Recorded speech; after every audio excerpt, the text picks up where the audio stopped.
Hey, how's it going? How's how's it going, everyone? Oh, I'm glad to be playing this game again.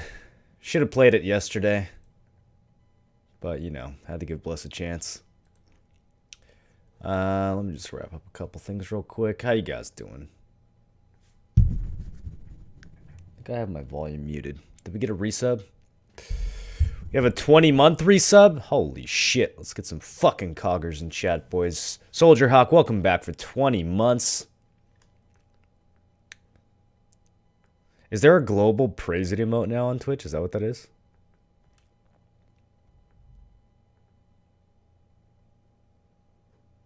What's up, Cruel? What's up, Mike? What's up, Ned? What's up, Clever Cracker? Haku? What's up, So Gay? Dinodale, how's it going?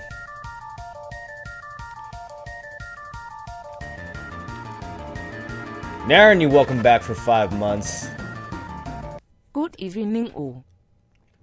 Thanks for sticking around for 5 months, Naren. Yeah, I appreciate the support. Hope you are looking forward to today's continuation. What's up, Happy Little Pie? Actually playing a game today? What's up, Alphane? What's up, Fawford? What's up, Sibis? What's up, Wodas? What's up, Knock? Bless Online over Dark Souls? You could say Bless Online is the Dark Souls of MMOs that have failed in 4 different regions. Happy Lil Pie with the 5-month resub as well. Welcome back to the Tinfoil Brigade. Evening, almost half a year, VOO. Yes. Almost half a year indeed. Almost got that golden M. Such an accomplishment. Thanks for sticking around, Happy Little Pie. Oh shit, we got a resub train today. Uzane with 4 months. You guys are kicking it off. Welcome back. For 4 months, Uzane. I appreciate that. Did you refund Bless yet? I did, yeah. I didn't charge it back. No, I just requested it. I said that the game was crashing and that I only had a little bit more than 2 hours played anyways, since most of it was sitting at queue. And that the translations were awful. And I don't know, I left them some feedback. So, honestly, like, Bless could be a good game if they would just fix it. Like, the combat is not that bad. People were bitching about the combat in that game. The combat's actually good. It just doesn't work. Like, literally fucking doesn't work. You press your buttons and nothing happens. So, but I like the combo system that they had. I think the class design was pretty interesting. Like, there was a lot of, there's some good concepts there. It could have been fun, but, like, the game literally is fucking broken. So, I'm not paying money for it. Or at least I'm going to attempt to not pay money for it. What's up, Citrine? How you doing? How's your coggers doing? Always good. Always good. Pion made a video telling people not to buy Bless. Time to watch the content section. Yeah, it's going to be a good one. Gonna be a good one. What's up, Biohack? No one wanted to resub during Bless? Yeah, fair enough. Gonna be Dark Souls tomorrow as well. I don't know if I will be streaming tomorrow, to be honest. I'm going to be moving tomorrow, so if I do stream, it'll probably be late at night, assuming I still have the energy. We'll see.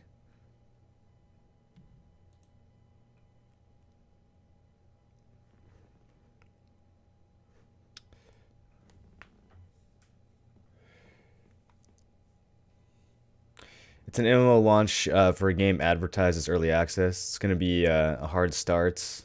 Been playing and enjoying. Yeah, I don't know, dude. I didn't realize that they were going to take the early access thing so seriously. I mean, this is a game that has been fully launched in several other regions. Calling it early access at this point just seems like coverage for the fact that they don't have a real product. If you guys are having fun, keep playing it. I just wasn't having fun leveling. I wasn't having fun without. I could see myself getting into an in-game dungeon in that game and being constantly frustrated because my inputs were being constantly ignored. So I didn't want to keep playing because I knew I could see that's where it was headed. And yeah.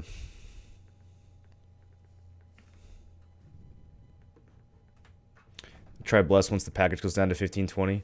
I would be willing to try the game again. If they could fix it. Like if they could actually optimize it or get rid of whatever the weird delays are. But for now, not really interested. Anyways, boys, let's get into it.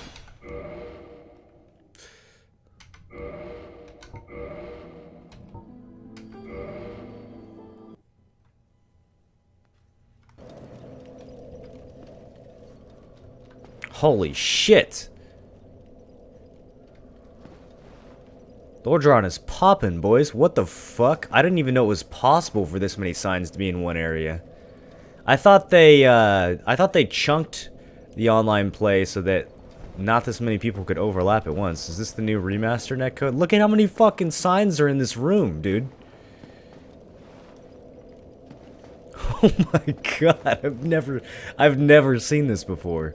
In the original Dark Souls, the most signs I ever saw in one room was like 3. What the hell? That's crazy, dude. And Orlando. This is the place to do it, though. This is definitely the place to do it.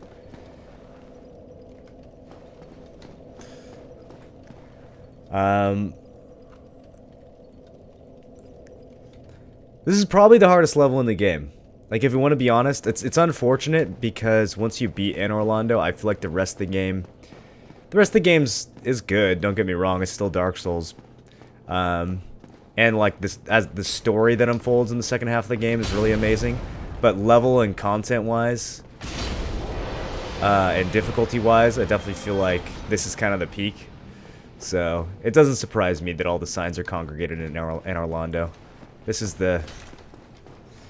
There's a couple moments that kind of make you or break you as you're going through this playthrough, and this is a big one here.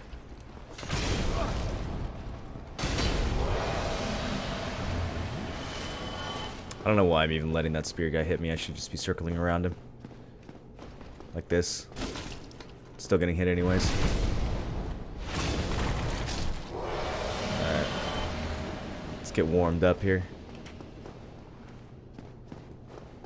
Everyone wants to help with ONS? Yeah.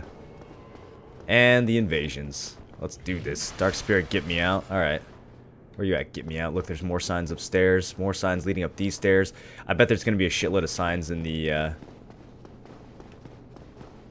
cathedral as well. People putting it down here. Probably up those stairs there's a bunch of signs. Can we get an angle here? No, can't quite see it. We can see a sign over there. That sign is always there. That's actually Solaire's summon sign. Oh yeah, there they are. There they are. They just took a second to load in. Oh, dude, that's so cool seeing that. Dark Souls coming back to life, baby. Did he spot me?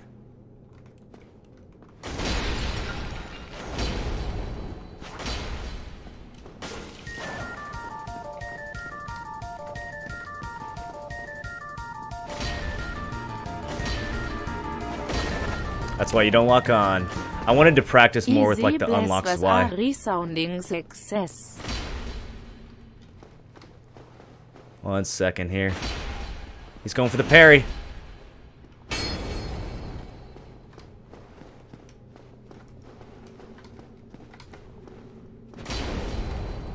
Oh, nice roll, BS.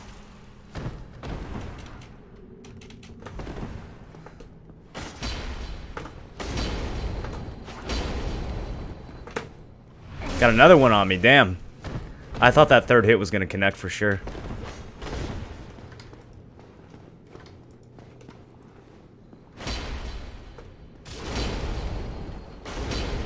Got him. Ooh, barely. That was a good fight. Holy shit. Look at my health.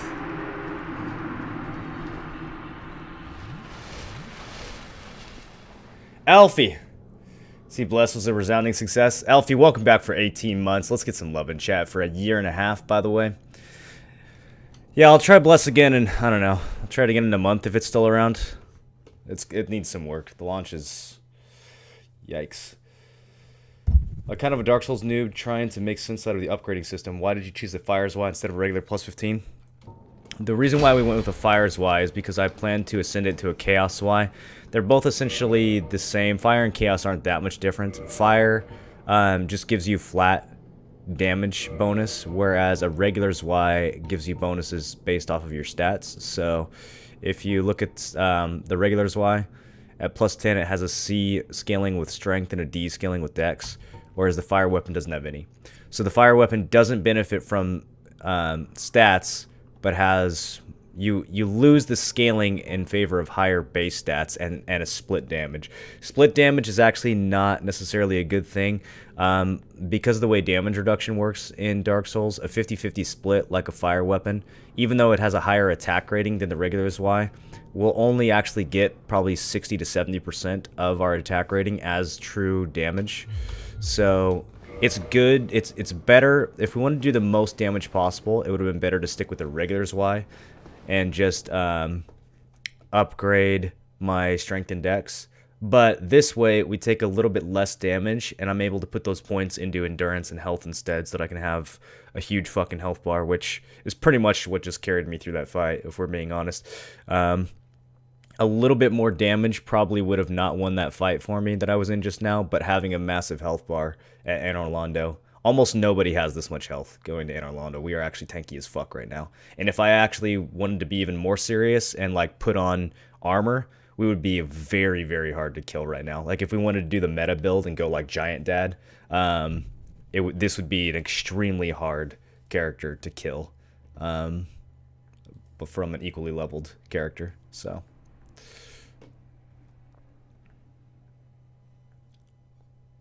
Where'd you get a second Zwei? Someone gave it to me.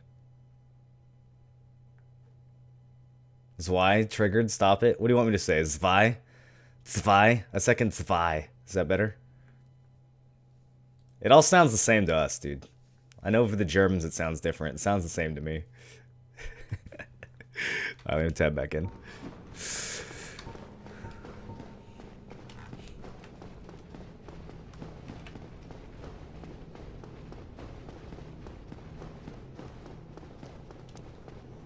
So we have this massive fucking church of some kind in the middle of Anor Londo. We got Solaire's summon sign over there. All the summons on the stairs indicate you probably know what's up that stairs. And if we can loop around, can we actually see the fog gate from here? No, there's too much shit in the way. Oh wait, maybe we can't. Yeah, okay. So clearly, I mean, it's obvious that there's a boss arena behind that gate. And you still got some of these giant guardians here. But before we do any of that, let's have a look around.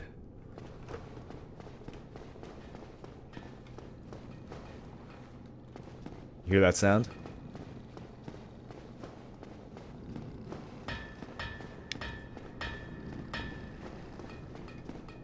Havelmom is the meta now. Giant Dad is dead.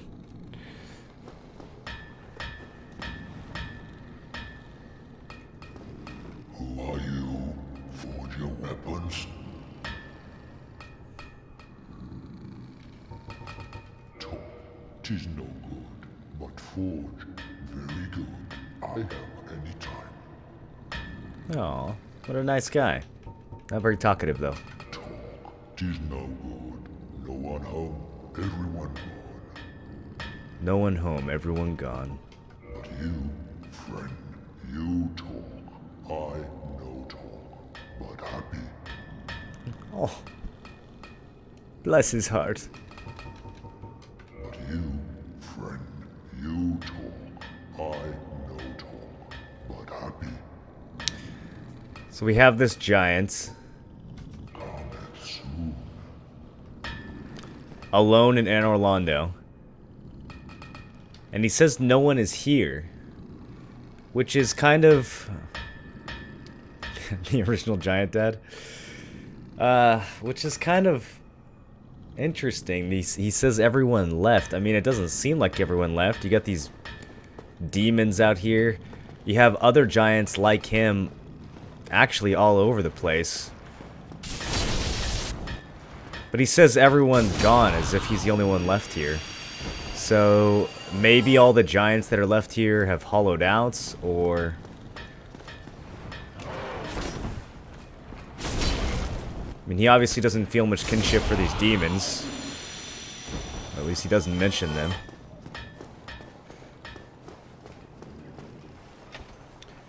This will lead us back to where we started. The long pathway and the little spinning tower in the middle. Where we fought the gargoyle.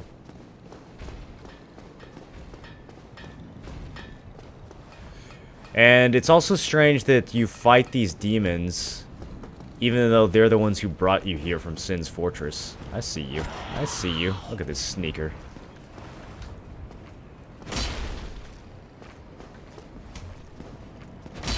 Oh, shit. Okay, I'll just poise through it.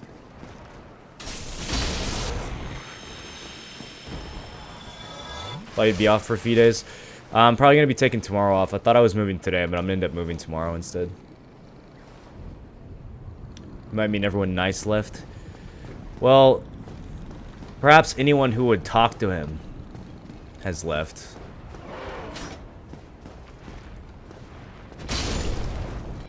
There's not a whole lot here in the way of conversation.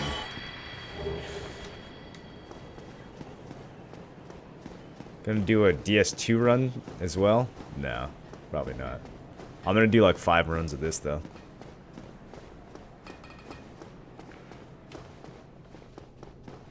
Where am I moving to?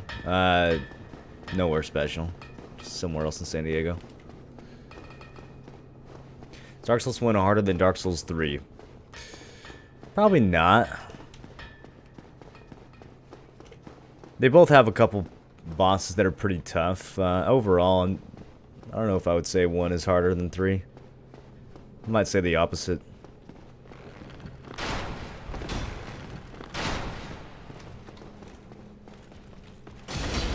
Whole bunch of people putting their signs up here next to Solaire.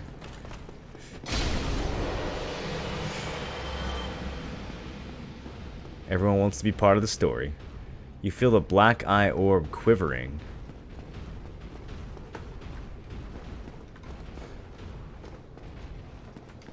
Now we have to remember what the black eye orb even was. If you guys recall, way back at Firelink Shrine, what, like 3 days ago, if anyone even remembers that far back,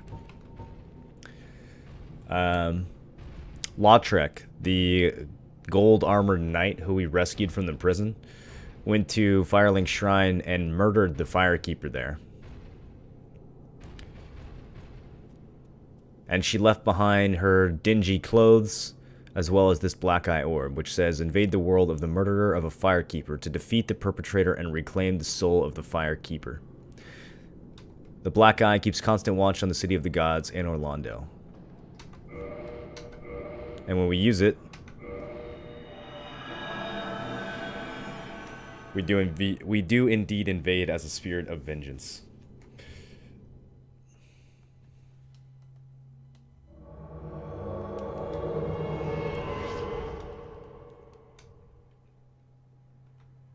Invaded the world with Knight Lautrec the Guilty.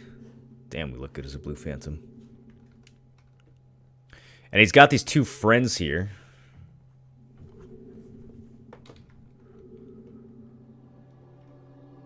He's got 2 white phantoms. So we got a hell of a fight ahead of us. Well, look at you. I thought you were wiser.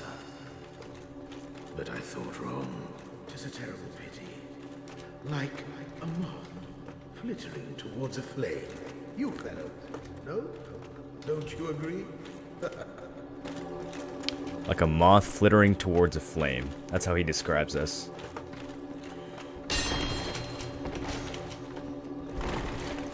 And if you notice, all their shoes are all blue. That's because they have a sorcery that makes it so that they won't take fall damage. Makes it a little bit harder to cheese this fight. But you can go all across the entire arena for this. And that is usually what I end up doing. Try to spread him out. He's clever though, he'll roll.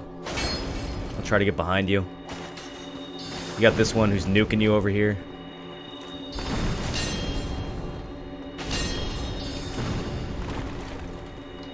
Probably even chugs Estus, I don't remember.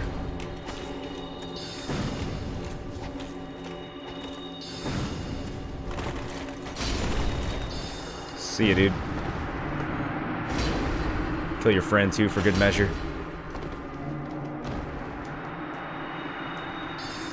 The guilty pay the price, returning with souvenir of reprisal. You don't actually have to kill those phantoms. All you have to do is kill the host. Firekeeper Soul, Ring of Favor and Protection, and 5 humanity. So now we have a decision to make. The Ring of Favor and Protection is, like, undoubtedly the best ring in the game. There is nothing that compares to it. We'll take a look at it. A ring symbolizing the favor of the protection of goddess Fina, known in legend to possess fateful beauty. This ring boosts its wearer's HP, stamina, and max equipment load, but it breaks if ever removed. So that's the downside. It's the best ring in the game, but if you ever need to remove it and put something else on, it will break. So you only get the one use. That's it. So we just got to make sure never to take it off. Will playing one clear up the story some? Playing Dark Souls doesn't really clear up the story unless you're paying a shitload of attention. Usually to get a good grasp on the story of Dark Souls, you have to not only play the game, but you have to go and, like, talk to people about it. You have to watch videos on YouTube, or you have to read write-ups that people have done on Reddit, or talk to other people who've played it and exchange theories. It's hard to get a good, well-rounded grasp of the story of this game just by playing through it. It's a convoluted, confusing story, and there's lots of different interpretations for certain things. Like this guy, and who he is, and who is the goddess Fina.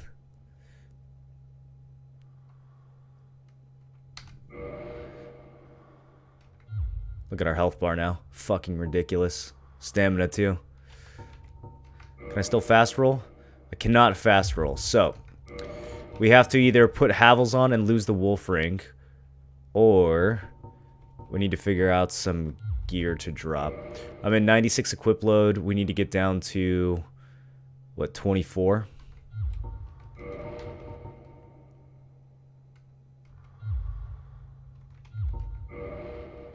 That's not going to do it.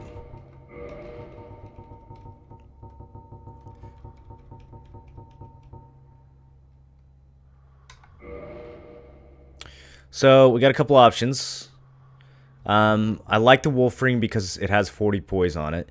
We could switch to Havels and then just get the 40 poise from armor instead. I like to have my poise in like the mid 50s. Anything higher than that and the armor that you need to wear becomes extremely heavy. But anything lower than that, and you can't trade as well with people who are using like great swords and shit. So I think we're gonna have to run Havels for now because my endurance is already 40, and if I want to keep using this beautiful Fang Boar helm, which seems to be the cornerstone of this playthrough, then god damn it, it's not what I meant to press. Could switch to the Gargoyle helm instead. What do you guys think?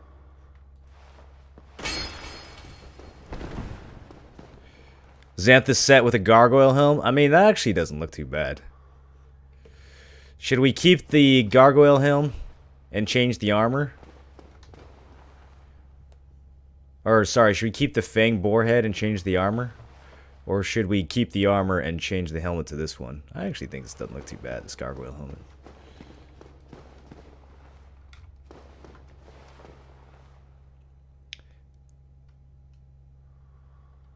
Why did you kill our cute little Firekeeper? Well, on the surface, the answer is obvious, right? It's because Firekeepers have a lot of humanity. A ton of humanity. A Firekeeper soul is worth much more than the humanity that you find lying around in the world. And we know that Lautrec is interested in hunting for humanity because he mentions... There's a broken window over here. Where does this lead? Tarkus, was this you? He mentions the girl, the priestess, Dragon Slayer Great Bow, Dark Spirit De'ev. Good job, good luck finding me out here, dude. He mentions Rhea of Thurland and how she's trapped in the catacombs, and he says a nubile cleric would be replete with humanity. So we can kind of see the way that he's thinking. He was also originally locked up in the Undead Burg, which, or Undead Parish, which isn't necessarily evidence of wrongdoing. People get locked up for all sorts of reasons in this game, but it turns out whoever locked him up was probably doing the right thing.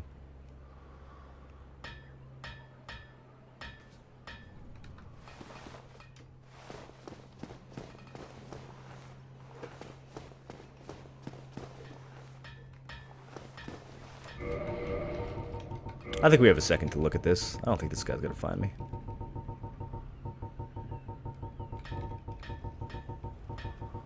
So up on this ledge, we find this great bow that I just scrolled past. Bow of the Dragon Slayers, led by Hawkeye Goff, one of Gwyn's 4 knights. This bow's unusual size requires that it be anchored to the ground when fired. Only uses specialized great arrows. 20 strength and 20 dex to wield this bow. This is the giant-ass bow that the Silver Knights were wielding when they were shooting those fucking ballista at us when we were trying to go up the side of the wall.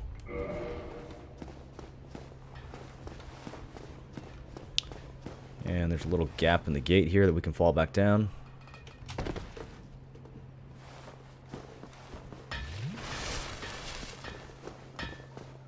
I'm a little bit reluctant to fight close to the blacksmith because some phantoms will turtleneck to the blacksmith since they know that you can't swing at them.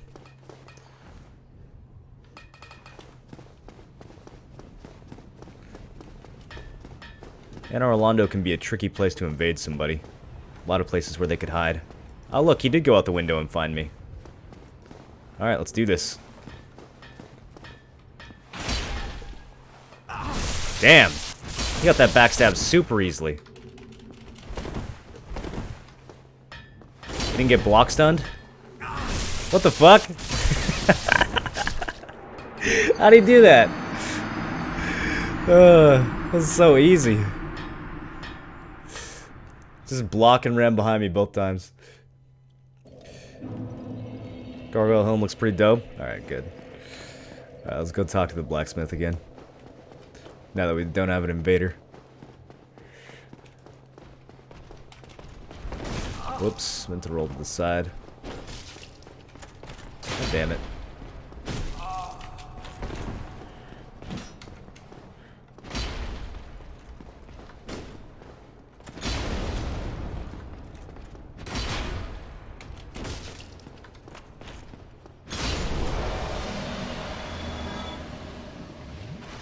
God, that health bar is enormous now.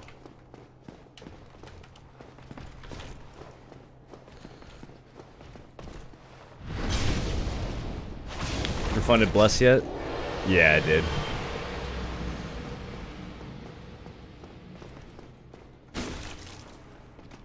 Shit, no backstab.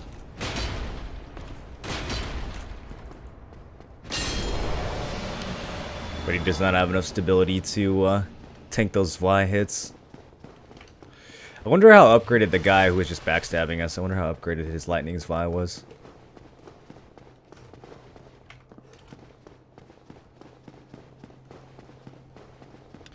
Okay, back into the main cathedral here.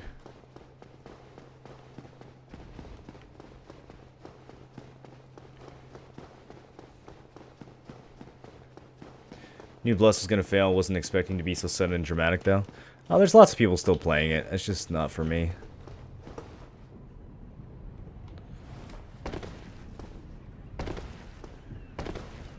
This is faster than taking the stairs.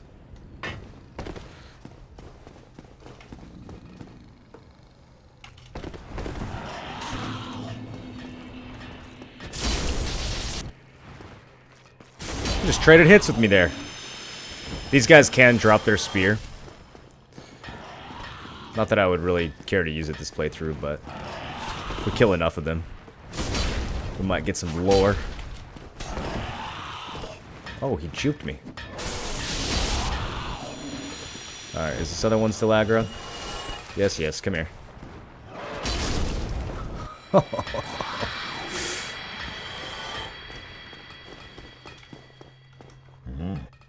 Hello, Forge. Strong you are indeed. So he's got...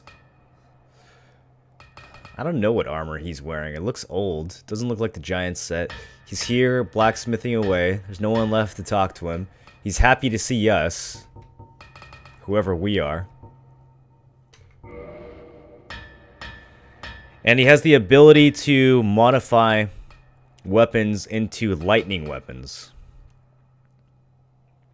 So if you have a plus 10 weapon, he can change it into a lightning weapon, which we are indeed going to take him up on.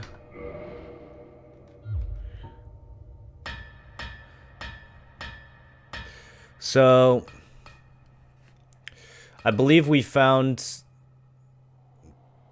a use for, or we've unlocked the various types of weapon upgrades at this point now. I think this is the last one we were missing. So we've got Andre, who can do regular upgrades, and he can also use that Divine and the Dark Embers that we found. We have, what's his name? Rickert in New Londo, who can use the Magic Ember. We have Vamos down in the Catacombs, who can use the Fire Ember. And now we have this guy who doesn't seem to need an Ember at all. He just has the ability to upgrade your weapons to lightning weapons. And lightning weapons are similar to fire. They pretty much do the same thing. They transform it over to split between regular and lightning damage, and they remove the scaling. What's up, Dabba?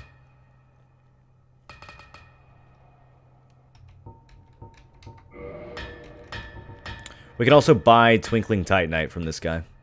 It's the first place in the game you can buy that, and we can buy Green Titanite, although it's expensive as fuck. Giant's Halberd, Giant's Shields. Large halberd made of old brass used by the giant sentinels of Anor Londo. Brass contains traces of lightning, but as the halberd is designed for giant sentinels, its weight is unbearable. Great shield made of bronze and marcasite. Used by giant sentinels of Anor Londo, marcasite or white iron is effective against non-physical damage, but as the shield is designed for the giant sentinels, its weight is unbearable. So who were they fighting? It's a good mix of everything. It's got some magic resist, but it's also got very high fire resist and lightning resist. So it's like the giants were ready to fight everyone. Wonder what kind of situations they found themselves in.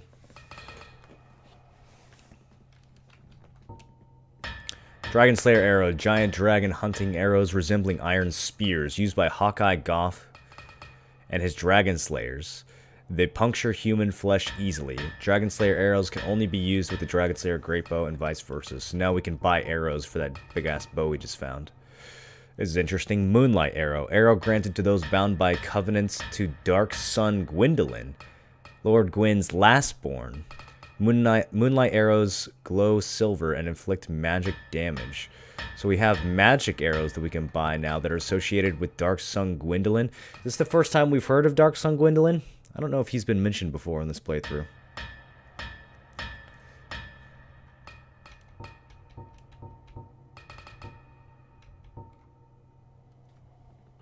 Sure killed a lot of dragons. They definitely fought dragons. But lightning was the weapon of the gods. Lightning is what Gwyn used to defeat the dragons. So it's interesting that some of the giants had defenses against lightning.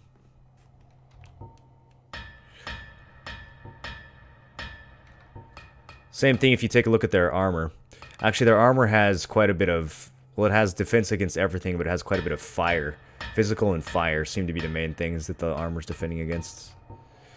Helmet of Giant Sentinels of Anor Londo. Made from ancient brass, it also offers protection versus non-physical attacks, but due to its giant size, it is extremely heavy and impedes stamina recovery. And this is the meta armor right here. Giant armor generally across the board has the best stats per encumbrance, the most defense per encumbrance. You can use Havels if you want a bit more poise, if you just don't want to ever be staggered. But the giant armor has a ridiculous amount of poise. It has very high defenses. And it doesn't quite weigh as much as Havels does, if I remember correctly. Alright, so now that we've upgraded our Zwei to Lightning, we can further upgrade it with these Titanite chunks. All the way to Lightning +4. And holy shit. We could even do +5 because we have a Titanite slab. I forgot we had a Titanite slab. Let's read the lore on the Titanite slab before we read it.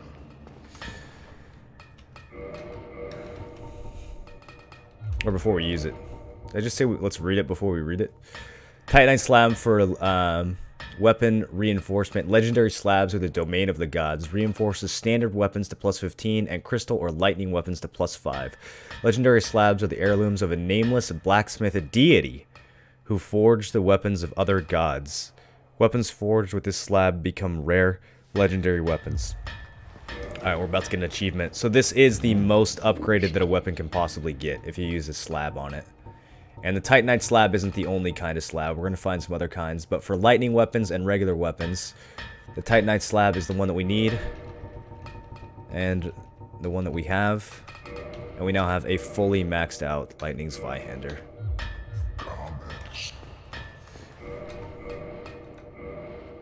Look how much more damage it does than +5 fire.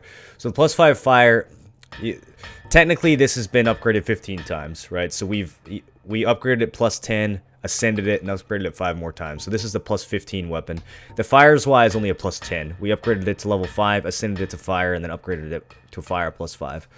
So with a +10 fire and a +15 lightning weapon, essentially, is what we're using now. But yeah, obviously the lightning we have way more attack rating on the lightning weapon now. But we're going to keep using the fire one for now. I'll switch to the lightning if I get invaded or something. But for the mobs in this area, we're going to keep using fire. These are the servants of Gwyn. So they probably have protections against lightning. I'd rather use fire against them instead. His firstborn rebelled. Perhaps they were afraid of having to fight him. Perhaps, yeah. It's actually a really good theory. That's the reason why some of these knights and some of the giants, etc., have protection against lightning is because someone, perhaps Gwyn's firstborn, rebelled and used lightning against them. We already know of at least one rebellion involving Havel the Rock. We know that Gwyn, even though Gwyn and Havel were friends, Gwyn had to lock up Havel because he was part of some kind of rebellion, and we see evidence of that here when we find Havel's armor stashed alongside of occult weapons. Occult weapons are the weapons used against the gods, and we are in the city of the gods. So if we had an occult weapon, that might be better, but occult weapons require faith, and this character doesn't have faith. He's a heathen. So we're going to use fire weapons instead.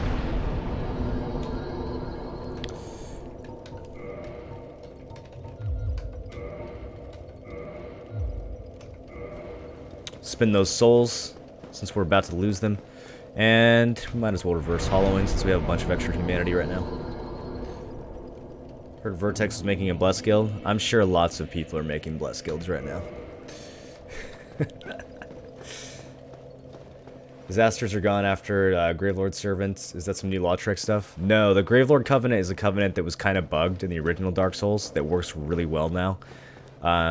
You can actually go and commit yourself to Gravelord Nito, one of the four lords from the opening cutscene. Gravelord Nito. You can go find him in game, and you can pledge yourself to him, join his covenant, and you become a Gravelord servant. And as a Gravelord servant, you can spread disasters to other people's worlds. But as a balancing thing, the disasters only appear in New Game Plus. They don't appear in a regular playthrough. So someone's infected my world with Gravelord phantoms, but we don't see them because this is just a regular playthrough. If we were on New Game Plus, then we would see the Gravelord phantoms. However, we can still invade the Gravelords. The way that you get rid of the disasters, and what that message means, is that you go find the Gravelord sign somewhere.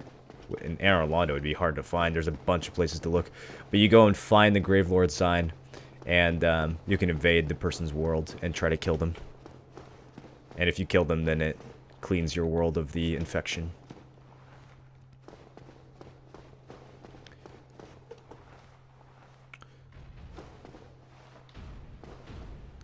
Normally we just run past these guys, but before we do that, let's try to get a kill on them at least once. That plunging attack did not do as much damage as I thought.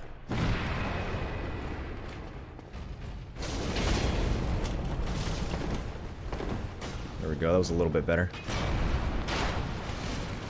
Ah, shit. I thought I didn't have an angle on me. Thought the column was in the way. Yeah, that Silver Knight up on the wall is going to keep blasting us. Let's go take care of him. Oh, I forgot those giants will heal. Yeah, they'll use miracles. They will, they'll use a heal miracle, and they'll use a giant, like, force miracle that does damage that we haven't quite seen yet. We've seen the regular force miracle, and that's what it looks like, but their version of force also deals damage. The regular force miracle does not. So they have some kind of other miracle that we've yet to discover.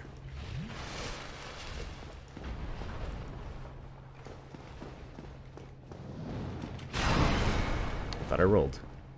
Try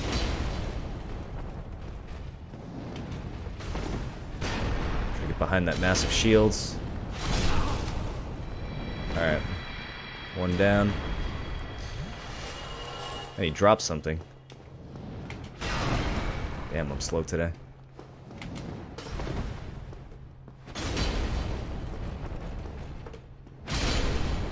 What did he drop? Titanite chunk.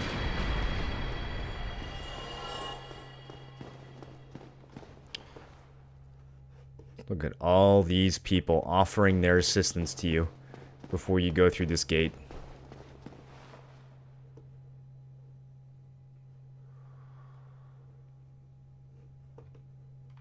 Holy shit, dude. This is so many signs. This is so cool to see.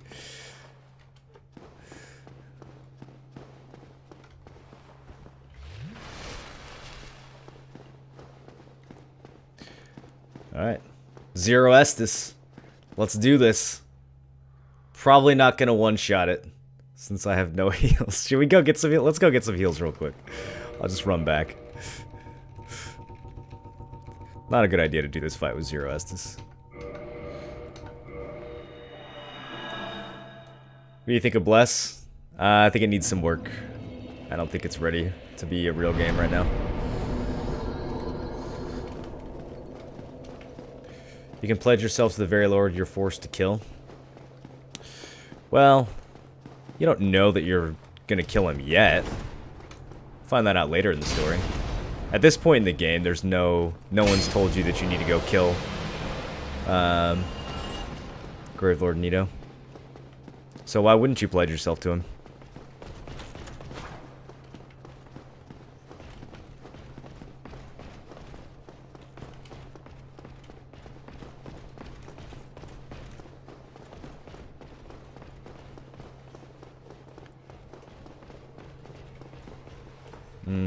Should I deal with this invader, or should we just go to the gates? I kind of want my Estus. I don't really want to cuck this guy, though. I feel bad.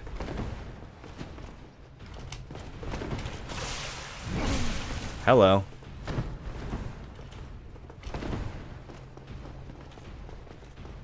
Hey, while we're over here, let's open this shortcut that I totally forgot about earlier. It's not a really important shortcut, but shortcut nonetheless. Is this Spear Knight still following me? Dude, go back to your room.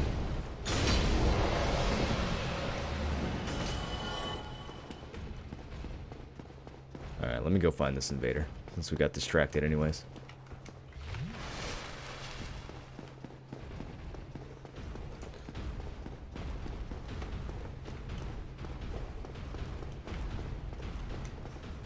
The number of fights I've had on this shitty little walkway right here, of people invading me on the way to the boss.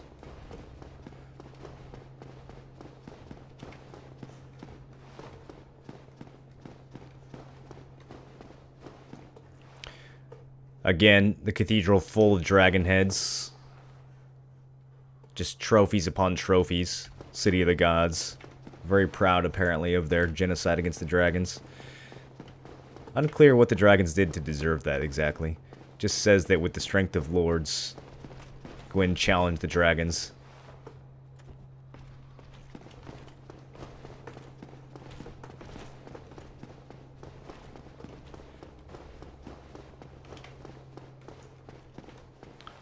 Where the fuck is this guy? He should know where I'm at. It's obvious. When you invade Anor Londo, if you don't find the person at the bonfire, you check the fog gate. I mean, where else does he think I am? Okay, there he is. Let's go meet him up top.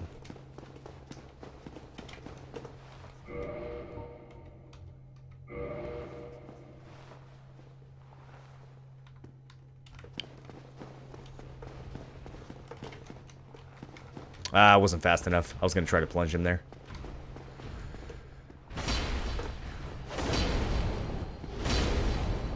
Did he not take damage from that second swing? Thought he was stun locked there.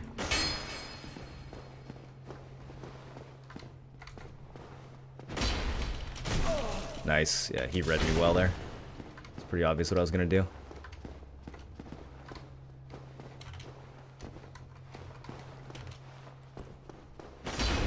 Too slow.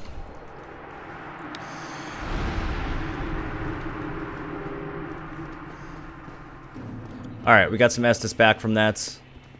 It's good enough. Let's go through this fog gate.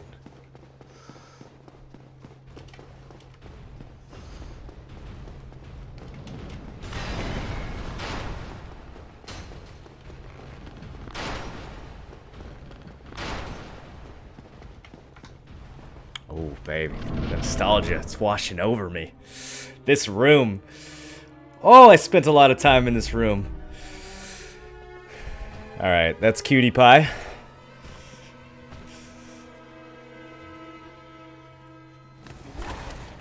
And that's Lion Boy.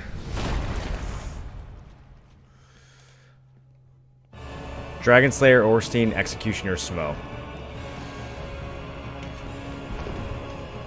The Dragon Slayer wielding lightning, of course, as he should, since lightning was the weapon of the gods against the dragons.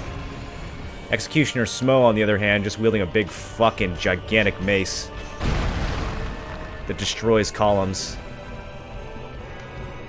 And the music in this room. Oh, man.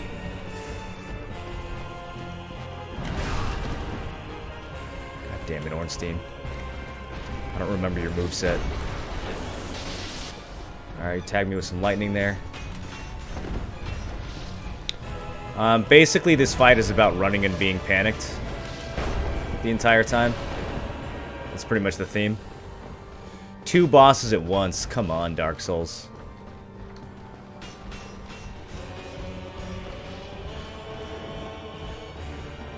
So the strategy, or at least our strategy for this, since we have no shields, and we're relying on iframes and tankiness, basically, we want to draw Ornstein away from Smo, since he's faster, and Smo's kind of takes a while. Since he has these charging attacks, here we go.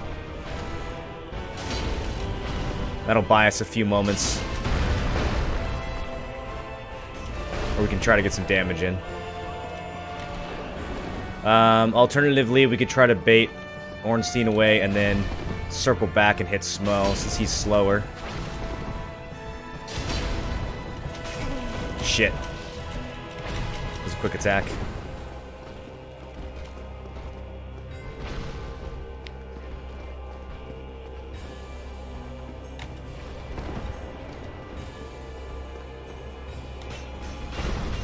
Oh, fuck. We'll be okay.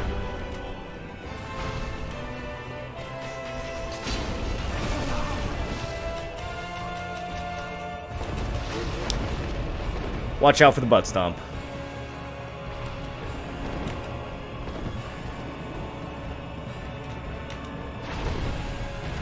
Nice juke, Ornstein. Nice juke.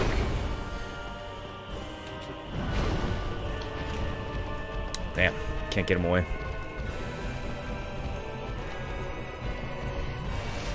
Okay, here we go. They're split. Let's get Smo in an attack animation. Sneak some damage in on Ornstein. Okay, he's staggered. That's a free hit. And he's down. Now.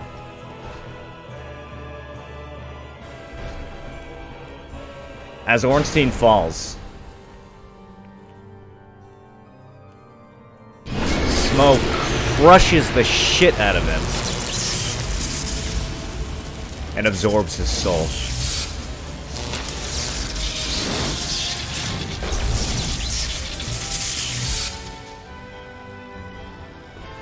And now we're fighting Mega Smo with a lightning-infused hammer, an ability that he didn't previously have.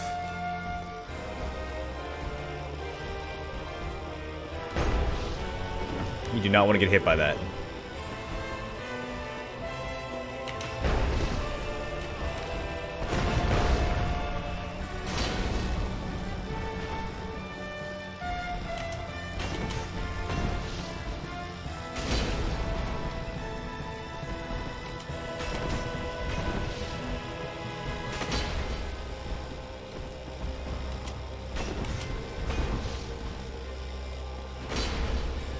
I want him to do his big jump. The other big jump. That one looks pretty cool too, though. Did that hit not land? What the fuck? There it is. Oh! Still got me. The lightning butt slam. That's usually the attack that kills your phantoms. When you summon people to help you with this fight, that butt slam gets them every time.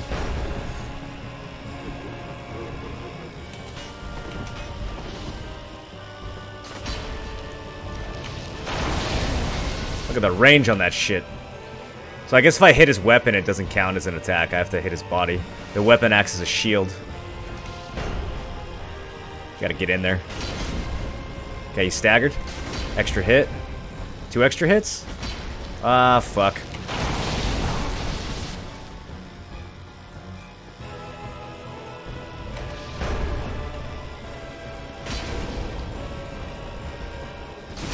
Let's do vertical attacks.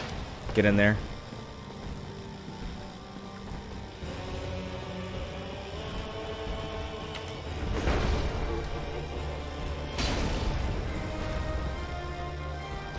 Couple more swings. Got the stagger. And that's the fight. And we get the soul of Smo. We do not get the soul of Ornstein. If we had done the fight the other way around, which I think is probably harder, and killed Smo first instead, then the opposite would happen. We would actually see Ornstein go over and absorb the soul of Smo and turn into this giant version of himself. And then when you finally defeat the giant Ornstein, you would get his soul instead. So you can only get one of their souls per playthrough. But let's see what the soul of Smo has to tell us.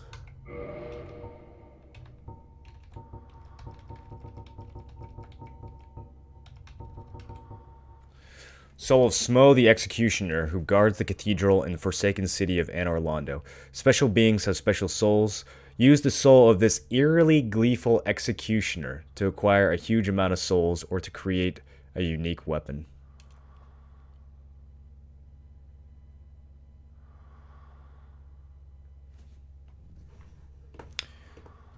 Let's see what the soul of Ornstein would have told us instead.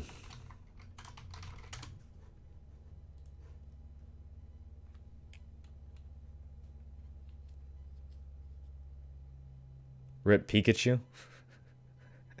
Snorlax and Pikachu. Actually, yeah. That's true. It also differs how they treat each other in death. Ornstein lays his hand on Smo in honor. Smo just slams the fuck out of Ornstein. Yeah, it's a much different animation. Smo just crushes the body of Ornstein when Ornstein falls. Whereas if Smo falls first, Ornstein goes over and puts his hand on Smo's chest and absorbs his soul. This is the fight that turned many game nerds into men. I wish you guys could have been there the first time I had to fight this boss. Fucking exhilarating, dude. Soul of Ornstein, Dragon Slayer Knight who guards the cathedral in the forsaken city of Anor Londo. Special beings have special souls. Lord Gwyn granted this soul to his 4 most trusted knights. Used to acquire a large amount of souls or create a unique weapon. So Ornstein is one of Gwyn's most trusted knights. The other thing that you get if you kill Ornstein last is the Leo ring, which I'll also grab the description since we didn't do that this game. And it says, one of the special rings granted to the 4 Knights of Gwyn. The Leo ring belonged to Ornstein the Dragon Slayer. This ring strengthens counter with pierced weapons. His lugged spear is said to have sliced a boulder in two. That's the ring that we would get if we did Ornstein's second. Now, that's not the first of Lord Gwyn's 4 knights that we've heard mentioned. There's also...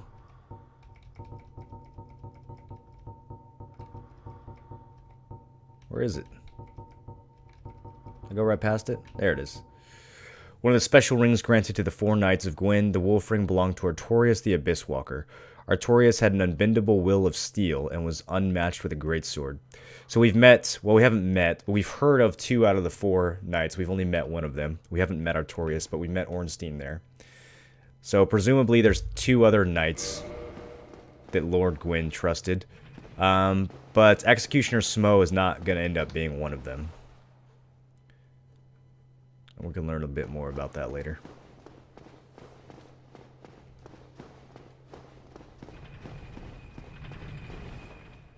Once the fight is over, we have this elevator that opens up.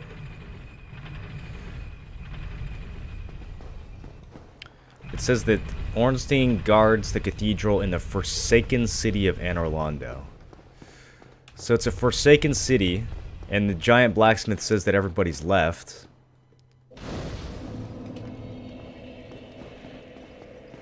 But Ornstein is still here, in this cathedral. And he's guarding something.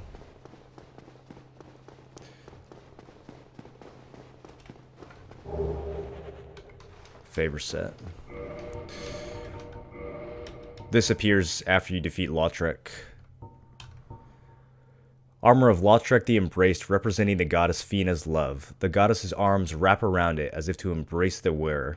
And if you look closely at the armor, you can see that. There's arms wrapping around it. Goddess Fina getting a hold of you.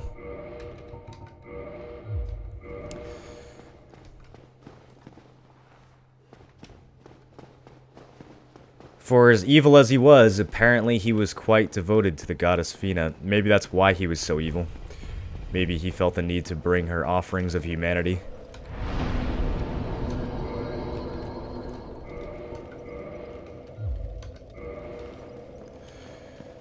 So what is it that Ornstein was guarding? With the help of Executioner Smo.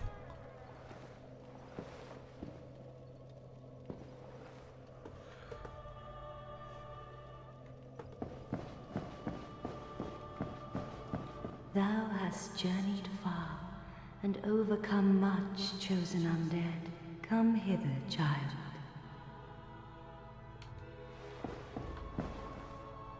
Who the fuck is this?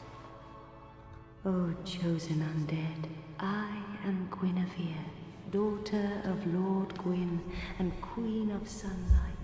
Since the day Father his form did obscureth, I have awaited thee.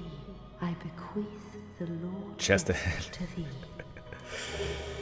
Well, she gives us the Lord Vessel.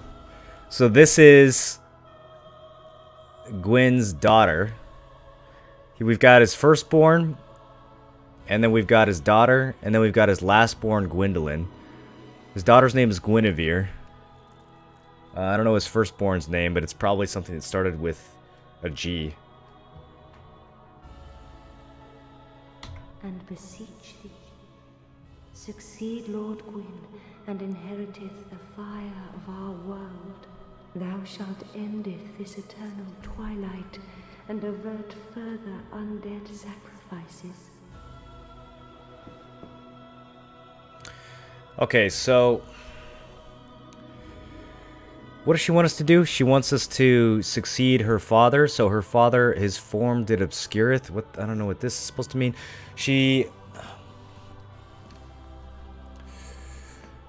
So her and Frampt have both told us that our fate as the chosen undead is to succeed Lord Gwyn.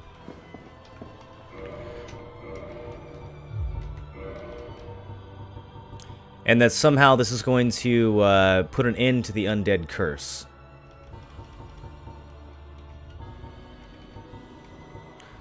Lord Vessel bestowed upon the chosen undead who is destined to succeed Lord Gwyn. The chosen undead is granted the art of warping between bonfires. That's useful. To open the final door, place this vessel on Firelink altar and fill it with powerful souls.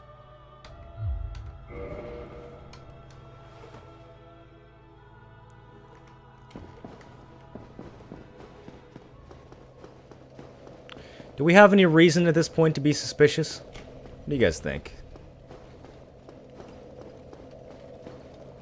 When I first played this game, now check it out, overlooking this cathedral, all this rubble from the battle with Ornstein and Smough. When I first played this game, I didn't give this any thought at all. I immediately... Here, can you actually... You can already warp? Okay, yeah. So I immediately warped back to Firelink from this bonfire, and I gave Lord Vessel the Framp, and I just continued on the playthrough. I didn't give it any thought. And I'm trying to think, based on what we know so far in this playthrough, if there's any reason not to do that. I mean, obviously, we've got extra knowledge here, because I've played this game a bunch of times. And we're kind of doing like a pretend blind playthrough where we're actually not blind, and we're kind of combining multiple playthroughs here.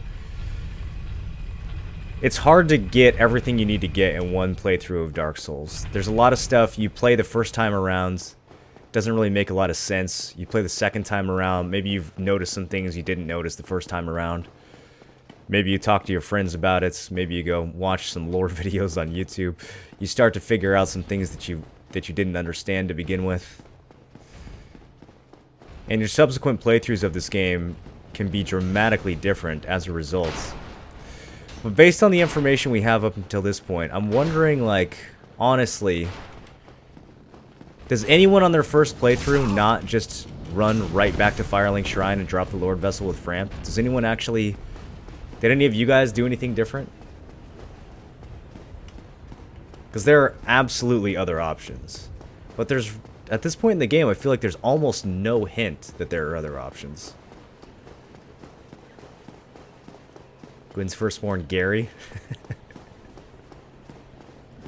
What's up, Prosy?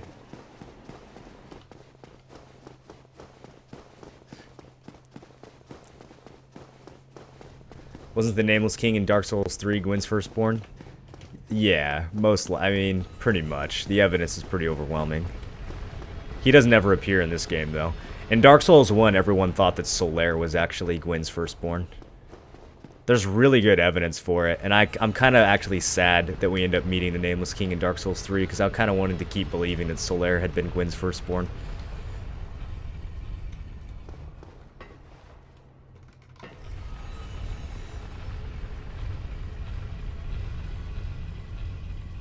I went to France. I just gave it to France. Never played the game.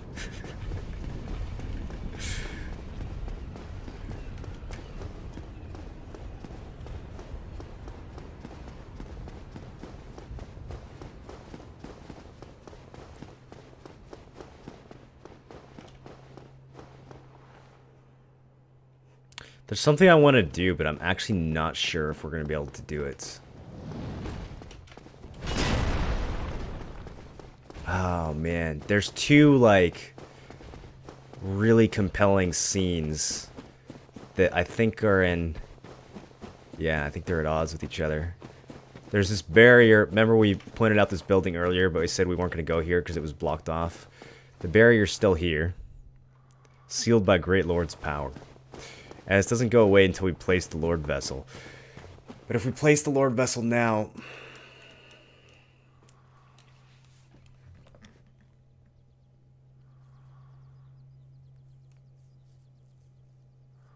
There's no way to speak to Koth and also get the alternative Sif cutscene, is there? I don't think we can do both. I have to choose one or the other. Oh, man. It's such a hard choice, dude.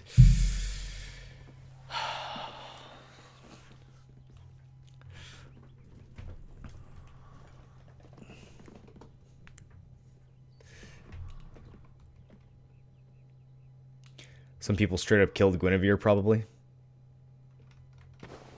Maybe. Yeah, I'm sure someone just went and murdered Guinevere for no reason whatsoever. As she just sits there defenseless. Interesting, though. Let's think about Guinevere and her defenses. She's sitting there. She's not upset that we kill one of Gwyn's knights and Executioner Smo to get to her. She's not like, holy shit, that was one of my father's knights and you just murdered him. That's not her reaction at all. Her reaction is, oh, good job, you made it. It's almost like Ornstein and Smo were put there as a test to ensure that we are actually the chosen undead. She doesn't seem to give a shit that Ornstein is dead. So maybe that should make you suspicious. Maybe that's the first hint that the game gives you that perhaps these people don't have your best interest in mind.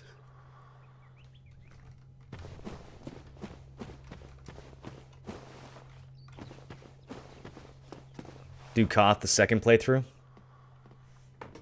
Alright. I think you're right. I think we'll do Koth the second playthrough. Although I don't know how many people will stick around that long. We're definitely going to have to talk about Koth, though. Even if we can't talk to him.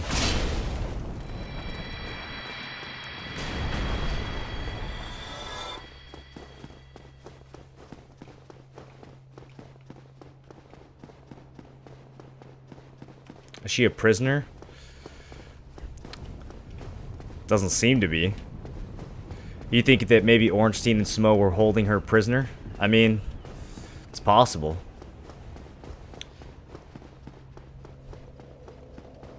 She doesn't give any indication of that, though. Let's see what this person has to say about all this. So you have received a revelation. Very auspicious.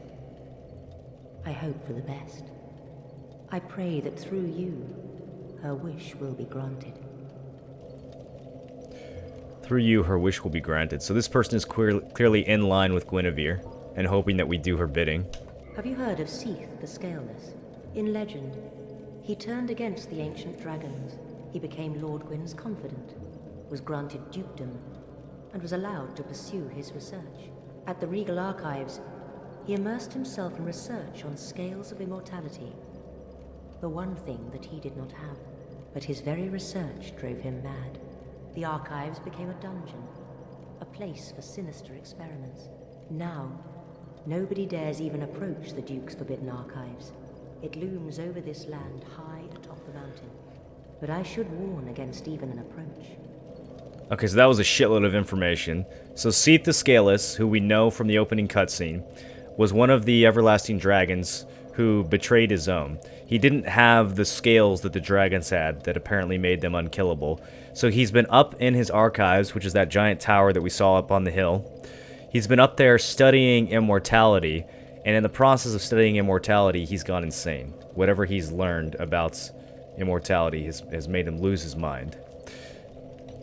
And the entrance to the archives is sealed by, what did it say, Great Lord's power or something, when we tried to get through? If you require rest, now is the time. That is, after all, what the bonfire is for. If you require rest, that is... Okay.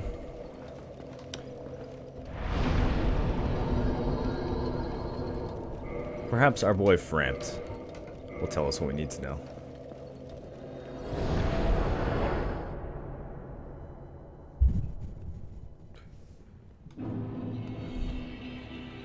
Hey, look who's here. Well, fancy meeting you here. Fancy meeting you here. Much for me up above. I am grateful.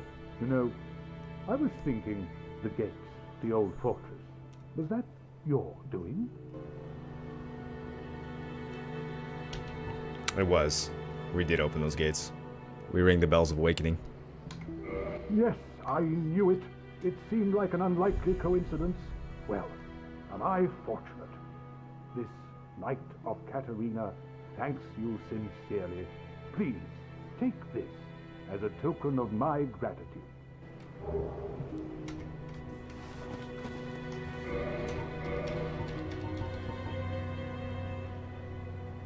That sound familiar? Emit force.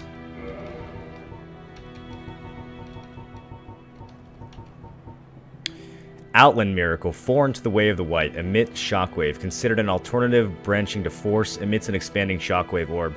This miracle is way stronger than the description lets on.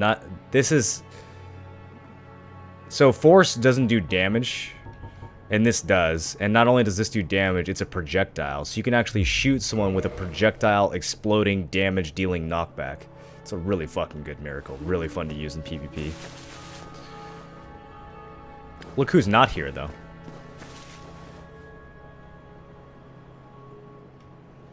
Our crestfallen friend.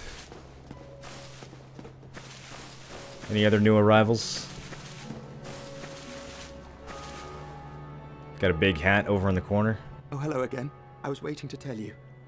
Master Logan has returned, and he tells me that he has you to thank. Well, we are both in your debt now. Thank you, sincerely. He's just over there.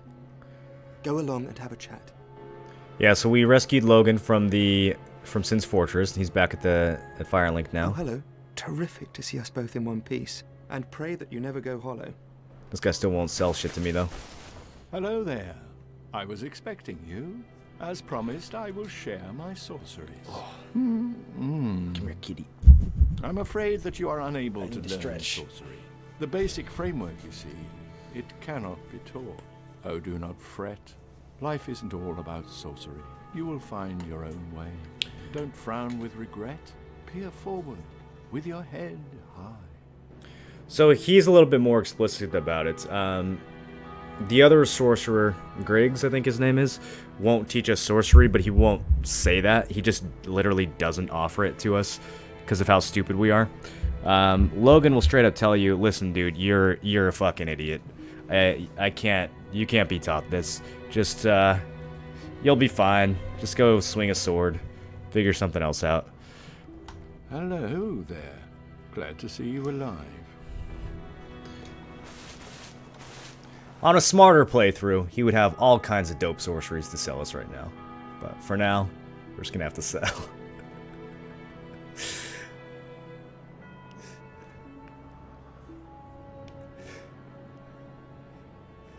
Gonna miss him talking to Onion Bro? Yes. But don't worry, it's not the last time we'll meet our boy Siegmeyer. Alright. Well, Laurentius? Anything new to say? Hello there. Oh, please, as always. The Pyromancer's flame. Nope. Please take. Nothing new from Laurentius? Where are you off to? Oh, sorry, I ran before the conversation ended. How about our boy Petrus? Petrus, you got anything new to say? Oh, a miracle? Nope. Come again.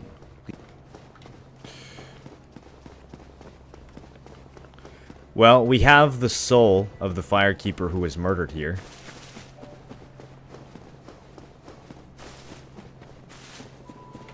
And when we go down here and examine this, it asks if we want to return it. Before we do that, let's just see if it says anything. In the description. Yes, it does have a unique description. Okay, so it says Soul of the Ash Maiden. Apparently it does not have a name. The Ash Maiden, Firekeeper of Firelink Shrine. A Firekeeper's soul is a draw for humanity, and held within their bosoms, below just a thin layer of skin, are swarms of humanity that writhe and squirm. Was the Ash Maiden locked in this dark prison for some transgression, or by her own will?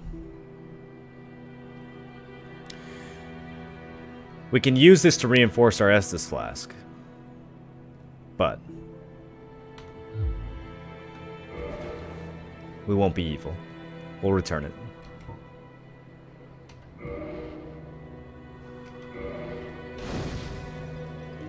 And look at that.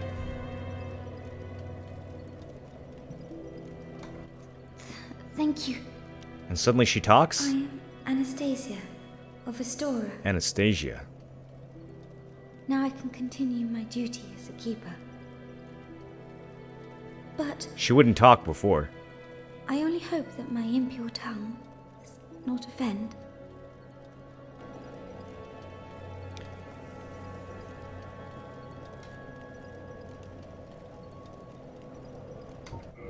Forgive me. I am impure. My tongue never intended for restoration. Please, if you have any heart. Leave me be.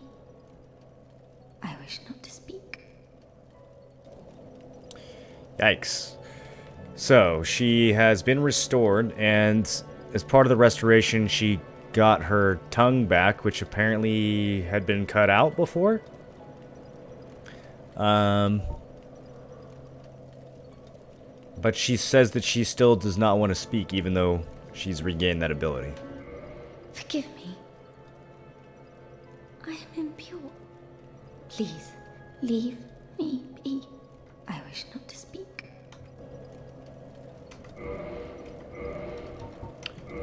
And that's that. That's all she'll tell us.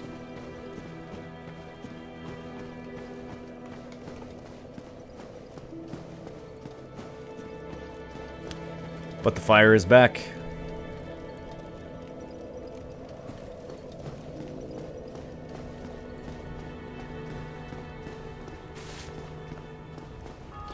And we brought the Lord Vessel to Frampt. Ooh, let me think about this.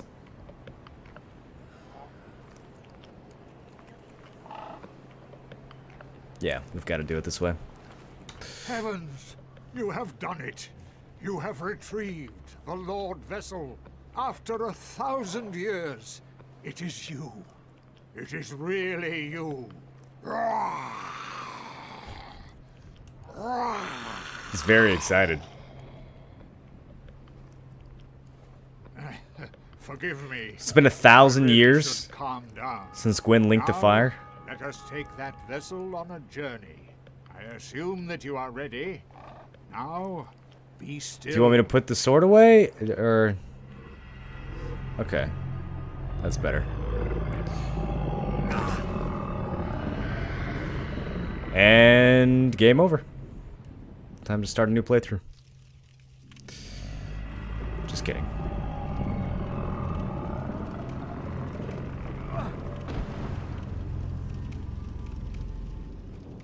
It's faster than an elevator. This is the Firelink Chamber for the successor of Lord Gwyn. Now, place the Lord Vessel on the altar. You look ridiculous, dude. Do you know how ridiculous you look? What is it? Place the Lord Vessel on the altar. No reason for pause at this point. He's very excited about this. Alright. Let's do it. Let's place the Lord Vessel.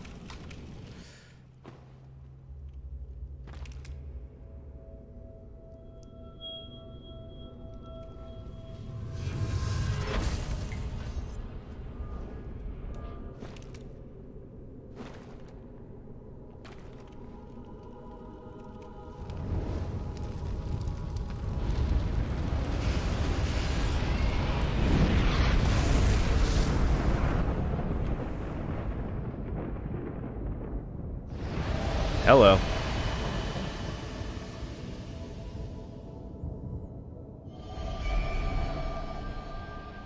One of those golden barriers has disappeared, one that we haven't seen yet. This one we have seen. This one we just touched up by Duke's Archives. And one more that we, I guess, could have seen at this point, but technically I don't think we went and looked at it. But that was, the last one was Lost Izalith, so we know where it is, even if we haven't actually seen that one. The first one, though, we haven't seen the first one at all. And you can kind of treat the Lord Vessel as a bonfire. You can also offer souls to it. No Lord souls to offer. Lord souls? So is that the plan, Frampt? What's the plan here? Very well. As Kingseeker, I shall now instruct you, the Lord's successor, in your next task. To achieve your fate, fill the vessel with powerful souls, commensurate to the great soul of Gwyn. Scarce few possess such brilliant souls. Grave Lord Nito, the Witch of Izalith, the 4 kings of New Londo, who inherited the shards of Gwyn's soul, and Lord Gwyn's former confidant, Seath the Scaleless. All of their souls are required to satiate Nothing about a the pygmy. Lord vessel. Are you ready? Then we shall return. Stay still for a moment. He forgot about the pygmy. How come everybody always does that?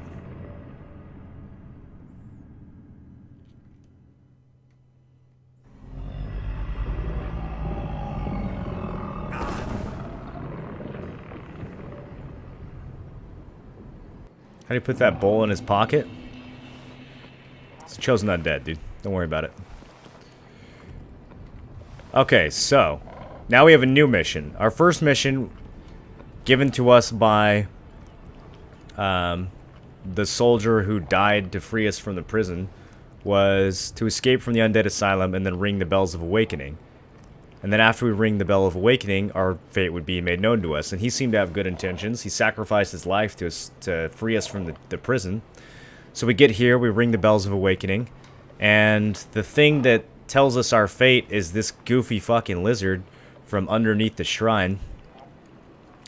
And he says that our fate is to succeed Lord Gwyn. So we go on this mission to retrieve this vessel that can hold souls, apparently. That's its purpose. Now we're here. He's telling us our job is going to be to go and get the souls of all the people from the opening cutscene. He mentioned Gravelord Nito. He mentioned the Witch of Izalith. He said the 4 kings of New Londo who got pieces of the soul of Gwyn. So apparently Gwyn gave part of his soul to the kings of New Londo. And then Seath the Scaleless, who I guess has a dragon soul of some kinds. Or maybe Seath also got a piece of Gwyn's soul. Maybe Gwyn's soul was so powerful that he was able to even after distributing it to several of his top-ranking people, it's still powerful enough to satiate the Lord Vessel. But we know from the beginning of the game that there were 4 souls found in the flame: Gravelord Nito, Witch of Izalith, Gwyn, and the Furtive Pygmy. So how come the Furtive Pygmy's not mentioned here? They literally forgot about him, just like the cutscene says. It's like...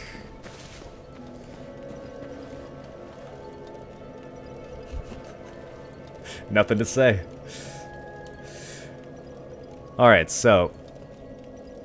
at this point in the game, we essentially have 4 different directions to go in.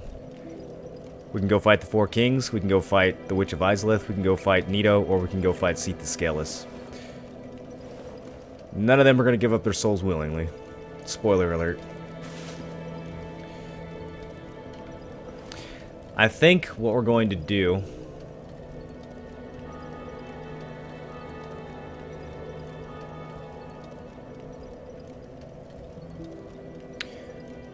I kind of think I want to head to Izalith first. There's something I want down in Izalith.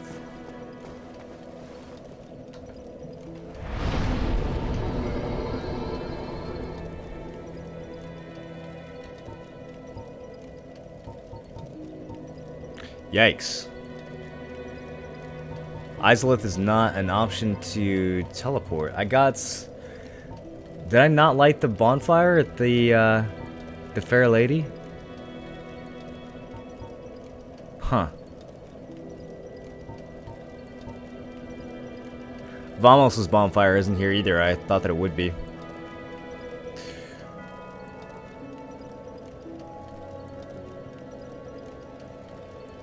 Well then, we're just going to have to walk.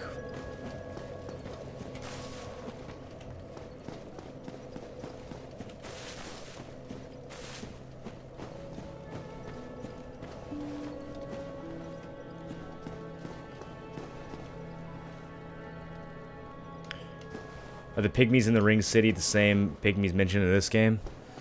I mean, probably. It sounds like it. It sounds like that's what Dark Souls 3 is trying to reference. I'm not as up on the Dark Souls 3 story as I am on this one, though. I don't know how many different interpretations there are flying around about the Dark Souls 3 story.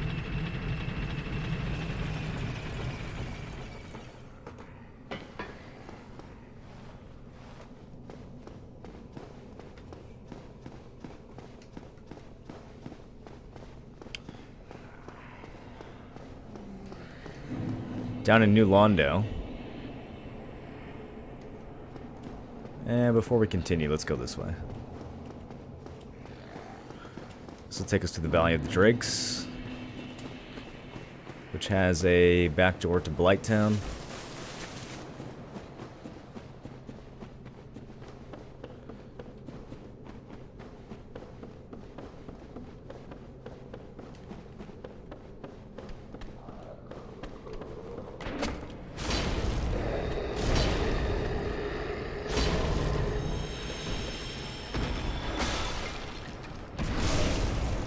Replay Dark Souls 3. Man, I tried. When I played Dark Souls 3, I tried my best to understand the story, but it is so fucking hard to understand the stories in these games just by playing them through organically. You have to pay so much attention, and you have to remember so much. Like, there's so many little details that you get from an item description or a conversation that if you don't know at the time that it's important, you just forget about it.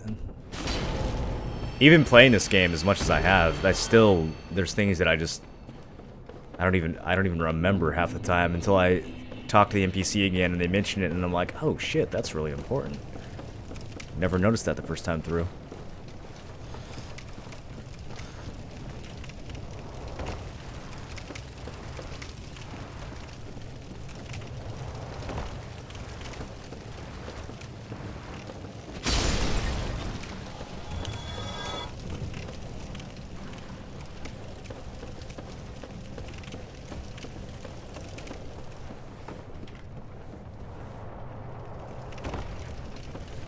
I think this is probably the fastest way down.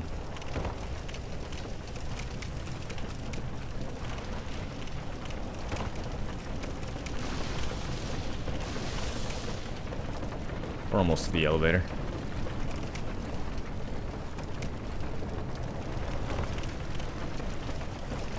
Amazing how much quicker the journey is the second time.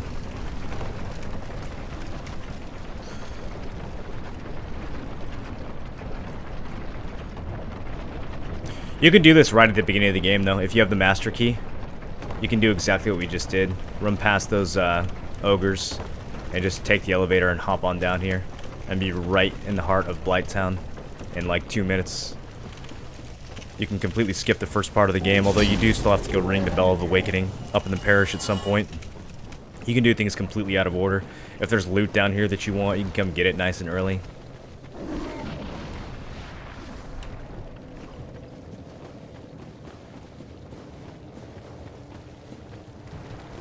This Xanthus set actually has decent poison resist. Not getting poisoned as fast. Okay. While we are down here... where is he? We have an unlikely encounter with an old friend. There he is. God damn it, Siegmeyer, how'd you get down here?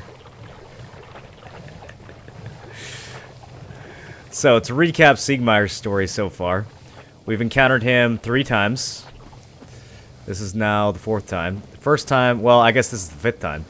First time we saw him was in front of Sin's Fortress, sitting in front of the gate, in quite a pickle, as he put it, because the gate wouldn't open. And so, we go and we ring the Bell of Awakening. That's really annoying. Let me get rid of that poison.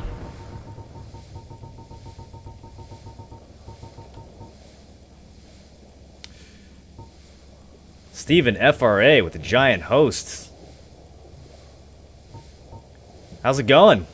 Welcome, you guys. Let me clear that. Bounty Squad? What are you guys up to? What was I saying? So we met Siegmeyer in the front of Sin's Fortress. He couldn't open the gate. Or he couldn't figure out how to open the gate. We go and ring the Bells of Awakening, and the gate opens. We then encounter him again inside of Sin's Fortress, where the trap ball is rolling down the stair, and he can't get past it because his armor's too heavy. And so, we move the trap ball, and we help him again. And he thanks us. And then again we see him in Anor Londo. He's in a room trapped where there's 3 silver knights in the next room over, And he's saying, oh, we're going to need 3-5 more people to get through this. This is too dangerous. We go through, clear it all out, come back and talk to him, and he says, what? You did that? You killed them all by yourself? Follow mode feels bad? Oh. True. Yeah. Sorry about that. Thank you for the... I turned that on to counter, like... I don't know. There's just, like, bots and shit that show up sometimes and spam links.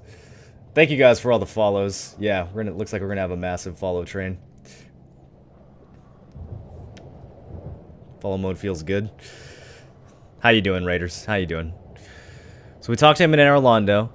And again, I mean, I wouldn't say that we save him necessarily, but we kind of save him, right? Like, he's in a situation, he doesn't know how to get out of it, and yet again, we solve the problem for him.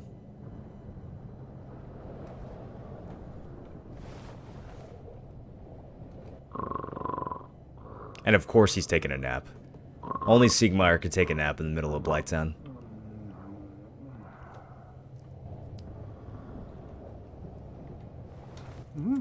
Oh ho!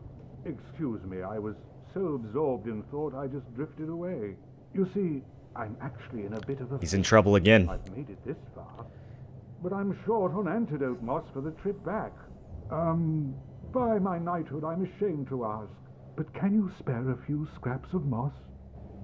He says, by my knighthood, I'm ashamed to ask. Poor Siegmeyer, asking us for help once again. This proud knight's stuck down in the swamp, taking a nap, thinking so hard about trying to get out of this situation that he just dozes right off. Fantastic. Thank you. A saint you are. This Knight of Katarina expresses his deepest gratitude. I shall not forget this. Please, take this, a symbol of my appreciation. Well, our fates do seem entwined, don't they? Perhaps this, too, is the will He of said Lord it. Gwyn.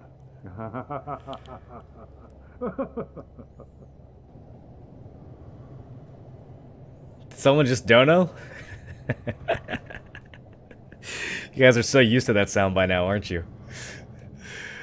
Thanks for the dono. We got... Let's see, what's the dono that we got? We got a Pierce Shields, which I don't think has any special lore on it. I'm actually not sure why he hands it to us. He gives us a lot of weird rewards. The Tiny Bings ring. Emit Force is a pretty sweet reward, though. Emit Force is dope. Shield of certain Knights of Katarina used in attacks with a large protrusion in the center can be used as a thrust weapon. That's kind of an interesting shield. You can use it to block, or I think instead of parrying, it has a little stabby thing that you can do. I don't know, I've never really played around with it. But it's the shield he uses, and I guess he has an extra one that he gives to us. By the way, you notice which weapon he's got? Yeah, he knows what's up. So yet again, we save this proud knight from the fix that he's in. And yet again, he seems to show us genuine gratitude, gives us a reward.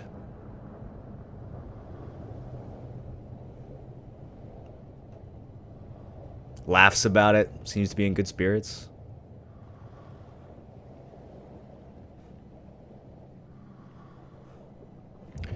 Let's see where he's headed.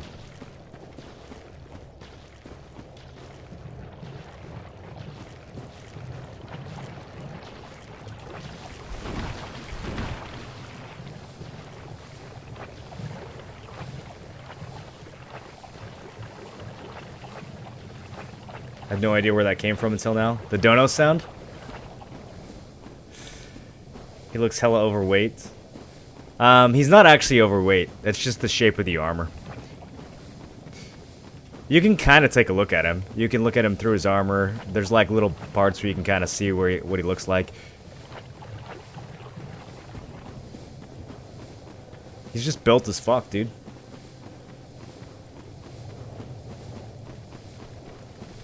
He can one-hand, that's why it takes you two hands? Yeah. No, he's definitely stronger than this character.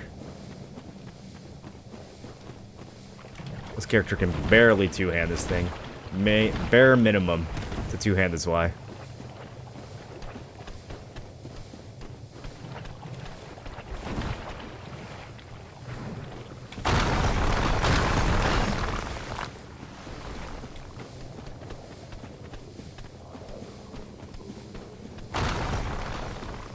I just run right past the entrance? Hello. Okay, remember this place from earlier, Quelaag's Domain. This place covered in spider webs and eggs and all kinds of disgustingness.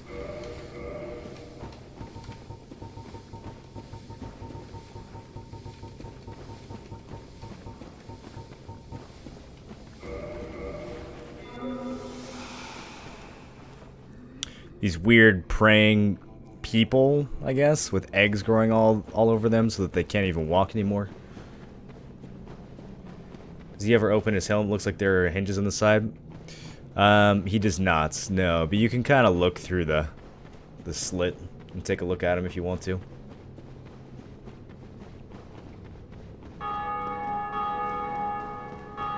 What combat advantage does a weirdly formed armor have? The attacks just bounce right off it, I guess. Alright, back down to where the second Bell of Awakening was. I could have sworn that the Lord Vessel would allow us to teleport down here, but... maybe I never rested at the fire. Maybe that's why it doesn't work. Anyway, it's been a while since we've been down here.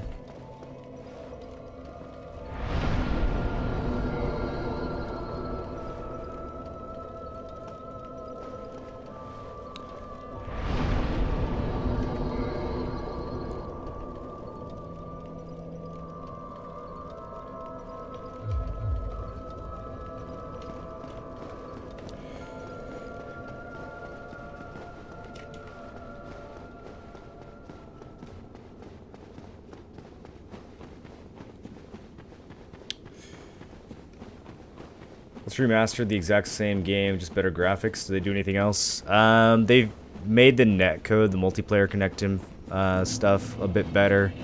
They, what else? They fixed dead angling. They fixed a few bugs, although not very many. Mostly it's the same game, just looks better. And has better multiplayer. A higher cap for multiplayer as well. Not all these things are passive. Look, these become active as we walk by them, and they actually start to attack.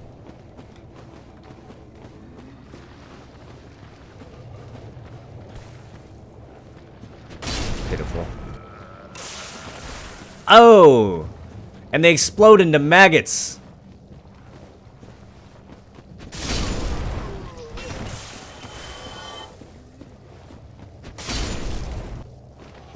Look at that!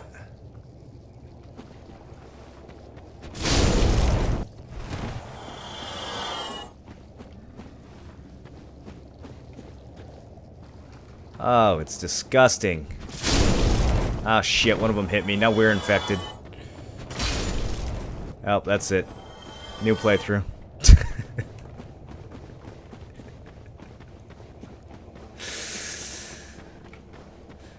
Alright.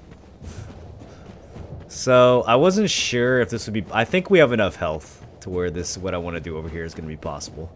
But, this could be... This could end up being a total disaster. We'll see. We'll see. We're gonna have to fight our way through these demons first. Maybe I shouldn't be using fire weapons here. Maybe we should swap to the, lightning Zwei. Since we are now in the demon ruins. Using fire seems inappropriate. Oh man, he just got fucking wrecked by the lightning Zwei.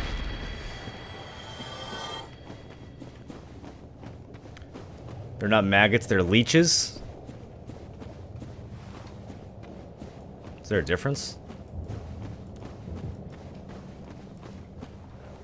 Okay, didn't mean to pull 3 at once.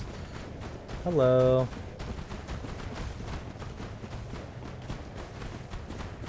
Good thing I have this overpowered weapon. Can I get... Okay, you start an attack. Holy shit.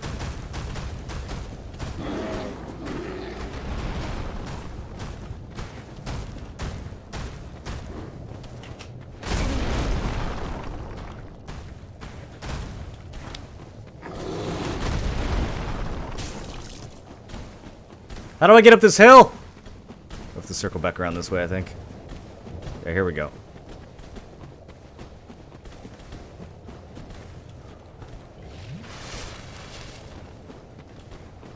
Alright, these two are backing off. I think I got this one alone. Yeah, let's do this. Jump.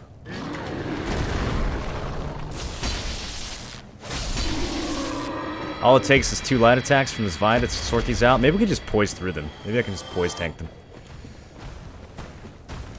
Wonder if I can stagger with the jump attack. Nope. Sure can't. Can roll under that heavy swing, though. But then we can stagger him with the strong attack? Nope. That doesn't work either.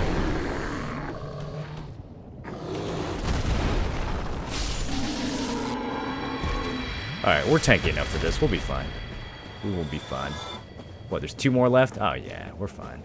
As long as we don't get knocked off this ledge here. I've gotten knocked off this ledge so many times. Coming in this direction. Just knocked to my death. After feeling like I'm doing so great. You get hit by a flying hammer. You just go soaring across the level. It's a lot of demons. Yeah, so this whole area was flooded with lava earlier, if you remember, from before we fought Ceaseless Discharge.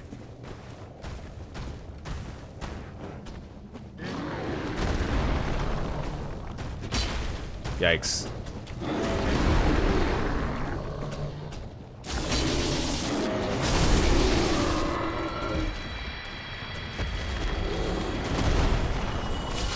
Okay.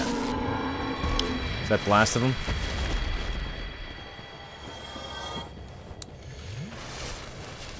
Alright. Now, there are items out here protected by lava, which I'm not particularly worried about at the moment, but there is one item that I am worried about. This one right here, which is in the lava. And there's a good chance we're not going to make it here, but let's see. Do I have some light, high in fire resistance armor? Perhaps Quelana's armor? How's the fire resistance on that? Oh, the Pyromancer outfit, actually, not too bad. Nope, this one's way higher. Okay. So we're going to adorn the armor of Quelana, which I think is the highest fire resist armor that I have, other than armor that weighs a shit ton.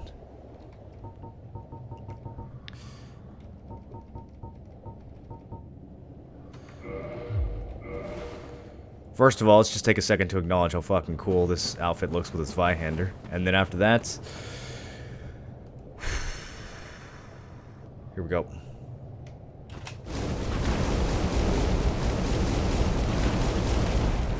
Alright. We had enough health after all. What did we get? Chaos Flame Ember. Ember required for weapon ascension. Chaos Flame Ember is an art of the lost city of Izalith, handled only by blacksmiths knowledgeable in ancient methods. Ascends +5 flame weapon to Chaos Weapon, which of course is our weapon of choice for this playthrough. So now that we have that Chaos Flame, we can finish off the Fire Zwei, which is going to be our end game weapon for this run. In the meantime, let's put back on my fucking fantastic looking yellow armor.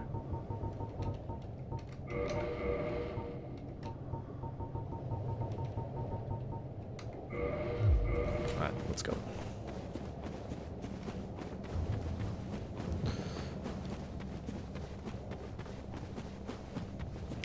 Now, I thought that you could warp down here. To either the Ruins Bonfire or the other one, but it doesn't seem like we can, so I'm gonna actually go down in the Demon Ruins a bit and get the next bonfire instead. I mean, I guess it doesn't really, we don't need to have the Chaos Weapon to do this next part, so we might as well just do this part with the Lightning Weapon.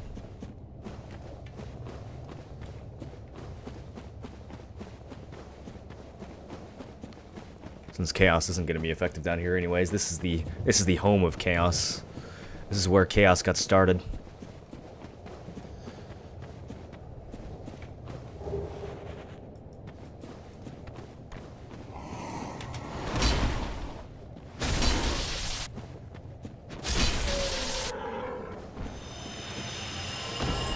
Little mini Capra demon. Remember, that was a boss at the beginning of the game in the Undead Burg.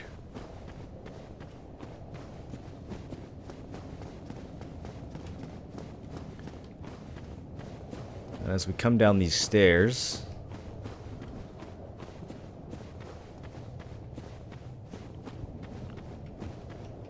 see a whole bunch more Capra demons guarding this stairway.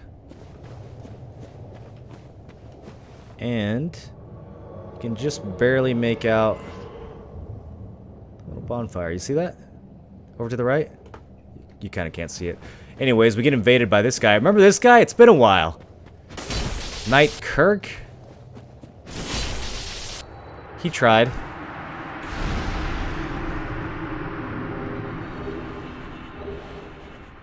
Picked up a spiked shield and a barbed straight sword. So we fought him a long time ago in the depths. He invaded us in the depths of all places. He didn't drop anything at that point. This time he dropped a couple pieces. Let's see. What is this? Does this say anything? The choice weapon of the infamous Darkwraith Kirk, also known as the Knight of Thorns, for the gnarly spikes on his favorite weapon. This frightful sword deals only thrust attacks and causes heavy bleeding. Okay, and then he also dropped a shield, right? The infamous Darkwraith Kirk. So is he just invading us for humanity? Like he did in the depths? In service of Koth? Spiked shield. Shield of the infamous Darkwraith Kirk, Knight of Thorns, covered with spikes. Can be used as a weapon. Sharp spikes cause heavy bleeding.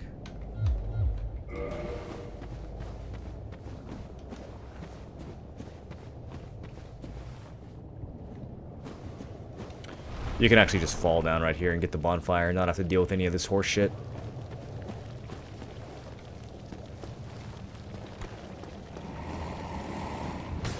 Oh, we've got to get everything at least once. Demon Great Machete. That's a rare drop, actually. You can get that as a drop from Capra Demon early in the game and just walk around wielding this fucking beast of a weapon. But you have to have a shitload of strength to use it. Even to two-hand this, you need 27 strength. Although you can get that pretty early if this actually drops from Capra. The lesser Capra demons use these great swords in pairs. The blade is cast iron and hooked. The sword is imbued with no particular magic, but for those who have the strength, its great weight will smash foes mercilessly. That's a real invasion. That's a player. Shit, I didn't rest at any of the bonfires down here. I actually need to not die.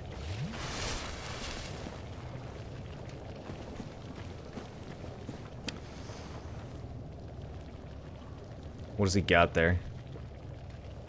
Do you think you're being sneaky? I see you over there.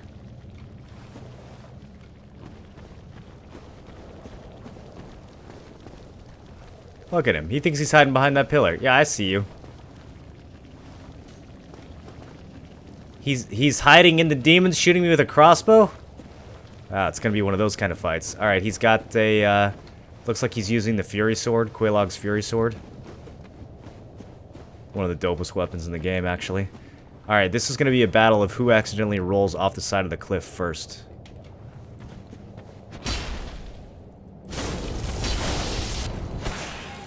Oh god, weapon swung into the wall. Not good.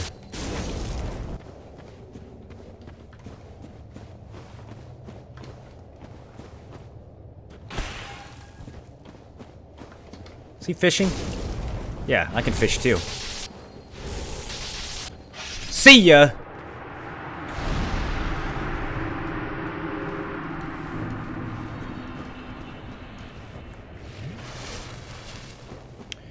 Whenever somebody starts to sketchy walk up to you like that with a shield up, just get behind them and take their back.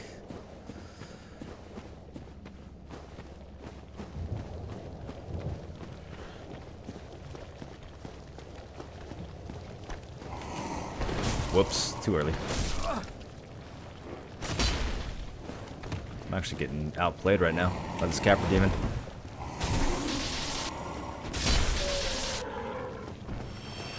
The stakes are high. The stakes kind of were high. I did not want that run back. I should go tag that bonfire pretty soon. It's okay, we just got a couple more demons to fight here. 3. Maybe 4. I don't know if another one's hidden back there. I can one-shot these with a jump attack. Alright, let's do that. Yes. Very highly efficient soul farming right here. At the Demon Ruins bonfire. Alright, we have a fog gate up ahead. That previously was a yellow gate that was cleared when we placed the Lord Vessel. These are the stairs that we saw way up at the beginning. They kind of looked like maybe they were just in the background, but you can indeed come down here.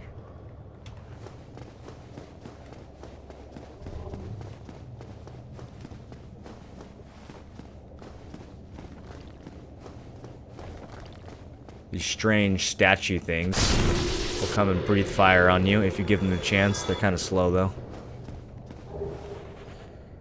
Lots of night souls. Here's some kind of strange calcified demon hanging off the ledge. Oh, hi.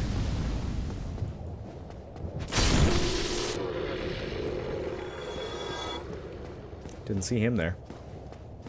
I'm level 80 yet? No, I'm 67.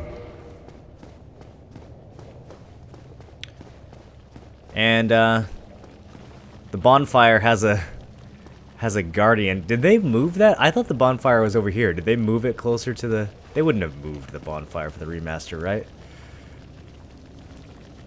Look at his little... Whoa! Look at his little legs. His little caterpillars.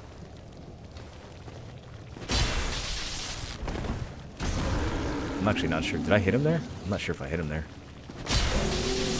Alright. Fight. Yeah, those things will throw a tantrum and fling you off the side. They also fuck up your gear. They have an acid attack that'll wreck your durability, so you gotta be careful.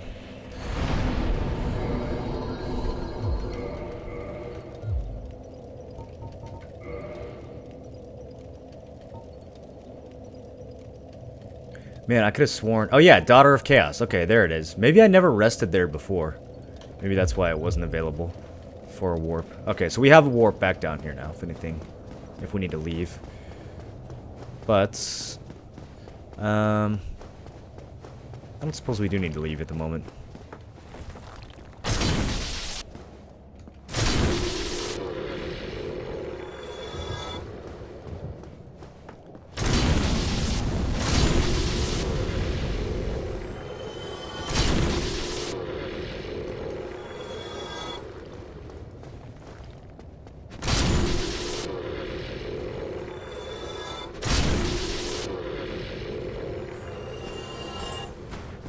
Do you remember what build you used your very first DS clear? Yeah, it was a bow katana dex build.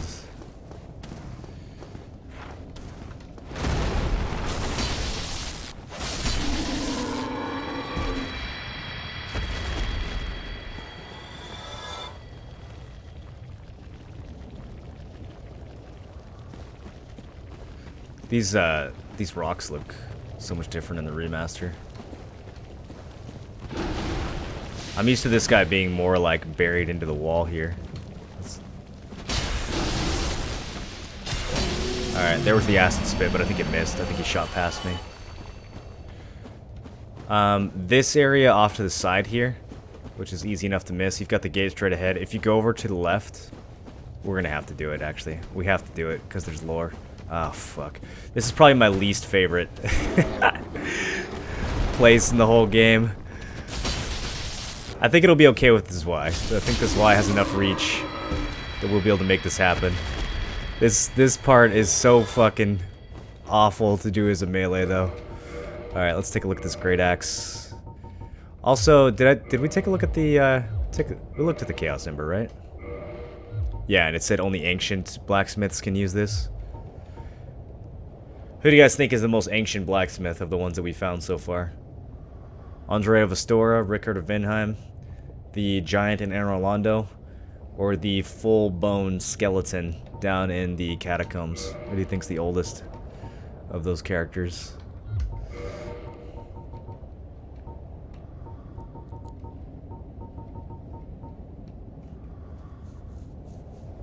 Blind giant, surely. Well, It's possible that the giant knows how to use the Chaos Ember and just doesn't want to. The actual NPC that uses the Chaos Ember is Vamos. Actually, I wonder if we can take the Chaos Ember to the giant and see if he reacts to it.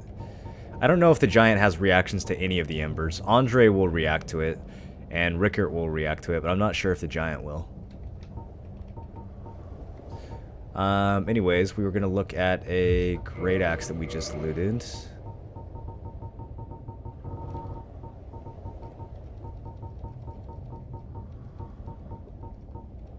Demon's Great Axe. Carved from the bones of fellow demons, wielded by the lesser Taurus demons, this axe is imbued with no special power, but can barely beat foes to a pulp. Pretty much the same description as the demon machete, just that it's wielded by Taurus demons and not Capra demons. Okay, let's please don't knock me off the ledge here. Oh, I hate fighting right here. Yes, jump. That's good. Get behind him. Take him out. Alright. Oh, this next part, boys. This next part. This is a fateful hallway right here.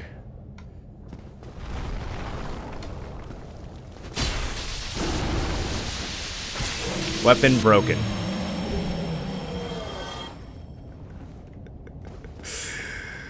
Well, I guess we could go back to the fire weapon.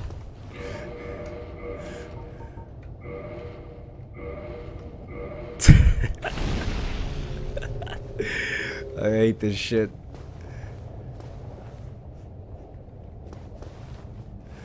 I don't know where the...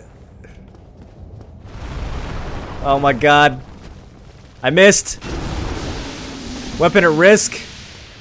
Fuck it. Just open the chest and suicide. You know what? I'm not even dealing with this shit. We're boning out. We're boning out. Where are my bones? I don't have bones equipped.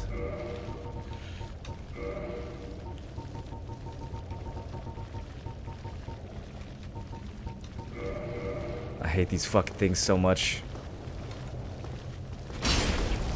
77 damage.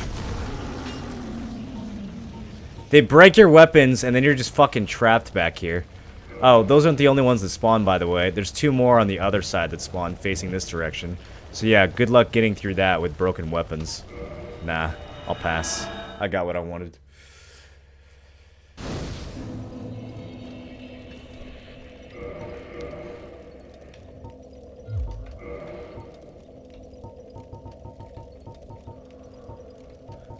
Large Flame Ember. Ember for Blacksmith Weapon Ascension. Ember required for Weapon Ascension. Large Flame Ember used in Ancient Rites. Handled only by blacksmiths knowledgeable in ancient weapons. So, we could, instead of ascending the +5 fire to a Chaos weapon, we could ascend it to a, like a better fire weapon. We could take fire all the way to +10. And if you don't know how Chaos weapons work, the regular fire ascension is better, but there's a little bit of a trick to making the Chaos weapon better than the fire weapon.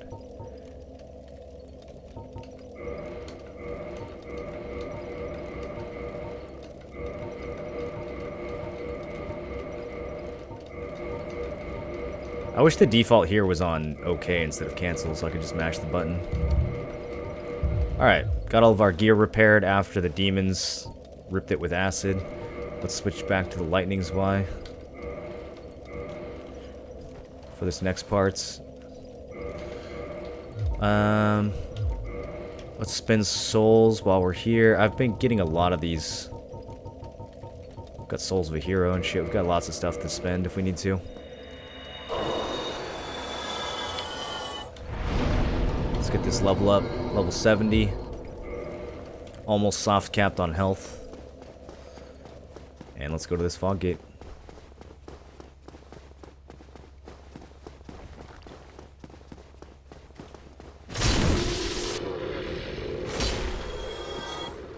Where does the other one hop down from? There's another one over here that snuck up on me before. Anyways. Oh shit, you're not dead. There's that fire breath.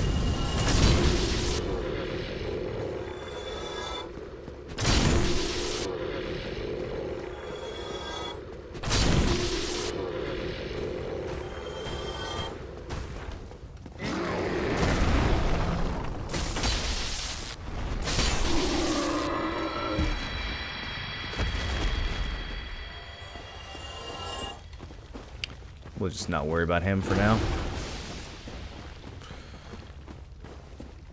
Don't want to get my gear accidentally acided. Okay, I don't think there's anything over here.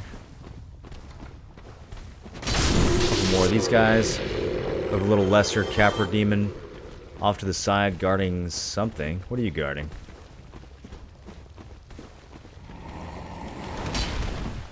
Can you backstab these?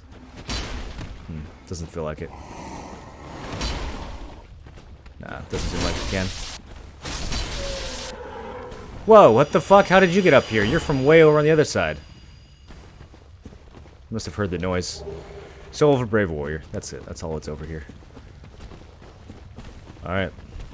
Through the fog gate. Let's go.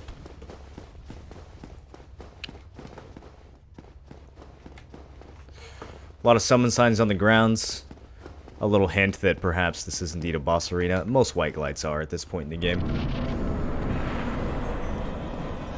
Oh, he looks fancy in the remaster. Check him out. Ow.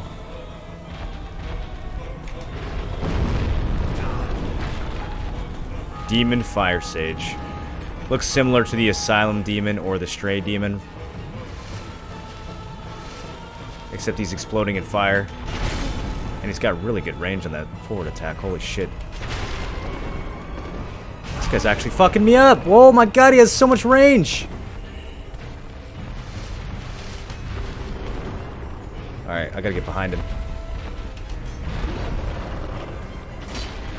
That's a whiff.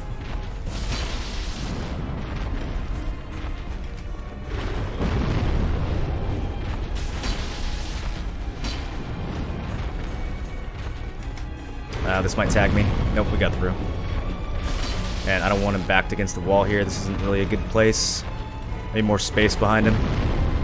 We're doing okay, though. That's going to be a big explosion. Let's get away.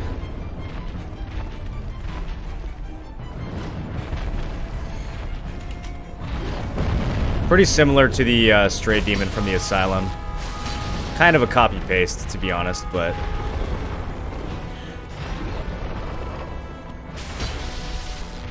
this part of the game, in general, the Demon Ruins and Lost Izalith feel like maybe they didn't get a chance to... shit. To complete it as much as they wanted to. But it's still a good fight. They give him a few extra moves that the other copy and pastes of that boss don't have. Only one Ember missing now.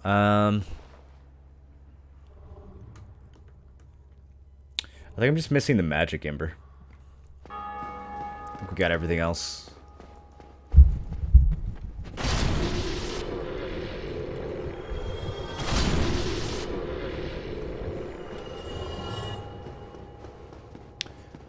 So from here, we can go down to a bonfire and another fog gate.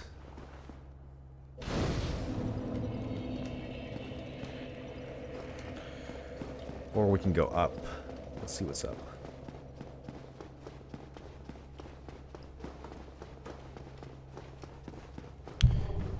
If we go up, there's some ominous noises. But it's just more of these things.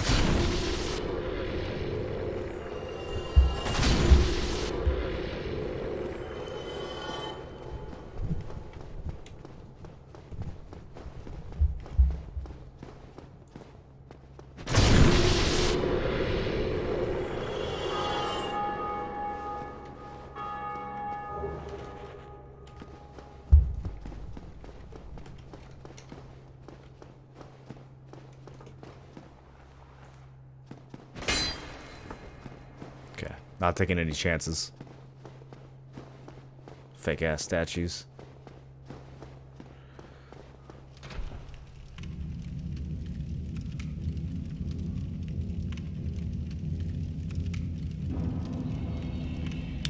It's the elevator back to Quelaag's domain. What a satisfying shortcut.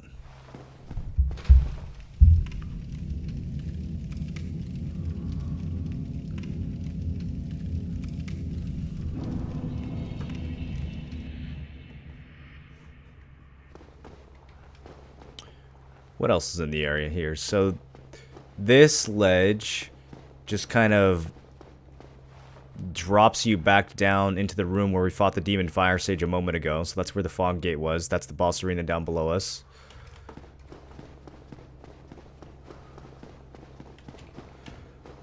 This side appears to just be a dead end. This side, another dead end.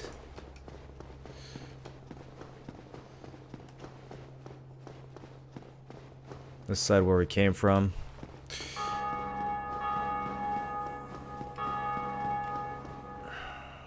trying to remember the layout of this place.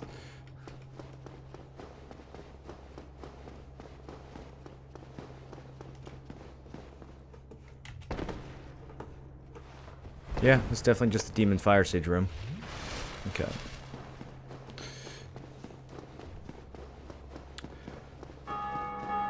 Lost Izalith is my least favorite area in all of Dark Souls. I think most people would probably say that, yeah. It just feels a little incomplete. Lost Izalith definitely feels incomplete. But there's still some goodies down here. One character in particular that we're going to learn quite a bit about. Alright, 50 vitality. And we gotta pick another stat to pump. I actually don't know. Now that we're at this point, I might grab a couple points of attunement. We could just go past soft cap vitality. I wasn't really planning this build to go much further.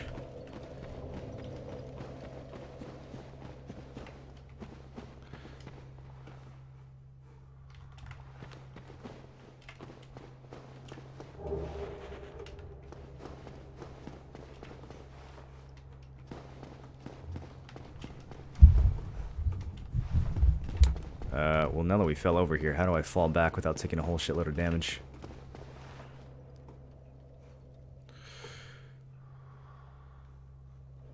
Giant fucked up looking tree growing through here. And I guess we will just sort of fall onto this branch. Yeah, that's fine.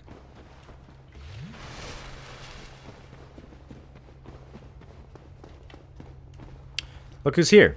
It's our boy Solaire. Or at least he's available to be summoned.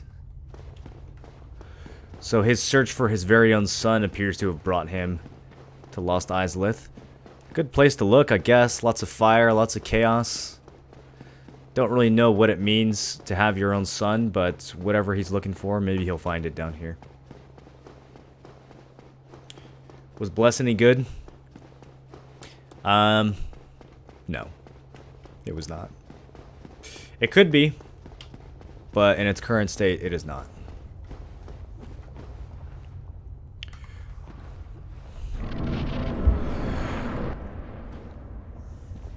This is a hell of a cutscene here.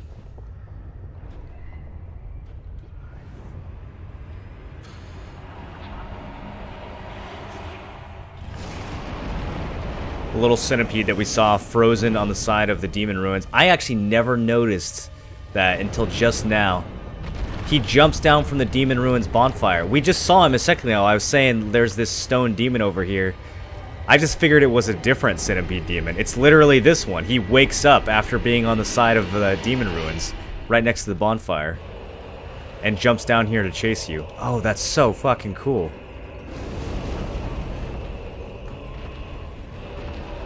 Alright, well this whole area is lava. So let's run away. Grab some green titan. Let's pop 2 heals.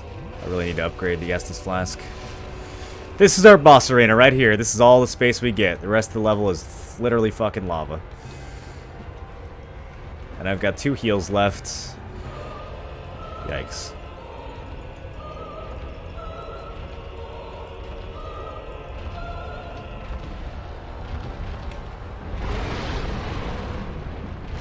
He's not gonna stick that arm out there for much longer. Oh shit, that still hit me? Okay. Dodging is not going so well, boys.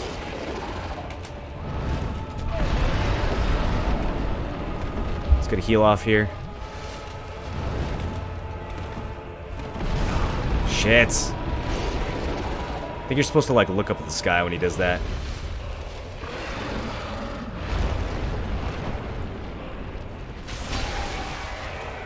Okay, cut his tail off. And then killed his tail. His tail still had health after we cut it off. We got an orange charred ring. Can't look at that right now, though. Too busy dying.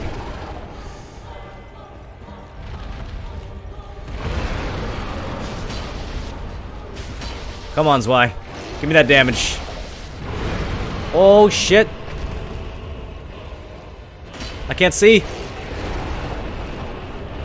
Oh, that missed. How did that miss? One more hit. Swing.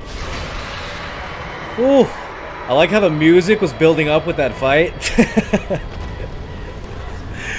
Oh, damn, dude. I don't know that guy's moves at all. I, like, barely remembered that boss. 40,000 souls. How about that ring that we got from cutting his tail? Reduces lava damage. Well, that sounds extremely fucking useful right now, doesn't it? An orange ring enchanted by a witch. Reduces lava damage. Since his sores were inflamed by lava from birth, his witch sisters gave him this special ring. But fool that he is, he readily dropped it. And from that spot, a terrible centipede demon was born. So, who is he? Since his sores were inflamed by lava from birth, probably talking about ceaseless discharge. There's really no other candidate for this. So, the Witch of Izalith not only had her Daughters of Chaos, who we're familiar with, but she apparently also had a son, because it says his witch sisters gave him this special ring. So, poor Ceaseless, who we already slaughtered earlier, dropped this ring, fool that he is. And when he dropped the ring, a centipede demon was born. Powerful ring. Let's put it on. Alright, nothing awful happened. So that greatly reduces lava damage. We're still going to take some lava damage, so I'm actually a little bit worried here. Since my health is low, but I think we'll be okay to get to the next part. We can now use this ring to go back. This is nothing over here, right? It's stuff like this that makes you feel like Lost Izalith was kind of incomplete. It's too bad that in the remaster they didn't take the opportunity to flesh out this area a little bit more. Because it seems, you notice a lot of stuff in this level, it feels like they just didn't quite get the chance to finish developing it before the game had to be launched.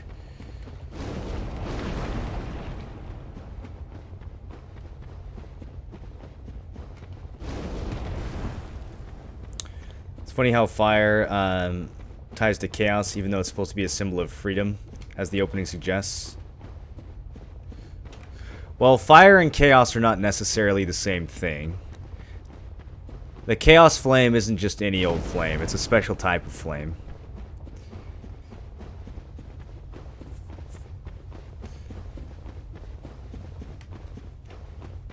And we have another bonfire. And we have our boy Solaire. Why? Why? It's not doing too well. After all this searching, I still cannot find it. So Solaire, normally in good spirits, normally a happy guy, jolly cooperation, praise the sun, yada yada yada. Not doing so well down here. Why? That's all he says. Why? After all this searching, I still cannot find it. Can't find his son. S-U-N. I don't know what to level up next, boys. Could put some points into strength. Doesn't seem necessary. Attunement, maybe? Hikari with the 6 months. Welcome back, Hikari. How you been? Thanks for sticking around for 6 months. I appreciate the support. Just getting into your channel. You sound salty on BDO. Is that how you feel about it, or is it just your personality? I don't think I've said anything about BDO this whole stream, so I'm not sure what you're referring to. Evil and good in Dark Souls isn't really that black and white either. Yeah, it's true. Very true. Izalith is blinding on the remastered. Oh, isn't blinding? Yeah, normally in the original Dark Souls, you come down here and you're just like, you gotta wear fucking sunglasses to get through this part. You gotta wear goggles. I didn't realize we had finished this build so quickly. 71 and I got everything I want. We could go, we could do more endurance for more equip load. Wear heavier armor. I think I'm gonna... trying to think of what pyromancies I might want to give this guy. We could also just leave him level 70 for like PvP reasons. Stay kind of low level. So we can get rated as we continue going through the next areas. I'm gonna have a lot of souls and nothing to use them on though. Don't have any use for intelligence or faith really. I'll just pump attunement for now. Maybe we'll pick up some pyros. Max resistance.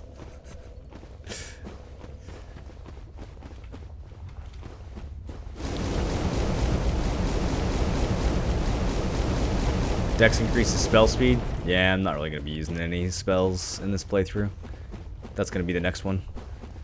We're supposed to go up this log right here. You still think Pirates is best spot for money outside Histria? I don't know anymore, dude. They've changed. They've messed with the loot tables too much. I don't have really any like good data on that these days. And we finally found Lost Izalith. Birthplace of Chaos.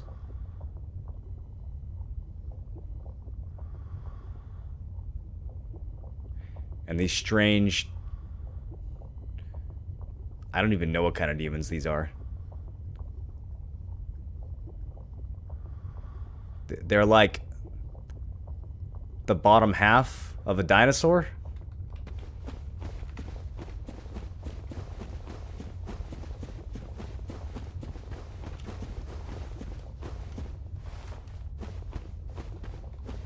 Upgrade a pyro glove? Yes, you're right actually. That is what I should use all my souls on. That's a good point.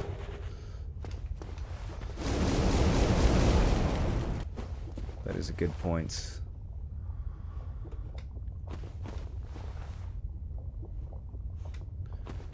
Well, they don't seem aggressive yet. You're kind of drawn through the area by these natural tree branches. This place seems to be a mixture of buildings and trees.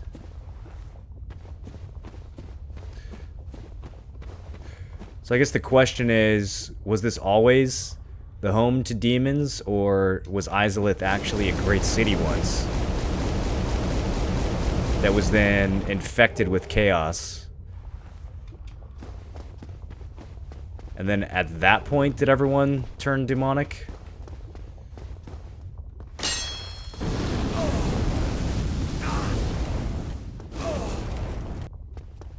Oh yeah, I don't have the wolf ring on. I can't poise through that anymore. I'm gonna have to actually dodge it. One of these, it's been a while. It might be the next one. Are you real? Okay.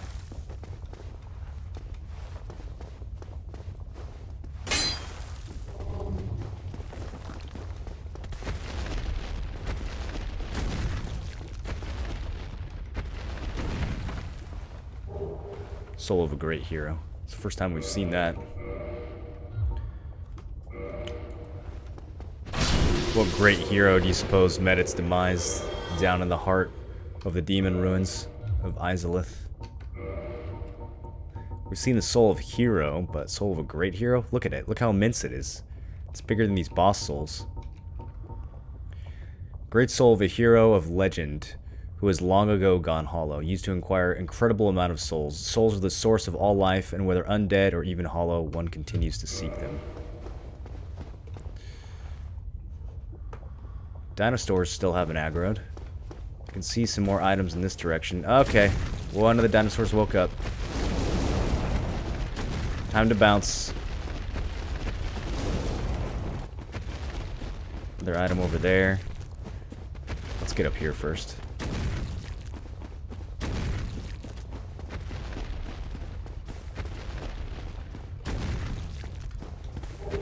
Twin humanities.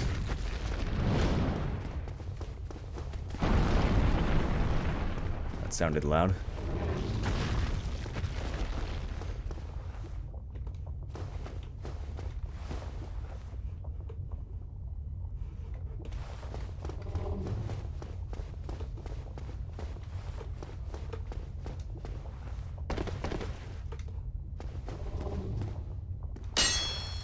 Nope.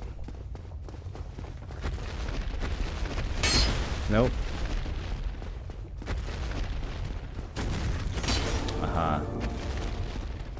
The only bonfire in Lost Izalith. Just like the depths, hidden behind a wall.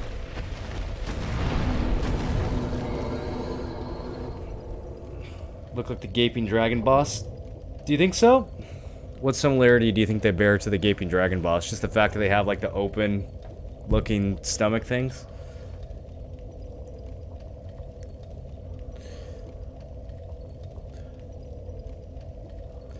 I heard they are failed dragons because the witch tried to create life. Maybe. They do kind of look like the bottom half of the undead dragon, don't they?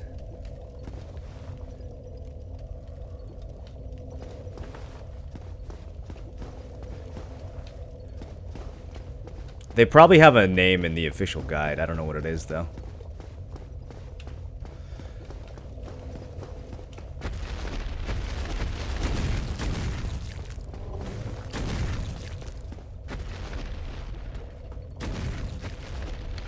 Saw an item off to the side over here, but I can't remember where it was. Let's continue forward. Whatever direction forward might be.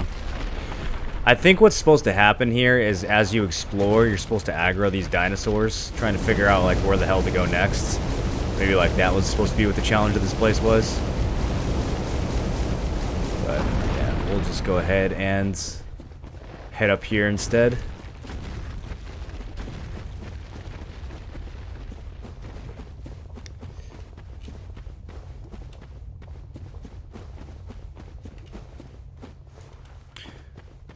The only bonfire in Lost Izalith, and not a particularly useful one.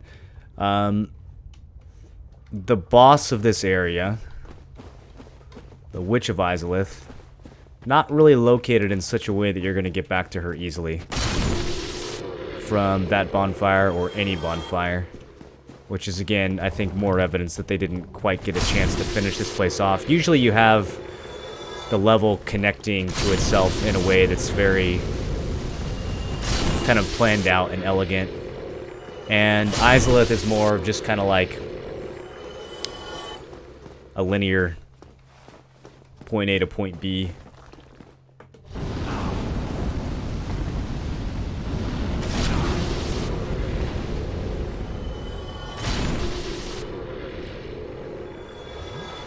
How do you get the Chaos Weapon variant stronger than the fire upgrades you mentioned earlier? The secret is humanity. Chaos Weapons feed off of humanity or something. But having more humanity in the top left corner of your screen gives you a damage bonus to Chaos Weapons. And that's how they end up being stronger than fire weapons. If you don't have the humanity, then the fire weapon is stronger. But if you have 10 humanity, then the Chaos Weapon is stronger.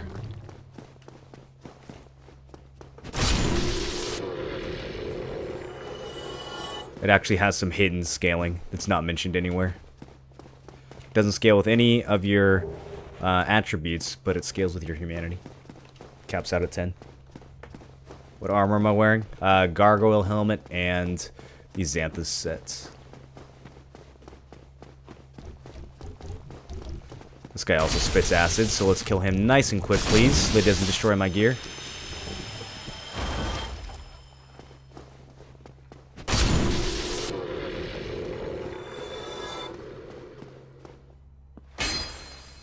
One of these was an illusory wall.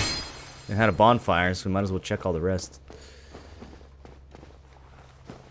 And up ahead we have what looks to be someone wearing Quelana's armor.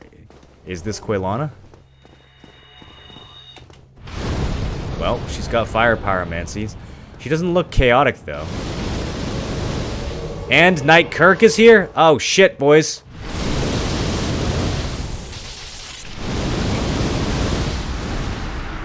Sorry, Kirk. I didn't mean to one-shot you.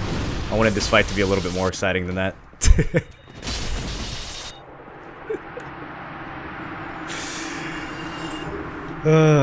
She drops the Izalith Catalisk. That's the third time we've been invaded by Knight Kirk. We've got a white fog gate over here. I bet you know what's behind that.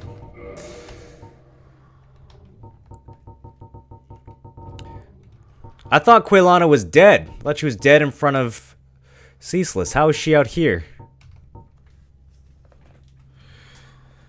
Well, we do know that there's multiple Daughters of Chaos, so maybe they all dressed like that. Maybe it wasn't just Quaylana.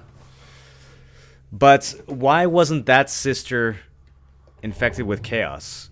We've seen the Fair Lady and we've seen Quelaag, both infected with... Oh, motherfucker. Speaking of infections. Despacito 2? He's in full Havels? Oh, shit.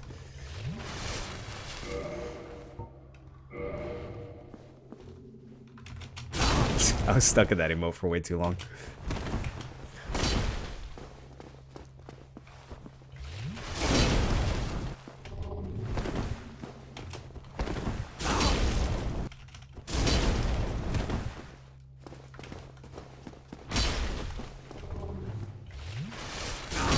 Damn, dude. He's relentless. How does he have that much stamina? I just want to get my health full for the beginning of the fight.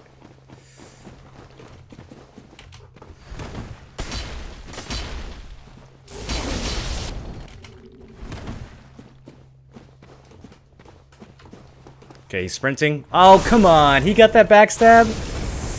I'm salty. I gotta watch the replay on that one. He was nowhere near behind me. A gesture bait? I know, dude. Fucking hit me while I was emoting.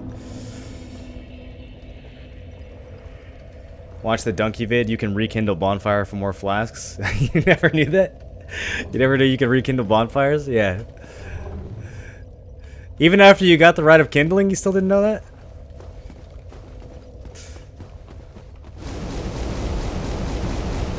Weren't there 3 witch sisters? There's a lot more than 3. I think there's like 7 or something. The witch sisters end up being all over the fucking place in this game. I do think it's interesting that some of them are infected with chaos and some of them are not, though.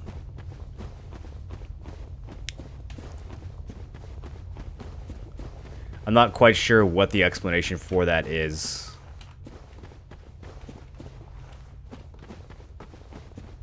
It might just be that if they were going to have, like, an NPC for you to fight against wearing the wearing Quaylana's set, wearing the Black Hem set. I should stop calling it Quaylana's set. Wearing the Black Hem set. Maybe they just didn't have an asset to use, but that seems like a lazy explanation.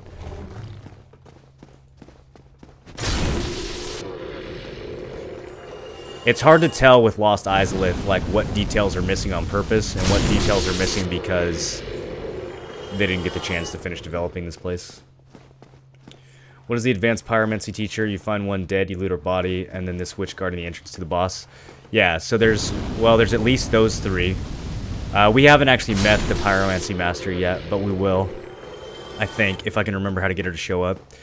But then in addition to those 3, there's also the Fair Lady and there's also Quaylana, so that's at least 5.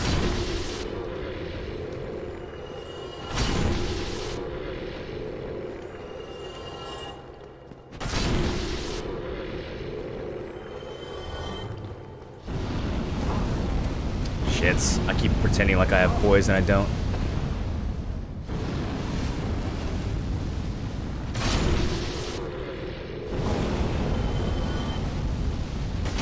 All I want to do is trade hits with these guys. That's all I want to do. I think there are 8 Sisters of Chaos. I don't remember. I mean, it depends on if you count Ceaseless. I guess that would be a Brother of Chaos.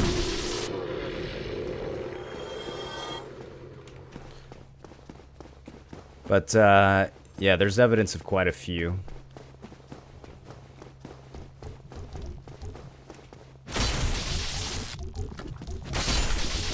Bloop, bloop, bloop. Bloop, bloop, bloop.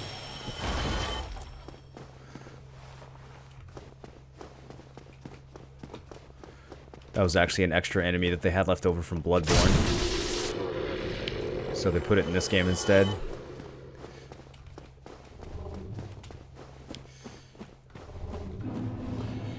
Alright, now that we're not being invaded, let's look at some lore and explore a bit. So, what did we get? We got something. Didn't we get something? I catalyst. We got a catalyst. Somewhere down here. Izalith Catalyst.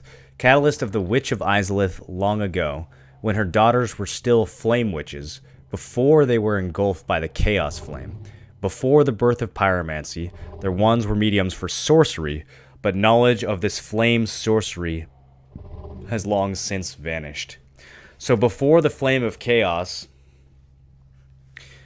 I guess that's why they used to be called witches, because even before the Age of Fire, even before they had pyromancy, they still had access to some kind of sorcery back then. But whatever fire sorceries they had back then have been lost and replaced with chaos and pyromancies instead.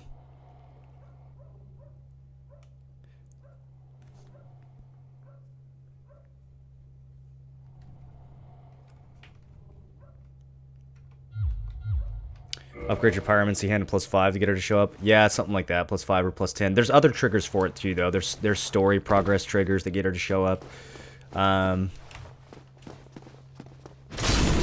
me see what the wiki says, actually, about getting her to show up.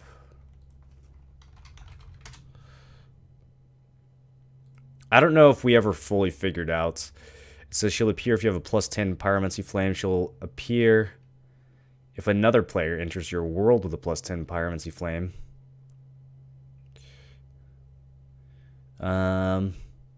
That's definitely not the only triggers, though. There's for sure other ways to get her to show up.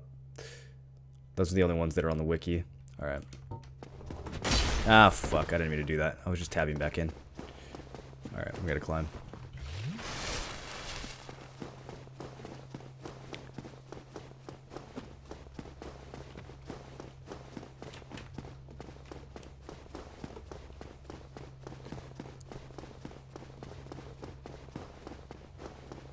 Okay, so let's run off to the side here. Wait. Let's run off to this side. There's several sides we can run off to up here.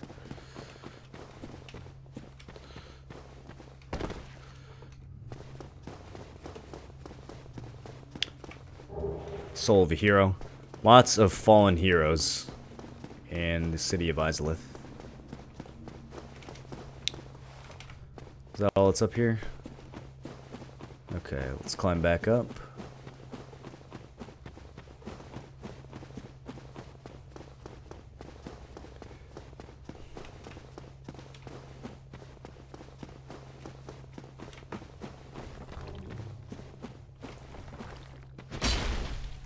Yikes.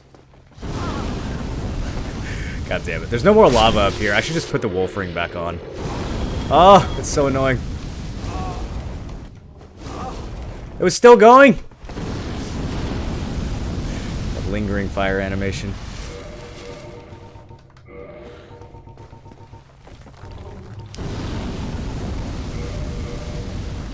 Alright, here we go. Now we can space tank this shit.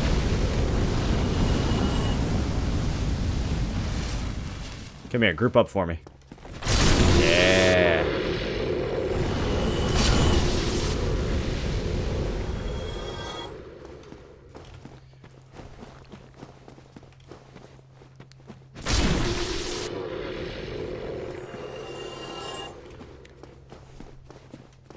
She also shows up if you have the other Pyromancer.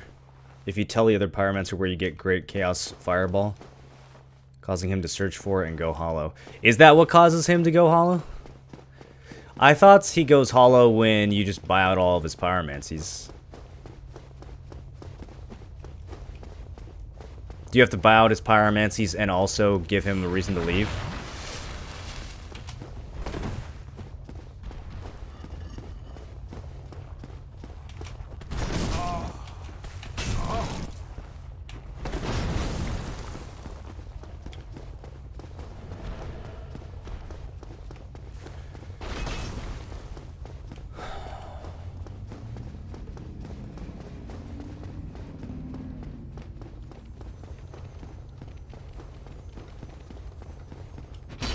Oh, dude, it stopped right when I was about to charge it. Well, next time. There's a dead end with little bugs, one of which is glowing. And a familiar knight with a sunlit shield and crest on his armor.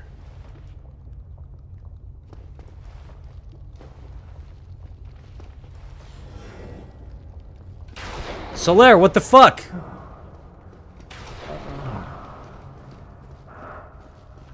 Finally, I have found it. I have. My very own son. I am the son. I've done it. I have. Yes, I did it. I did. Oh. Oh.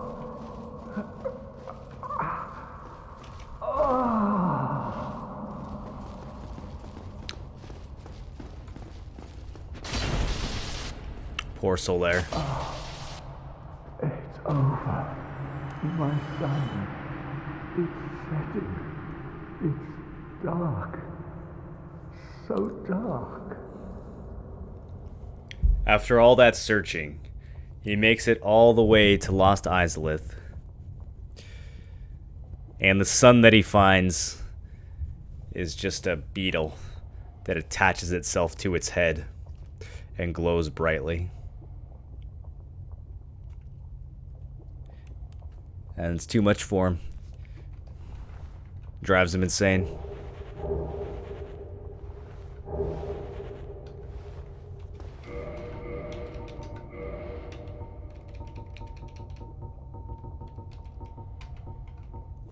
Armor of Solaire of Astora, Knight of Sunlights. The large holy symbol of the sun, while powerless, was painted by Solaire himself. Solaire's incredible prowess must have come from rigorous training alone, for his equipment exhibits no special traits. And his armor is actually pretty good evidence against the theory that he was Gwyn's firstborn. Still was a good theory, though. Astora Straight Sword. Straight Sword of an unknown knight, likely one of Astora's superiors. High quality weapon with a powerful blessing. I think it's got some faith scaling on it. And then he dropped a shield too, didn't he?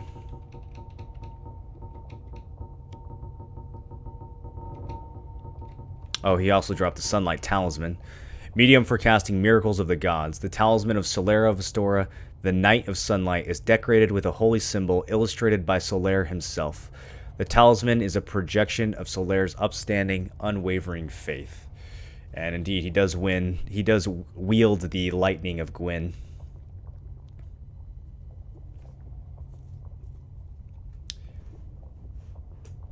Bless holding up. Is it though, Rolvy? Did you refund yet?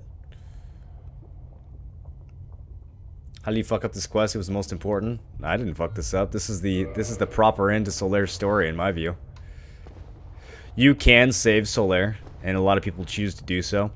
There's a way to open this door from the other side, and if you do, you can kill these sunlight maggots. And if you kill them, one in particular, the one that's actually glowing over here. Oh my god. Quit running away. If you kill them, then Solaire will not be infected.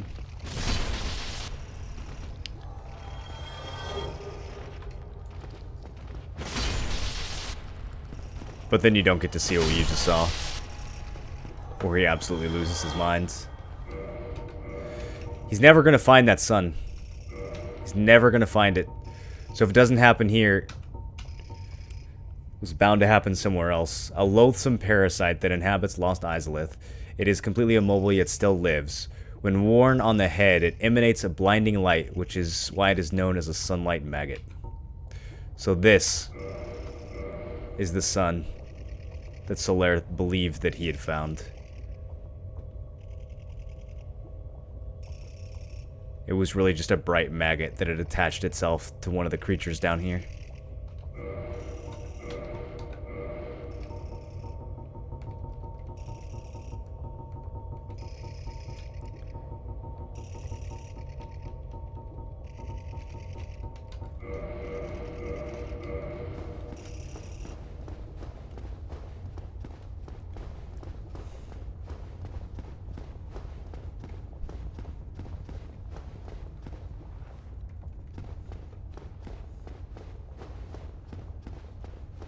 can also clip the bug through the wall. That's true, yeah. I don't know if you can still do that in the remaster. But you could clip through the wall and kill the sunlight maggot with certain attacks. This doesn't open from the other side, right? Now that we're here, can we open it, or do we still need to pay 30 humanity for this shortcut? Because this is actually a pretty useful shortcut to have.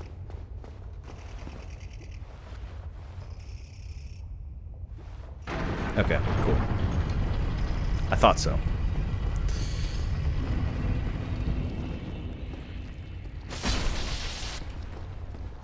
Now we're back at the Demon Ruins.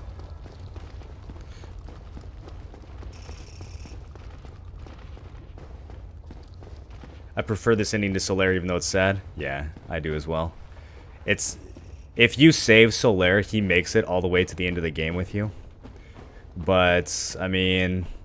when you see the end of this game, it's unclear if that is actually a happier fate than the one that he had just now. At least... I don't know. At least for a brief moment, he got to believe that he had completed his quest, even though it made him insane. And at least we are there to put him out of his misery once he loses it. I don't think I've ever finished Onion Bros quest. Oh, Onion Bros quest is the hardest for me to finish. It's so hard for me to finish it. He's my favorite character in this game.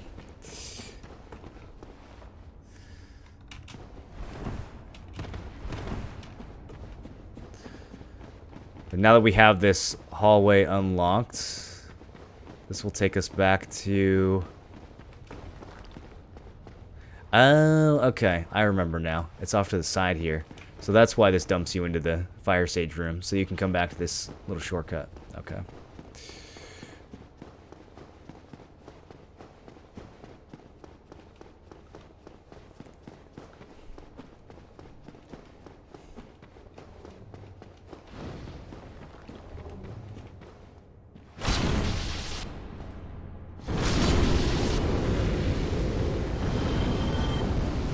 But now that we have that shortcuts, we can get back to the fog gate without having to deal with any of the lava bullshits. It is still quite a bit of a run, though, because we have to use the Daughter of Chaos bonfire, which is all the fucking way up these stairs.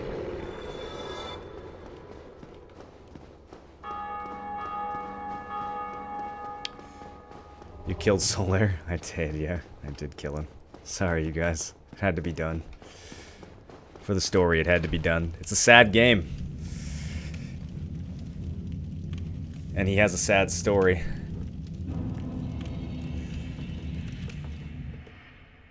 Another character that has a sad ending. There's a corpse with an item on it at the Daughter of Chaos that was not here before.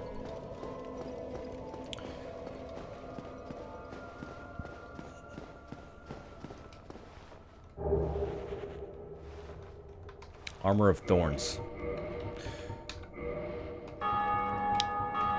Should recognize this armor.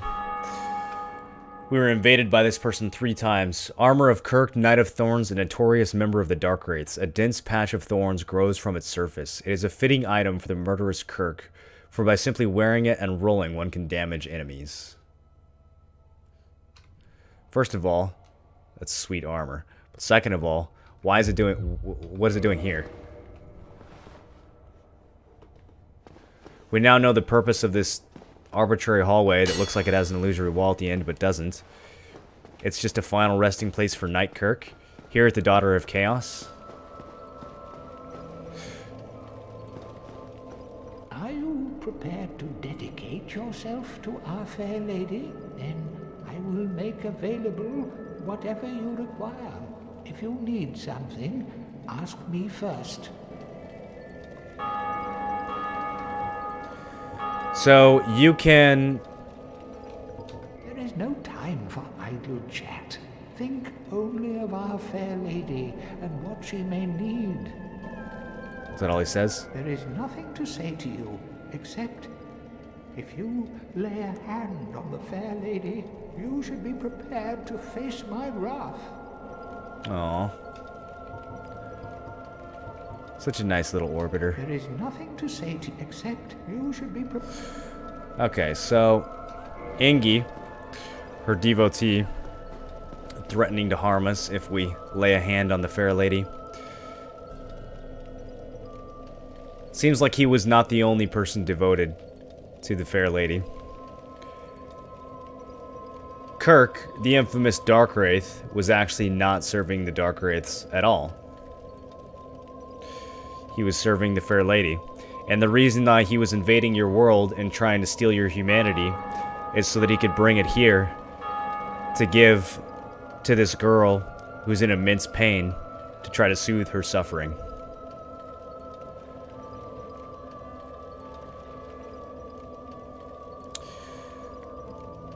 But, like most characters in Lordran, he doesn't make it.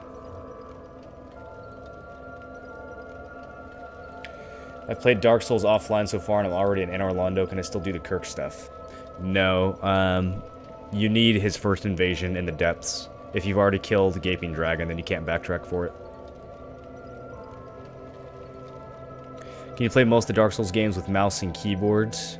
Or is it really hard, easier with a controller? Most people think it's easier with a controller. I don't mind mouse and keyboard at all, but most people seem to prefer the controller.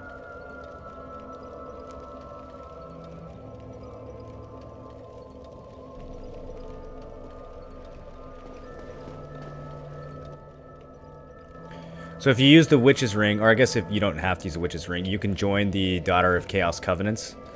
And if you give her enough humanity, she will open the door to Lost Izalith that we just passed through. The one that takes you to the Sunlight Maggot, and that's how you save Solaire. It also allows you to bypass the Centipede Demon and most of Izalith and go straight to where the witch is housed. So it seems you can earn her trust, and she'll open the door for you. You again? And then you end up betraying her by fighting her mother.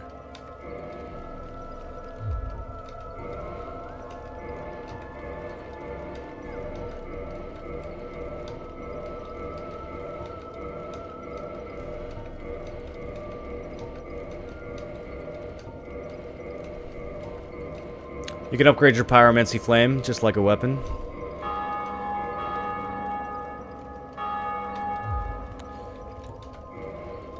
We have just enough to get it to +10.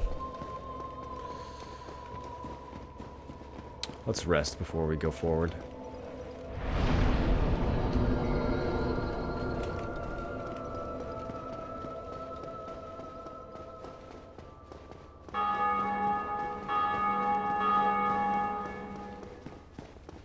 The Fair Lady is your favorite NPC? Yep.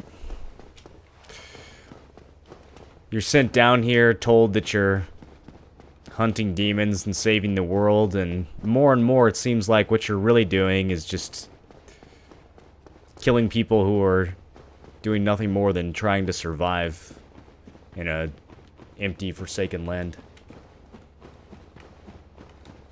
So that you can fulfill a prophecy or a saying of some kind, without really knowing why. What are those bells? Those bells are other players ringing the Bell of Awakening.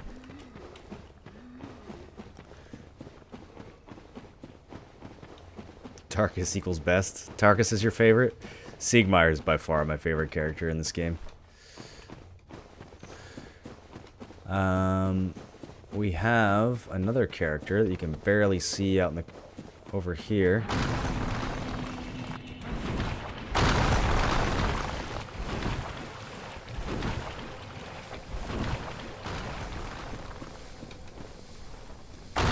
Wearing the Black Hymn set.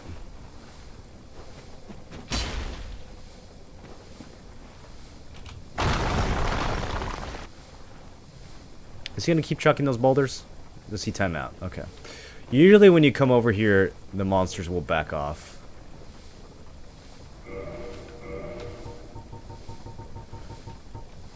Which is nice. Because I want to have a conversation. A mere undead, yet you can see me. Fascinating. I am Quelana of Izalith. I am not often revealed to walkers of flesh. You have a gift. So she's normally invisible. Are you too one who seeks my pyromancy, like Solomon? We've heard the name Solomon before. He's supposed to be like a great teacher of some kind of pyromancy. Yes, of course. It should be expected. Very well. She doesn't look infected with chaos either, to though. pursue my pyromancy, you must give something up. Are you prepared to do this? And she's probably speaking about the cost of spending souls to learn these spells.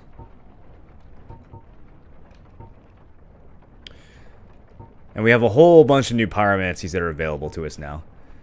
Great Fireball, Ultimate Fireball Pyromancy. Salaman, the Master Pyromancer, also called the Great Fireball after this spell, believed pyromancy was rooted in an adoration of fire. Those who acquire the spell usually agree. Firestorm. This is the spell that was cast in front of the White Gate when we were down at Lost Izalith. Primal Pyromancy taught by Quelana of Izalith. Erect fire pillars in vicinity. The storm of flame is indiscriminate and incinerates all nearby life. Fire Whip, Primal Pyromancy taught by Quelana of Izalith. Sweep foes with a Fire Whip. The root Pyromancy of Combustion, but much more difficult to wield. Then Combustion, this is one of the basic Pyromancies that Laurentius will teach us back at Firelink Shrine. One of the basic ones. Now we also have access to Great Combustion. Great Combustion creates a powerful flame, but many sorcerers mock the simplicity of this spell.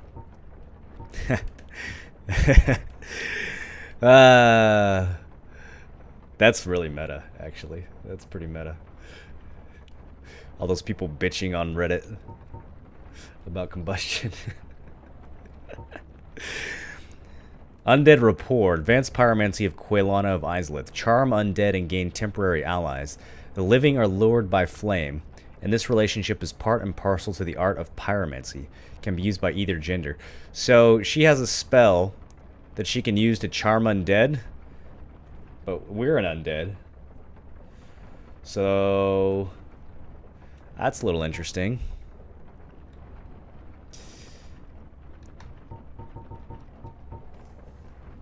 What does she have to say?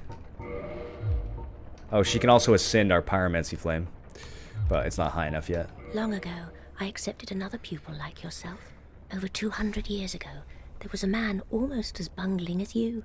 In your world, he was called Salaman, the Master Pyromancer. The little rascal really made something of himself. It's been 200 years since she's had a pupil?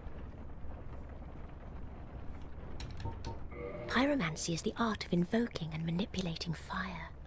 But remember one thing. Always fear the flame, lest you be devoured by it and lose yourself. I would hate to see that happen again. Always fear the flame, lest you be desired by it. I would hate to see that happen again. Seemingly referring to her mother and her sisters. Pyromancy is the... But remember, always fear that I would hate to see that happen again. No luck, Well, young pupil, you must have patience, but do not keep me waiting much longer.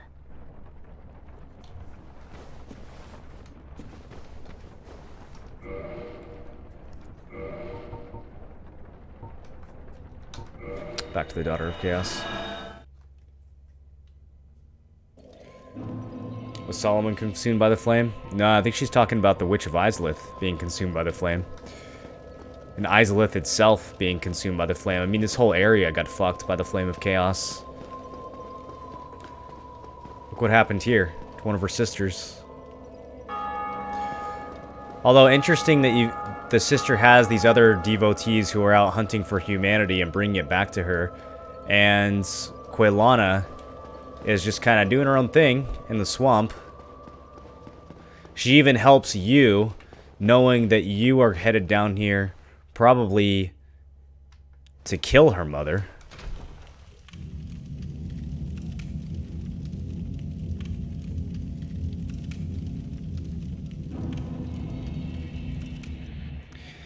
If I remember right, I think there's even a way to get a dialogue from her where she straight up asks you to kill her mother. Let me check real quick. I think if we go back and talk to her again, we might actually be able to get some more dialogue. Maybe make a little bit of a trip back there real quick.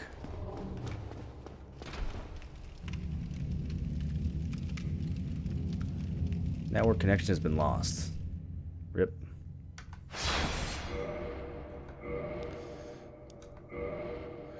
Alright, we'll just be in offline mode for a second.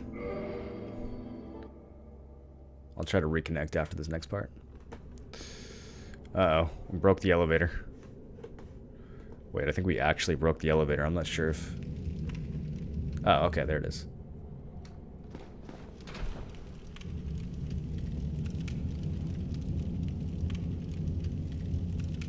Steam down here too. Did you also lose connection? Alright, let's go back through Quelaag's domain real quick and have another chat. I think what happens is you have the opportunity to talk to her when you first get to Blighttown, and then after you kill Quelaag, you unlock the next set of dialogue.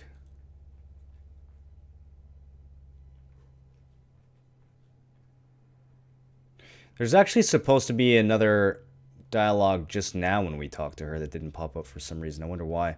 If you keep talking to her, after she says, "I hate to see it happen again," she'll say, "The Witch of Izalith, please do not speak of her. I abandoned my mother and sisters and fled to this land.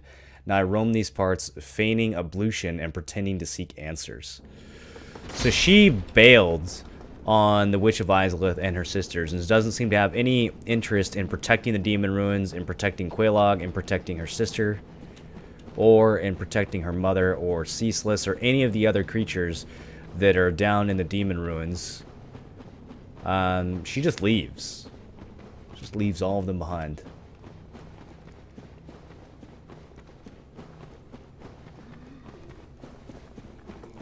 It's got to be the most enjoyable playthrough of Dark Souls I've watched. Oh, wow. Thanks for saying that. I appreciate that. Glad you guys are enjoying it.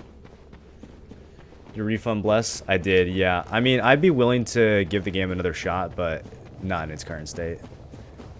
When I'm trying to do the combos in that game, and like it's literally not even, my buttons don't even work, I just can't be bothered. If they can actually make it into like a full-blown game, then I might pick it up again. Did I run to the wrong... Here we go. Okay, so if we go over here, the mobs should back off. They usually do. It's almost like she's got an invisibility spell cast on this very spot right here.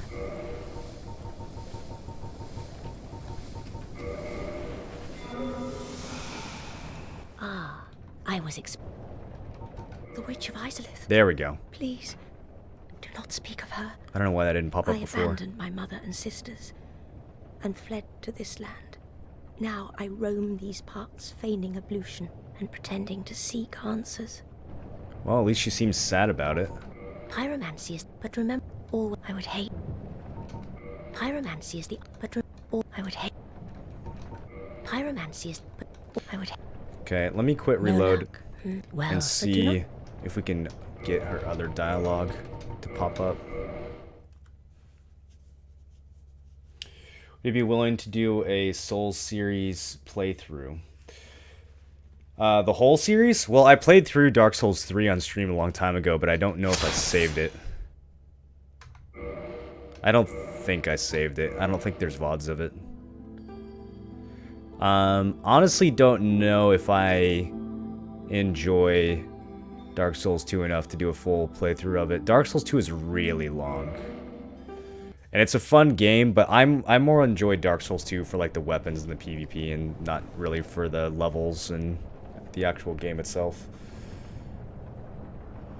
Dark Souls 2 does have a good story, but it would take us so long to uncover the story in that game. It's like 5 times longer than Dark Souls 1.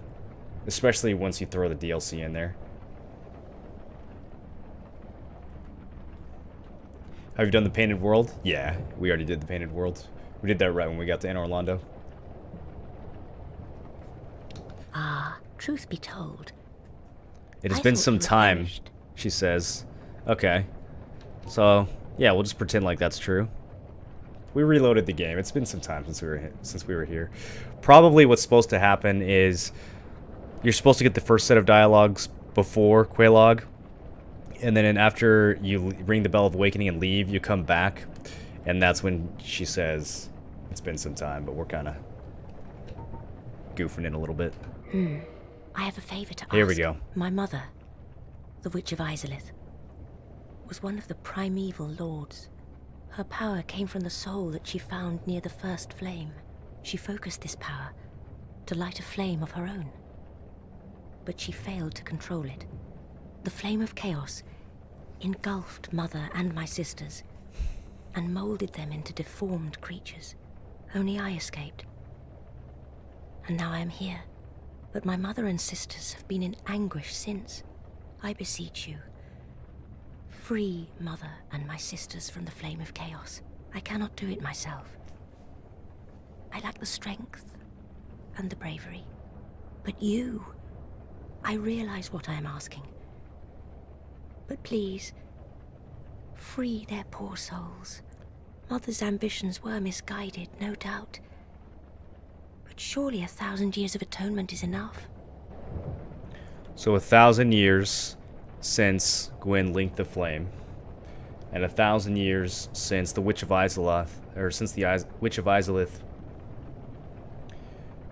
tried to create a first flame of her own and lost control of it, and that's when it became the Flame of Chaos. Destroyed the demon ruins, transformed everyone there, transformed her, transformed the daughters, transformed Ceaseless, and she says she's the only one who made it out. Interesting though that we do find one black-hymned witch dead in front of Ceaseless, and we find another black-hymned witch in front of the fog gate to the Witch of Izalith, and neither of them seem deformed, but the other sisters definitely were. We'll learn a bit later in the game about Gwyn doing battle with the Chaos Demons, so the timeline here is a little bit... It seems like what happened is that the Flame of Chaos went out of control before Gwyn linked the flame, because otherwise how would his knights have been able to fight the Chaos Demons?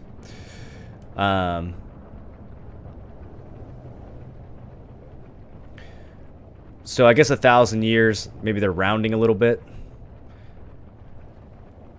Maybe it was like 1,100 years when the flame went wild, and then 1,000 years after, or 100 years after that when Gwyn linked the flame. Who knows, really?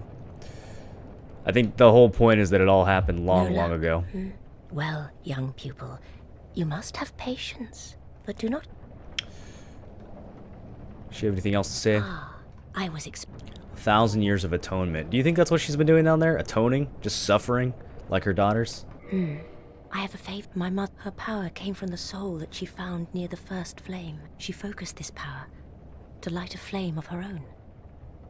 But she failed. The flame of chaos engulfed only I. But my mother and I beseech you. I cannot do. But you, others. She doesn't want to help them. She doesn't want to bring them humanity. Well, but she also can't put them down herself. She's not brave enough to do it. Looks like we're gonna have to do it for her. Love your game walkthroughs. I hope you do another Bloodborne playthrough. Wasn't able to catch all of it last time you did it. The Bloodborne playthrough is all saved. That one is saved. So there's a playlist for it if you just go into the VODs. Full playthrough, or is it in parts? Yeah, it's the full playthrough. It's like 8 or 9 parts, but they're all in order. You can watch the whole thing start to finish, uncut. Okay, down we go.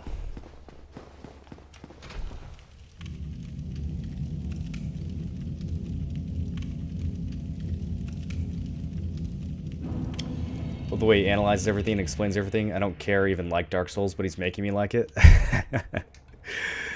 I think that's how it starts with this game. Like, I didn't really give a shit about the game's story the first time I played it. I didn't even know really what the story was. I just thought that this was like a game from Japan that had been ported over, and I don't even know. I didn't really even feel like the story was completed. I felt like it was just like an action game. But once you start to pay attention, it's... Oh god, we're fine. It's not just the story, too. It's the way the story weaves together with the actual experience of playing the game to create this kind of, like, emergent Souls experience that you just don't get from anything else.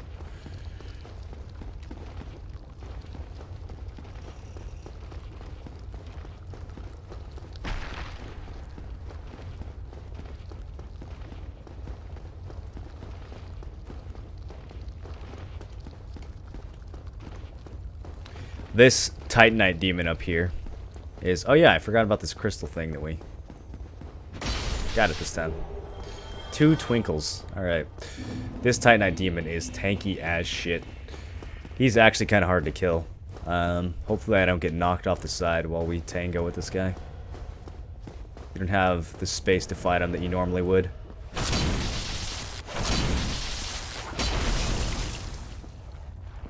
Damn, that's a lot of damage. Alright, got the stagger. Use that for the heal. I gotta back off. Okay, let's re-engage. Fuck, dude. He's so dangerous on this little ledge.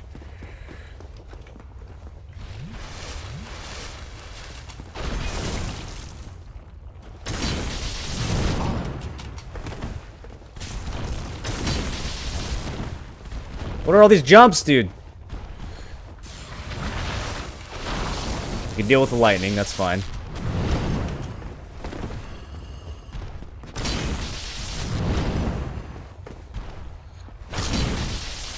It's a stagger. One more hit, come on. Oof. Finally got the Titanite catch pull. And 2 Titanite, 2 Demon Titanite. Usually the Titanite demons only drop one of those. But this one drops 2 because he's extra fucking bamf. Weapon of the Titanite demon, a faceless stone monster born from Titanite slab. One of the enchanted weapons, perhaps from residual power of the Titanite slab. Known for its leaping attack which comes smashing down on foes from above. A faceless stone monster born from a Titanite slab. I wonder if there's any, like, lore videos on Titanite out there. Titanite is such a weird substance in these games that I don't know a lot about. Alright, let's get our Estus back. And before we talk to the Witch of Izalith, we need to go... There's a little secret underneath Lost Izalith that I completely missed my first time playing through the game.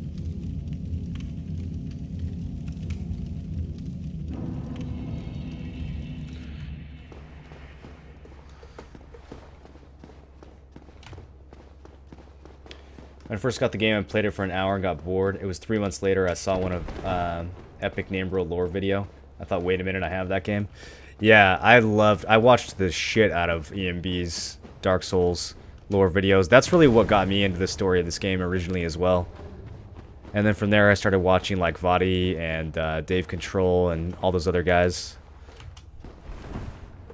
And I was like, holy shit, there's so much content here. There's so much to learn. I started like reading posts on Reddit.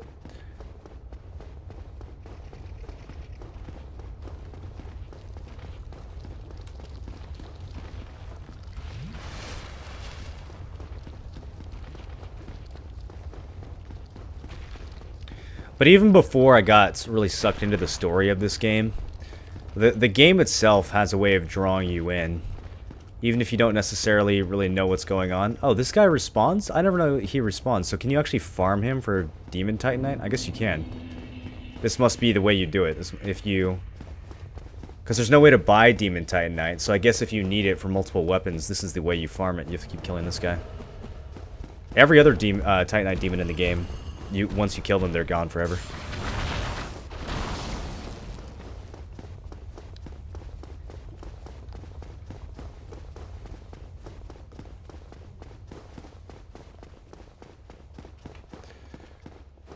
Okay, so back up the tree branch will take us to the fog gate, but if we go over to this dead end over here, turns out that it is not a dead end at all. And now we have a decision to make. The only way out of here is going to be into this pit where you have these very lovely remastered sets of teeth. Look at those. Those look good. I mean, horrible?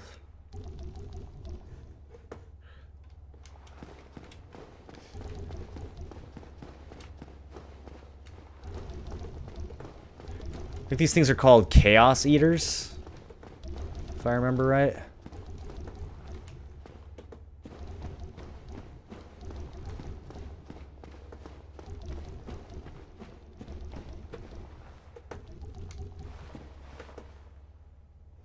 We can drop down here, but it's just going to circle us back to where these creatures are anyways. And it doesn't seem like there are any other ways out. And once again, this proud knight of Catarina has found himself in a bit of a pickle. Are we going to have to save him once more? Jesus, this guy. He's taking a nap again.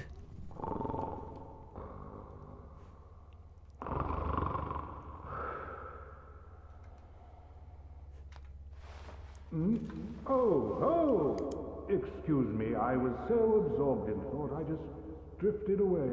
Must be the warmth. Well, what's on your mind? No, don't tell me. Those monsters making life difficult for you? You need not be ashamed. We're all in the same boat, you know. I really have run up quite a debt to you. Perhaps the time has come.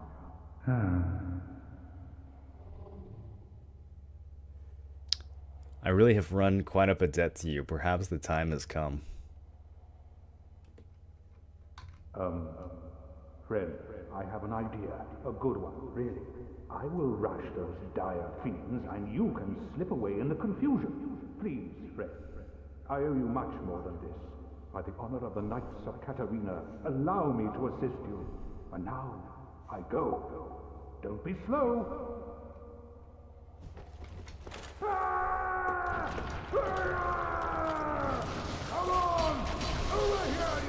Oh, they broke my weapon instantly.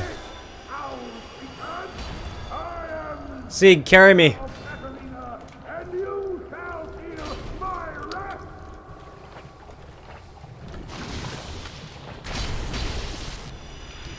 I love his howl there at the end. I am Sigmire of Catarina.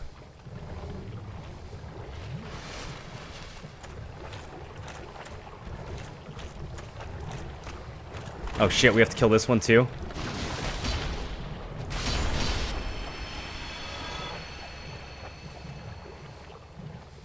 Alright, Sieg, how'd you do? There's multiple outcomes here. But you, didn't you get away? Well, you've saved me, once again. Oh, thank goodness. I'm exhausted. I think I'll have a rest. Oh, don't you worry. The ground below me is my pillow. I'll recover shortly. So there's several things that can happen here. He can die. And if he dies, that's it. His story ends. Same as all the other characters. Once they die, their story's over. He can also win the battle. But if he takes too much damage, if he's below half damage, then he will still die. Or, if you come down and fight with him, and you manage to kill all the Chaos Eaters, and he still has health left at the end, he just kind of confusedly looks at you and says, wait, why didn't you escape?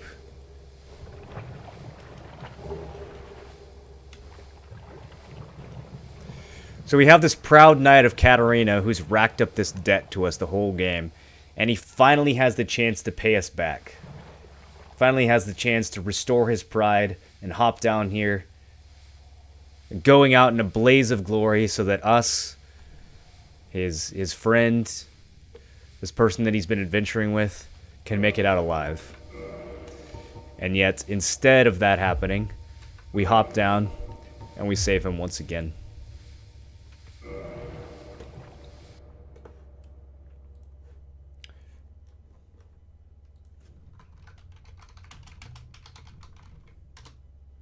And so his story will continue.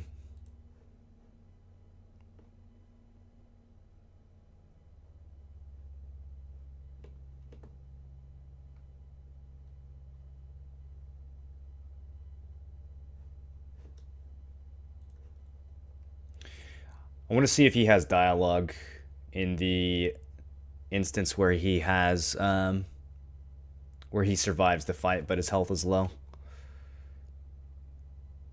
Let me see.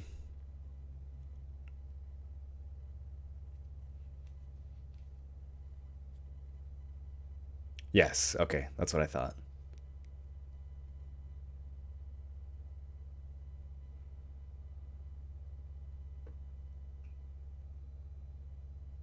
So if you come down here and you fight all the mobs by yourself, and then you go talk to him, he says, "Oh, did you defeat those dire creatures? Outstanding, you never fail to impress. This Knight of Catarina thanks you. Take this as a token of my gratitude. I feel I'm always thanking you. I curse my own inability." That's what he says if you do the fight without him. If you do the fight with him, but he gets too wounded, or if he just dies in the fight normally, then he says, "Heavens me, my dear little Lyn."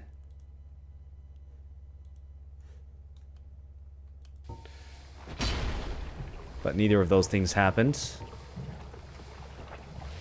He's still here. And whoever Lyn is, perhaps he still has a chance to see them. Is he taking a nap now? Yeah, he's back asleep.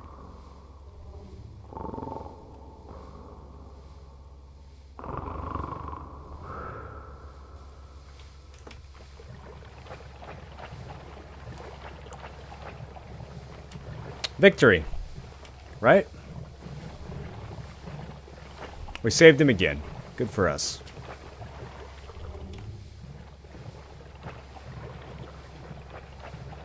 You're dying? Yeah, I know. I've been poisoned.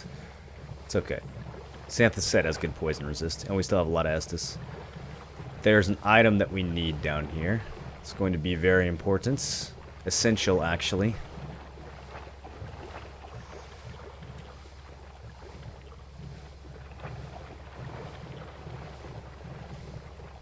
Creepy hole up above. I'm sure it'll be fine. Can't see the chain. Is it a mimic? Alright, it's not a mimic. Red Titanite slab. As you can probably guess what that's going to be used for. We've got Titanite chunks, red chunks that we found that will upgrade the fire weapon to +9 or a chaos weapon up to +4. And the slab is what we need to finish off the chaos weapon and max it out. Red Titanite slab for weapon enforcement. Legendary slabs were the domain of the gods. Not much of a different description from the other slabs. Legendary slabs are the heirlooms of a nameless blacksmith deity who forged the weapons of the gods. Weapons forged with this slab become rare legendary weapons. You guys got that?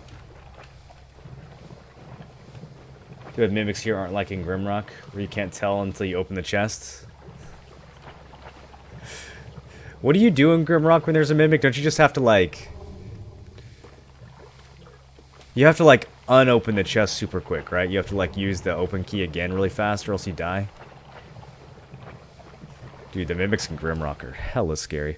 Oh, and if you fall down there, then you get to go to the super secret part of Lost Izalith, which has even more lore. No, you just die. If you fall down there, you just die. Okay, let me see if I can remember how to get the hell out of here. Now that we got the slab, I think it's around this corner. Yeah. Alright, let's get unpoisoned.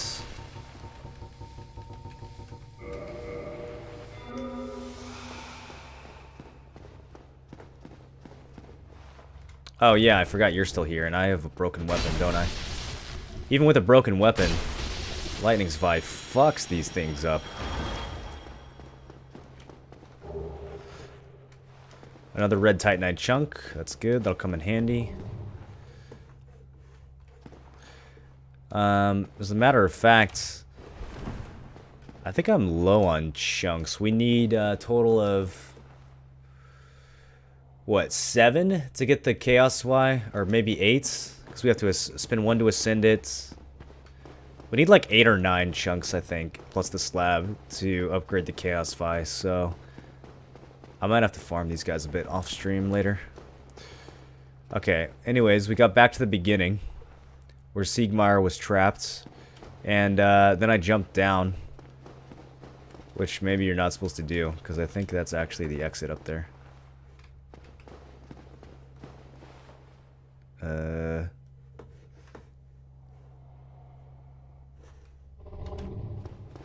I really don't remember. Yeah, let's hop back down. Oh shit, this is a dead end. I thought that circled back.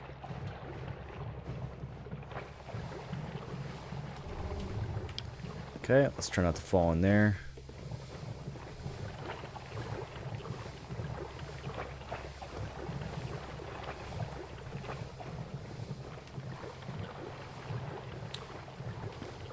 Mimics are generated on file creation, so you can't count on the same chest being mimics in every playthrough. Oh, really? Is that how it works in Grimrock? I didn't know that. I thought they were set. Yeah, if they did that in Dark Souls, that would be hilarious.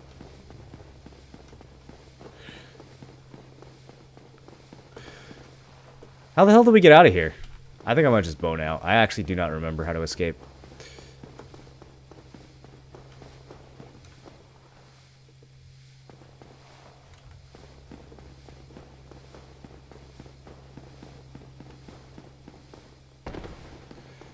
Yeah, because this takes us back to where Siegmeyer was, where we first encountered the Chaos Eaters.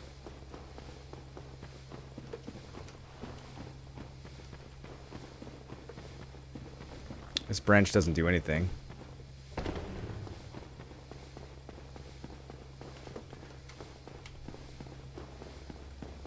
Is it the other side of the poison down here? Did I go the wrong way? Maybe I went the wrong way. Okay, so let's try falling down this side. I mean, we can always just use a homeward bone, but I want to actually... It's going to drive me crazy now. I want to actually know how to get out of here. That's a dead end. What happens if we go the other way? If you try Bloodborne or Demon Souls for lore, it's pretty good. Yeah, I did a full Bloodborne playthrough on stream a while ago. I would like to play Demon Souls at some point, probably after this. I need to borrow a PS3 from one of my friends. Okay, is this the way out? Is this the same thing I just went up? Shit, that's the same set of stairs I just went up. There's no way that this is this complicated.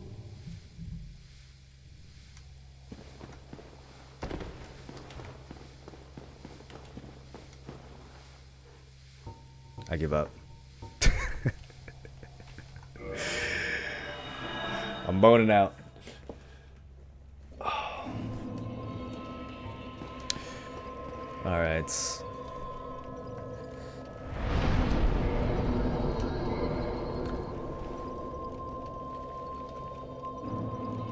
Let's reverse beef jerky on the way down. Only one thing left to do.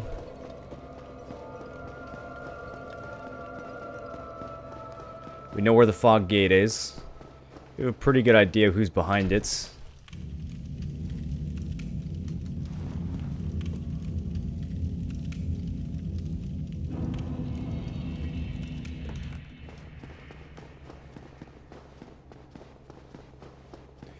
Spent 8 hours in Demon Souls dying and starting at the beginning again? That sounds fun. Sounds like my kind of game.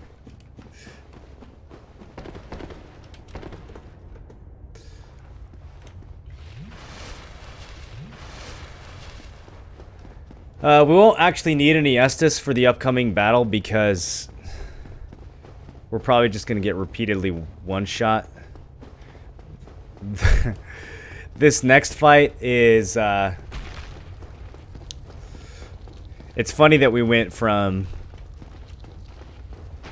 What was that over there? See something take damage to the wall?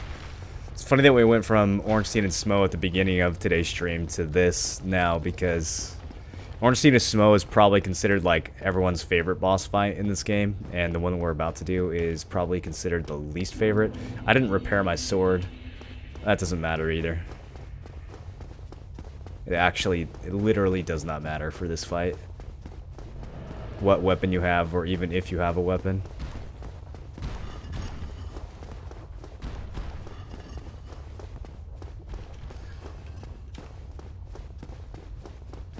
Weapons are broken. Yeah, I know, I forgot. It actually doesn't matter though. This boss fight is hilarious.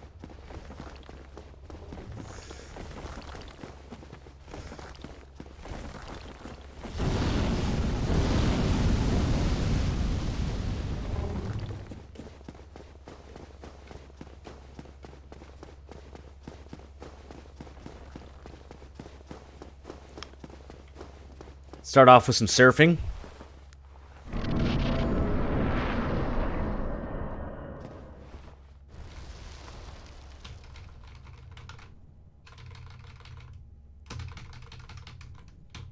Yeah!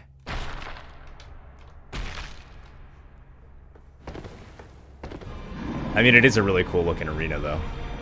And there she is, the Witch of Izalith, severely deformed.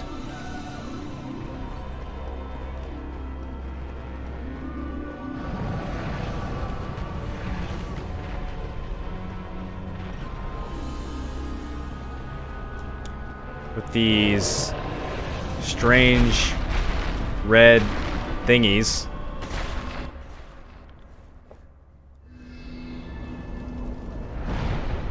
That when you strike them, they explode. Oh, kitty. Oh, he just stabbed the fuck out of me. That's okay, kitty.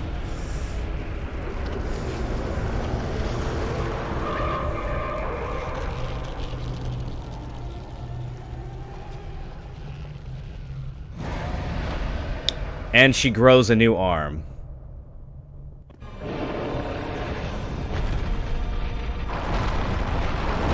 Oh, also the level collapses. Yep. All over the place. Just collapsing. Okay. And we got slapped. Is it safe back here? I want to take a look at her. She's gonna draw a line. More level collapsing. Surely we can... Nope, can't go that way.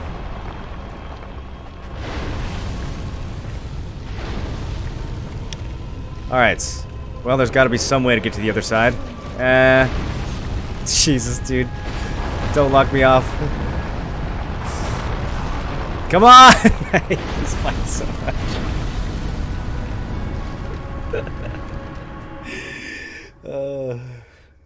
It's so bad. Use a bow? No, we're going for the authentic Dark Souls experience. We're not quit reloading and we're not using a bow. Alright? We're not doing any bullshit. We're playing this fight how it was meant to be played, when it was definitely designed this way on purpose by a group of thoughtful developers, and absolutely not rushed out at the last second because Lost Izalith was the last area of the game they worked on before releasing Dark Souls originally.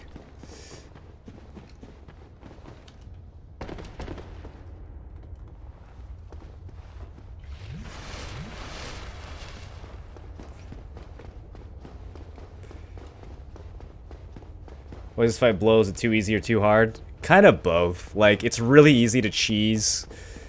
And if you don't cheese it, it's hard in a way that's like not really interesting. It's just kind of you just arbitrarily get slapped off a cliff. It's not like, I don't know. You can kind of dodge the arm that's coming out of the sky, but you still might just roll onto a tile that collapses underneath you anyways. So it's like, unless you have the level memorized to begin with, you just avoid the arm and fall off a cliff, and I don't know, it's kind of silly. There's not actually any, like, combat that happens.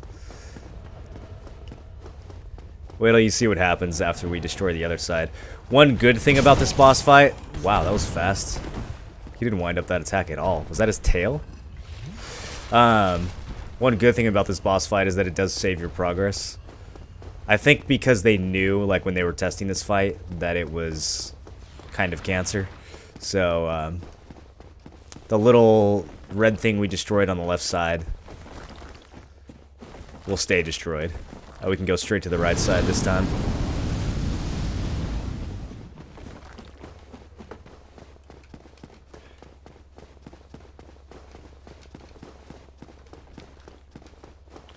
Morals done a DS playthrough? Yeah, I have.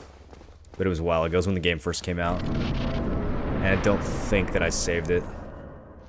It was a blind playthrough. I didn't really know what I didn't like know anything about the story.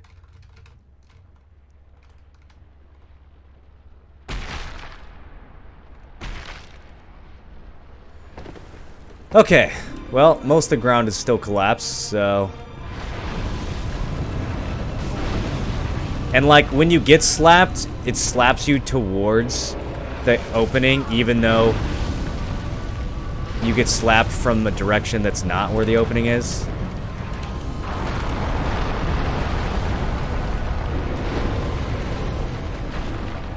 Success! When speedrunners do this, they usually just quit reload, I think. Actually, maybe not. Maybe it would be faster if you were a speedrunner to actually zoop around the level and dodge like a pro. Now she's got 2 arms.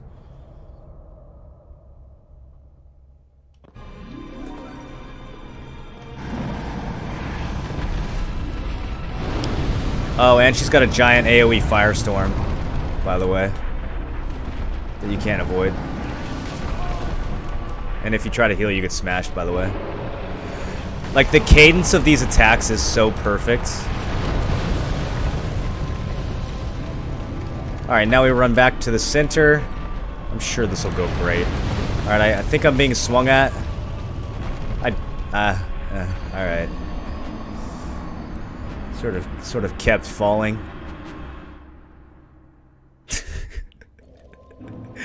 After we got knocked down, kind of just kept sliding across the ground. Very slippy ledge.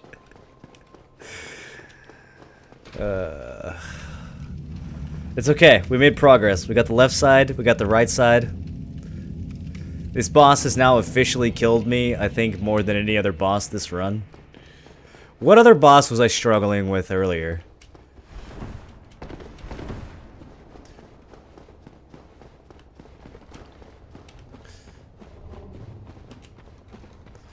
Were there any other bosses that got 2 kills on me?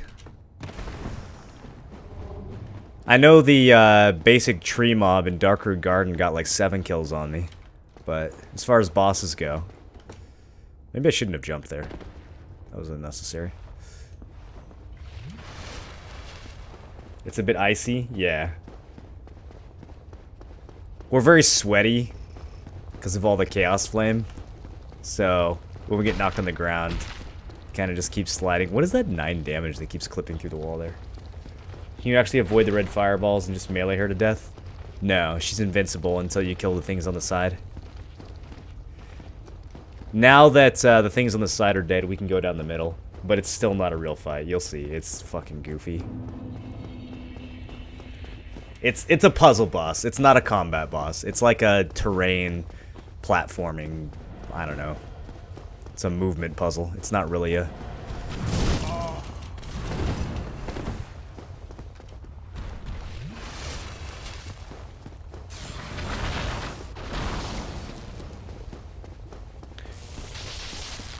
Remember Vadi had some cool lore about this boss? Aren't the spears binding her arms her daughters or something?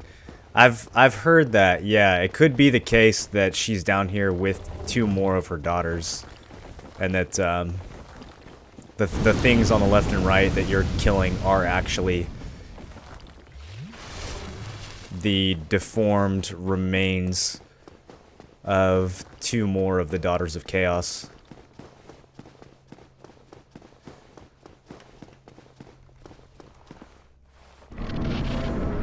Alright, here's the best part.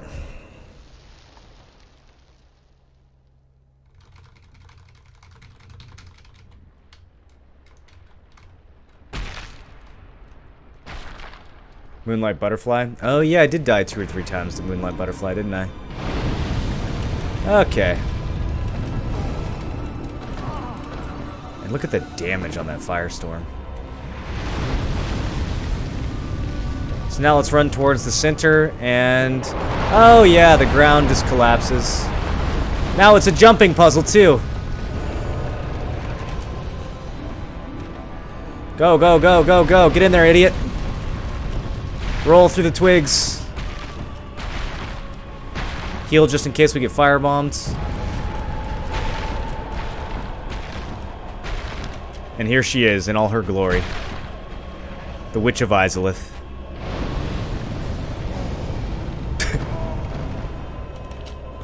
She doesn't take damage from that? Good fight.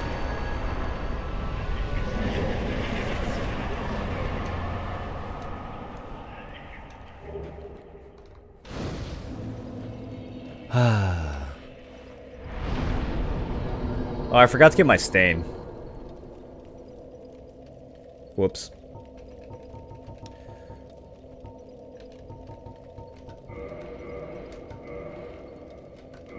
I didn't mean to upgrade that bandit's knife. I meant to do... repair equipment.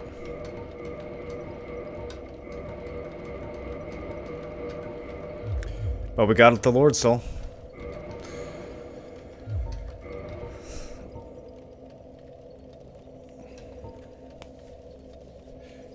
My first playthrough, I was stuck on Ornstein and Smo for a week. Yeah, I think most people get stuck on Ornstein and Smo. It's like a huge difficulty spike. You're playing Bless. Sorry if asked and answered. Yeah, Snuff. I couldn't get into it. Super, super boring leveling experience. And the end game looked like it could be fun, but the controls and the camera and the abilities and everything were just too clunky. I didn't think that it was going to be something that held my interest for too long, so I put in for a Steam refund.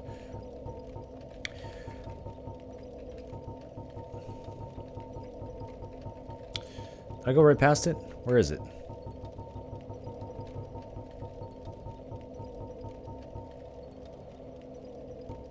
Am I blind? Does it not show up in this menu? Oh, it shows up in the key menu. Okay.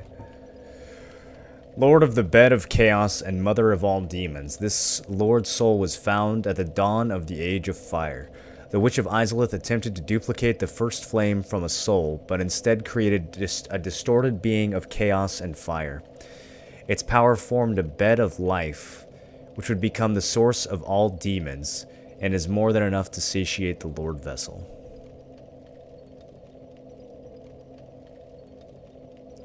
So fire is tied to life in this game. And something about linking the fire is supposed to remove the undead curse. Maybe. It seems like when a witch tries to take control of the first flame, it still creates life, but it's this distorted, chaotic life.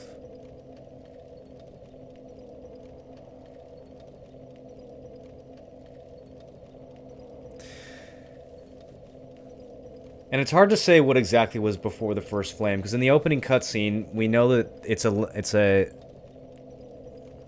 land with no disparity of dragons and arch trees, and then the first flame appears, and it says, "From the dark they came to find the souls of lords within the flame."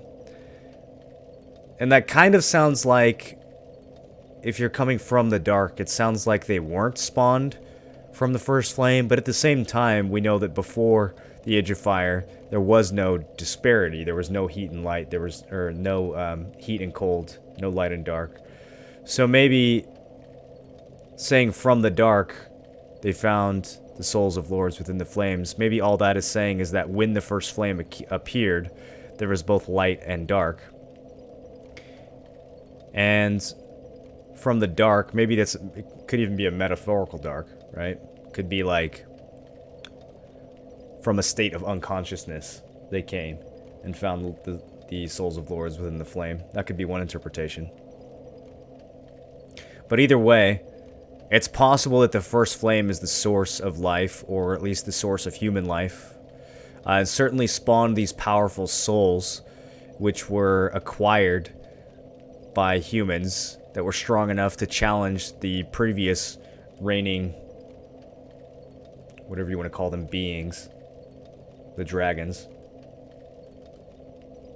So maybe the first flame is the source of life, and the Witch of Izalith, arrogantly attempting to duplicate the first flame, still managed to create life, but it's this deformed, painful, agonizing life that she creates instead. Now let's leave this place and never come back.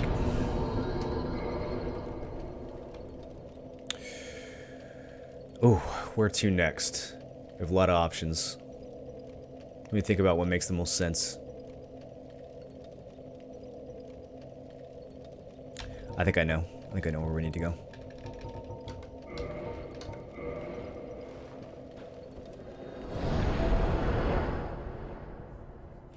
Can't tell you how many times I got both sides done and missed the roll onto the root in the center. Oh yeah, Jix. I can't tell you how many times when I've gone for the roll in the middle, the branch has come down and swatted me out of the air, and I still die. I mean, BDO is the best MMO out there right now. I guess. I don't know. I've been hearing some good things about Guild Wars 2 lately. It could be another game you can check out if you're not happy with BDO. But Bless is no BDO killer. I have an attunement slot now. Are you in well?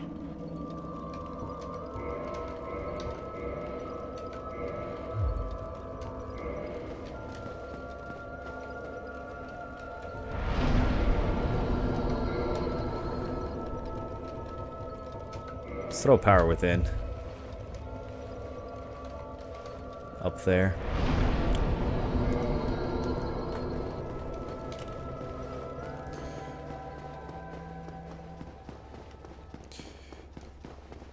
There's one part of Blighttown that we have yet to continue exploring. If you guys remember from last stream, I think this was from last stream.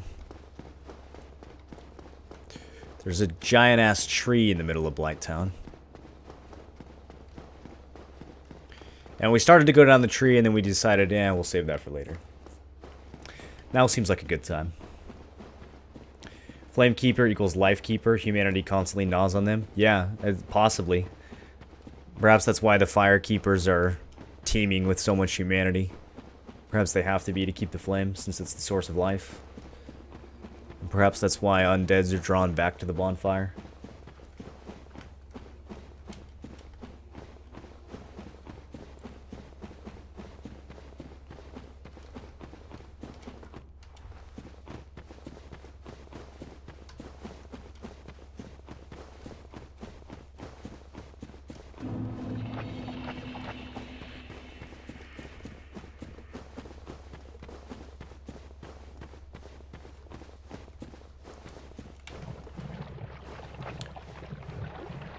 You have the Lord Vessel? Yeah, I sure do.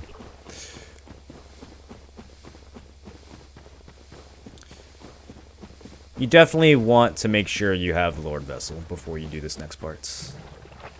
Which is one of the reasons why I put it off, but also because there was a character whose story we needed to progress before heading down here. Actually, we still might have to do one more thing before this story progresses the way I want it to. Hold on. Let me check something.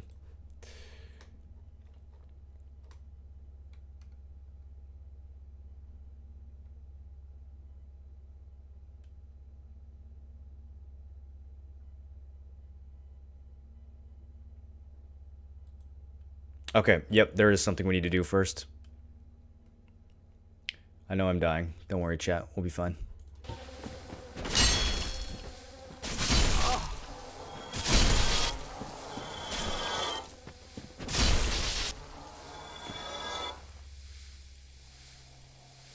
Okay, I know where we need to go next.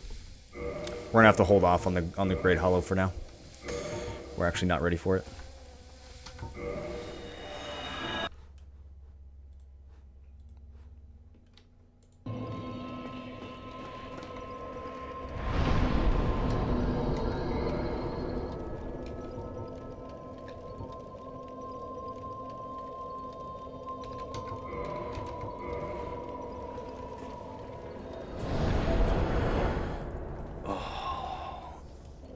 Get up and stretch if you haven't. Otherwise your legs will fall off. Make sure to pet the cat.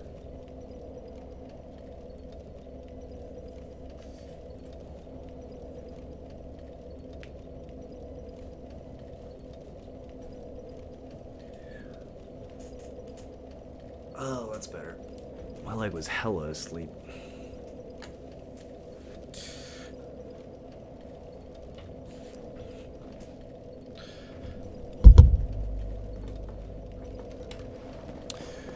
So last time we came this way, there's a giant yellow barrier, which is now down. I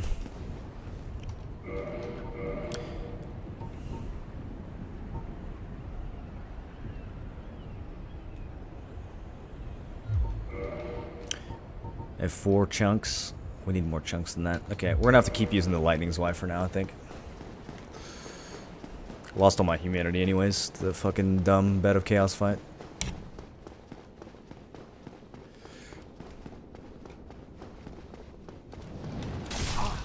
Move! Yikes.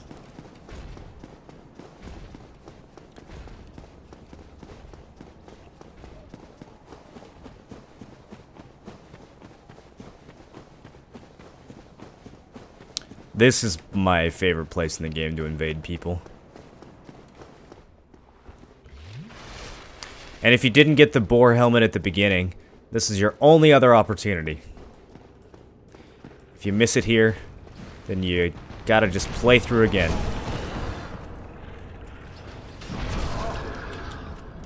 These things are so hard, dude.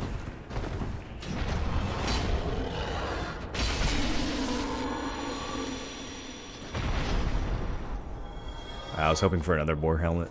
You can never have too many boar helmets, to be honest. One time I was watching Lobo speedrun, and he died here on a run that was world record pace. I think he still got it, though. I think he's still PB'd, even though he died here and lost like 2 minutes. We did get another helmet. What the hell? I think that's the first time I've ever gotten 2 helmets in one run. It's supposed to be kind of rare. So these are the Duke's Archives.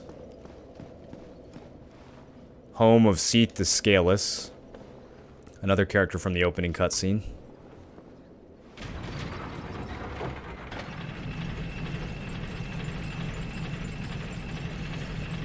Who betrayed the other dragons and helped Lord Gwyn to kill his own kind.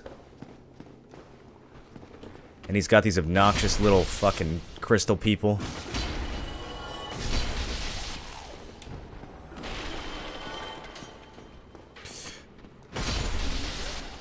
Some of this will start to look familiar in a second. So you've got these... You've got this golem over here. It looks just like the golems that we saw in Darkroot Garden. We also know that the Moonlight Butterfly from Darkroot Garden is a creation of Seath the Scaleless. So there's several things that we saw in... Why didn't he drop... Did I do this in the wrong order?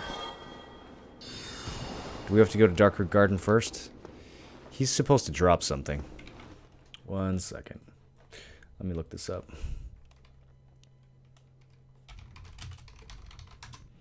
Well, we know that Seath has an interest in Darkroot Garden because not only is the Moonlight Butterfly there, which is his creation, but these golems are also patrolling the Darkroot Garden as well. Specifically the Darkroot Basin, where the Hydra is. Could even be that the Hydra is linked to Seath somehow. I'm not sure about that.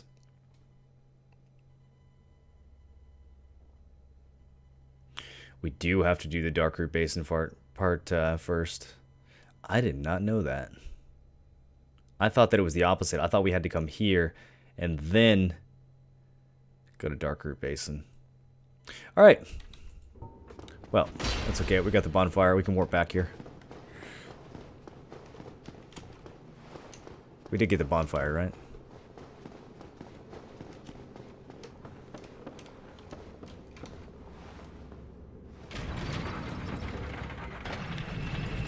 Time to farm the Channeler's Tridents. Yeah, you saw that Channeler in the next room. That's another monster that will be familiar.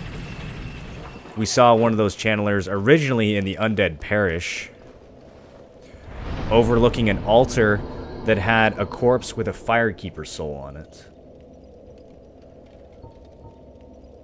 So Seath has some reason to be spying on that parish, on that church, maybe even on that altar in particular. Speaking of Undead Parish, I think that's going to be the best bonfire for this. Yeah, this will be fast. There's one in the depths too. Yeah, we saw one in the depths, near the bottom of the depths actually. Buffing the rats. Hey, since we're here, let me see how far I can... Oh, you know what? We have to go ascend it. I can't upgrade it here. What's the point of adding the bonfire at Vamos if they don't let you teleport to it? Oh, maybe they do let you teleport to it, and the reason why we can't is because I never rested there. Because if I rested there, it would have set my spawning location there, and we didn't want to do that. If you don't kill a Channeler in the depths, he can buff the Gaping Dragon. Yeah, he will buff the Gaping Dragon, and he will nuke you with soul arrows from up above.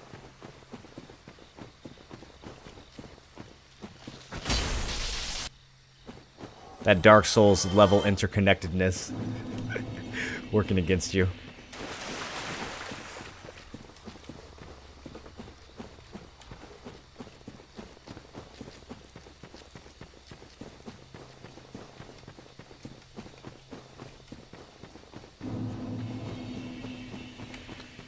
You know, we haven't done any Forest Covenant stuff in a while.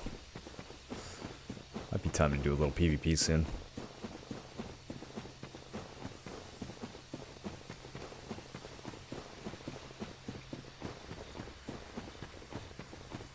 Alright, almost to the bottom.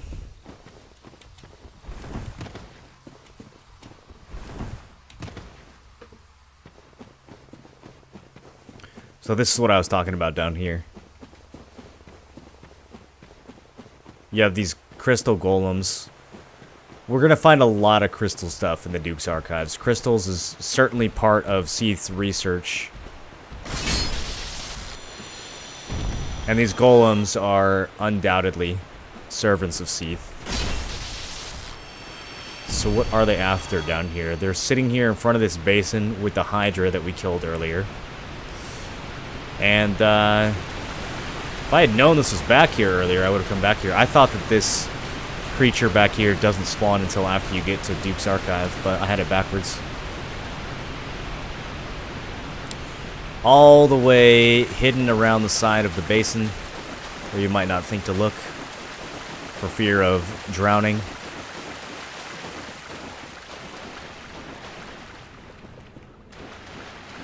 There is a golden golem.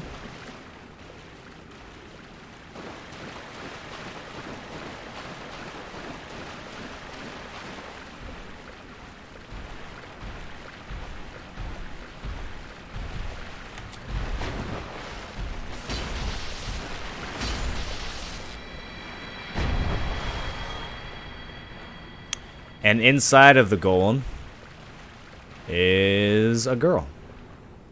So, 'tis thou who rescueth me. Who was apparently a Most prisoner. gracious, I am deeply obliged. I am Dusk of Ulyssil. I cometh from an age long before thine. I cannot stay here for long. So, before I disappear, allow me to ask one thing. My home, Ulyssil, is the home of ancient sorceries. My hope is to pass this profound knowledge to thee with thine approval. Would this be of assistance to thee? So she's from the past. Seems to be what she's trying to tell us. She's from a time long ago. My heartfelt thanks. I am pleased beyond words. Then I shout, engrave my But signature. somehow... If thou art in need, pray summon me from my signature. It seems that my time is done. May the great flames guide thee. And she hits you with May the Flames Guide Thee. Which is a saying started by the followers of Gwyn. So she somehow managed to get captured by one of these crystal golems in our timeline, even though she's from the past. She doesn't move her mouth when she talks. No, only cats do that in this game.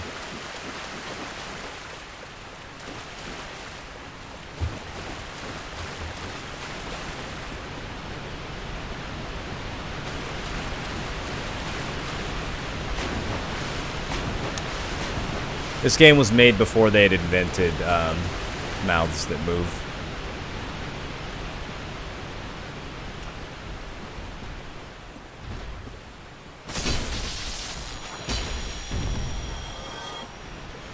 And sure enough, she leaves her sign over here, and we don't even have to be human to touch it.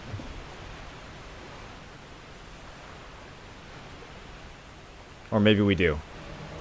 Nope, there she is.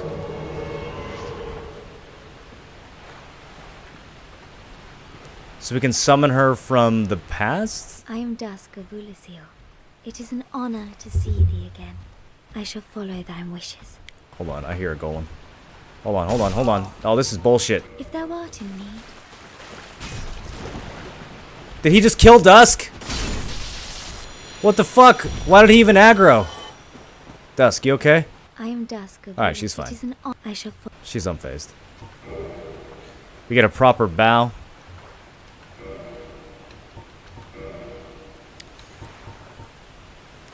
Dude, he just fucking came out of nowhere. What, in the middle of my conversation?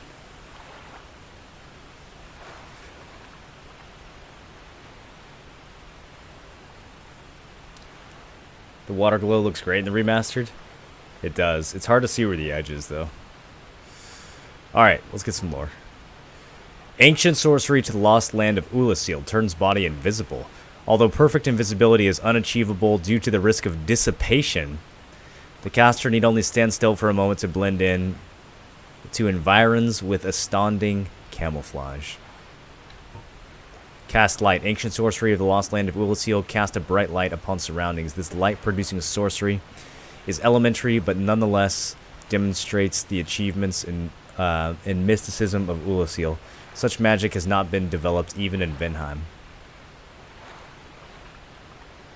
They can't cast light in Vinheim?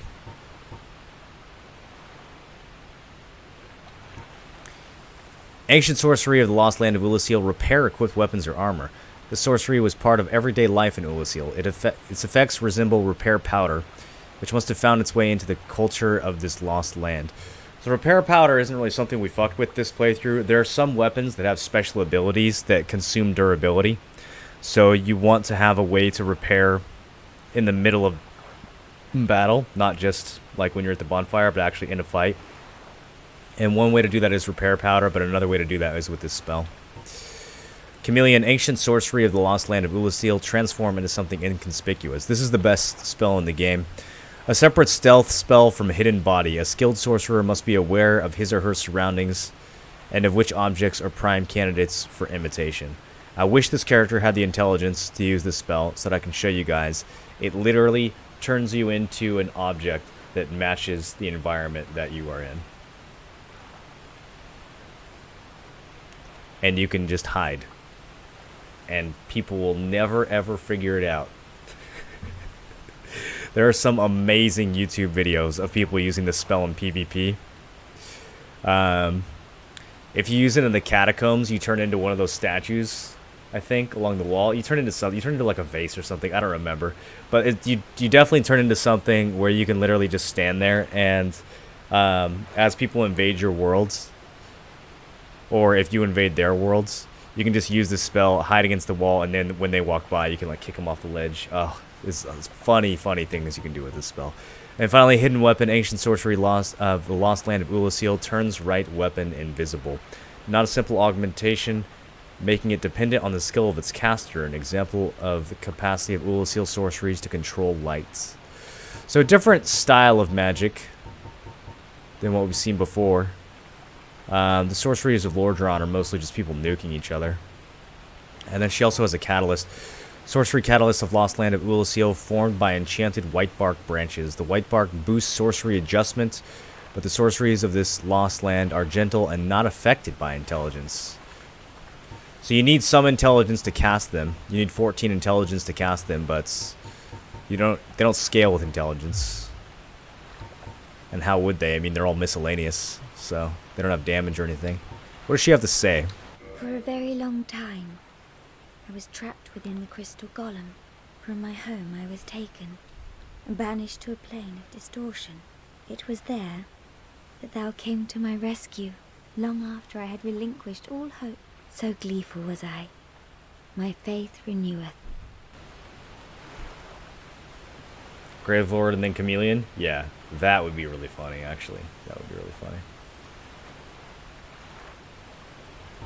The sorceries of Ulasil differ from the magic of thine age. It is difficult to explain. Ulasil's sorceries are, what doth one say? They're somewhat of an approximation. Thine sorceries are more straightforward, negating all but thyself. Dost thou not find some fascination in these discrepancies? Ulasil sorceries are an approximation. Our sorceries are negating all but ourself. The sorceries of Ulasil. It is Ulasil's sword. Thine sorceries are more straightforward. Negating all but thyself. Dost thou not find? Negating all but thyself. That's all she has to say, huh? Thou art in need. I wish. Alright, good chat. Let's bone out of here.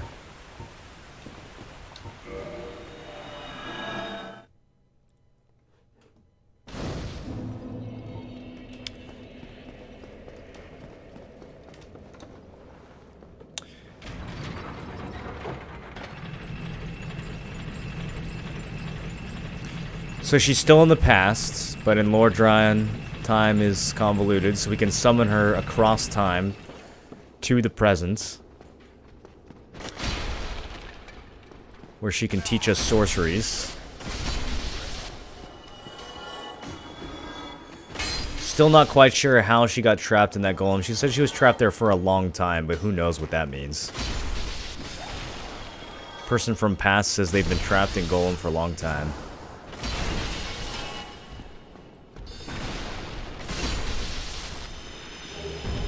There we go, broken pendants. That's what we were after.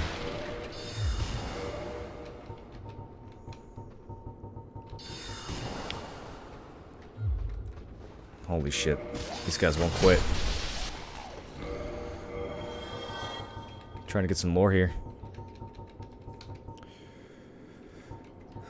Broken stone pendant, deeply enchanted. Half of a broken stone pendant, the vine appears to originate from Ulasil. A powerful magic can be sensed from this ancient stone, yet men of this time can neither manipulate nor sense its power, which has a distinct air consisting of both reverence and nostalgia.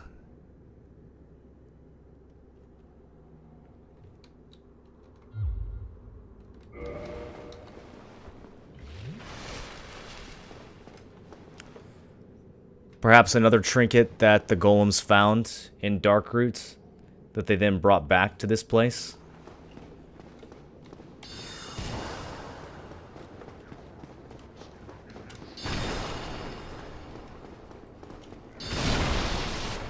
And that pendant is actually the key that we will use to access the what was originally the DLC from this game.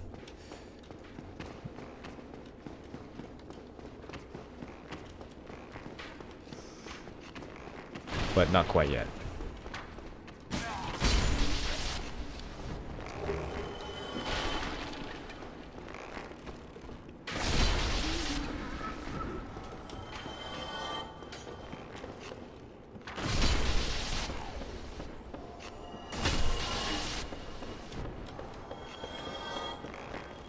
Ah, feels so good to be killing these things in one hit. This was probably the area I had the most trouble with in my original playthrough. I don't know what it was about these little crystal fuckers. I just constantly was getting baited by them. They have that quick little jab attack that they can do on you, that I was always getting staggered by, and then I would get comboed by one of the other ones after getting caught by a jab. This guy has a few books. He likes to read. Either that or he really likes to make his guests think that he's smart. This was... The Duke's Archives is where Seath went to learn about immortality. Keep that in mind. That's kind of his story. He didn't have the scales of immortality that the dragons were born with. He was born without scales, so he betrays his own kind, teams up with Lord Gwyn, and in exchange for his... I see what you're doing here. In exchange for his service, Gwyn grants him this giant archive where he can keep his books and have his golems bring him all kinds of trinkets and perhaps some other things.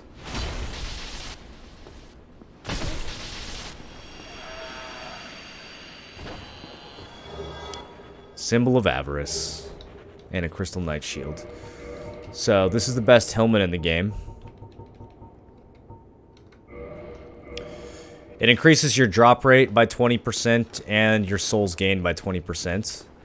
But more importantly, it makes you look dope as fuck. The only downside and the only reason why every Souls player doesn't always wear this helmet all the time on every build is because it drains your health constantly, so that's too bad.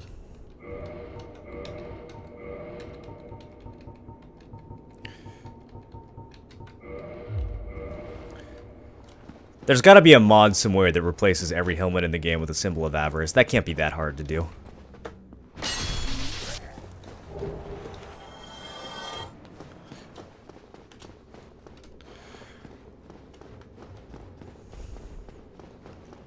Okay, so we cleared this first part of the archives pretty easily.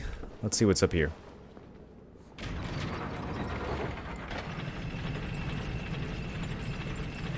You know, how to best get pure copper crystal. How to best get it? There's only one way of getting it. You combine metal solvent with copper ingots. Well, I guess you could melt weapons for it as well. Holy shit, I just got fucking wrecked by this guy. You see that parry? He read me like a book. How did he do that? He's a robot.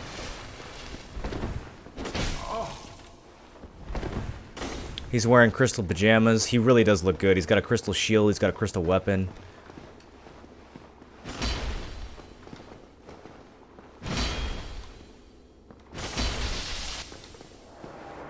I never understood what this guy was doing here. Does anyone know the lore on the guy in the crystal pajamas in this hallway? That is one of the most confusing characters in this entire game to me. Like, most of the stuff in this game, you can kind of speculate as to who they are, why they're there. That guy in this hallway, I don't know. I don't have the first fucking faintest theory on who the hell that is supposed to be.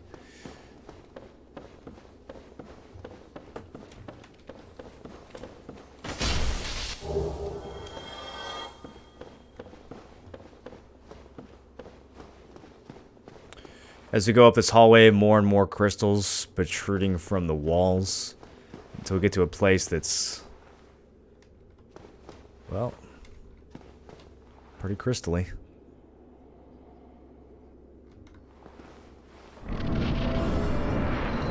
And we got a boss fight. Let's go! Wait. How do we get to him?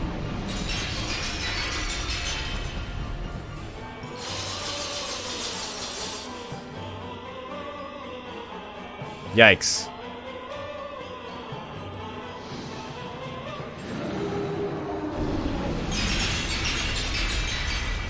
That curse meter, though.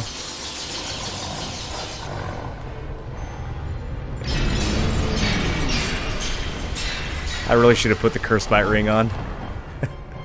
Do we have time? I don't want to get cursed.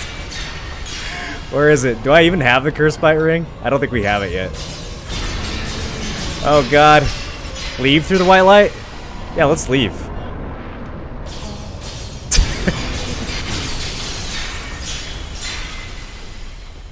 Wait, that's gotta be a bug. You're not supposed to be able to leave.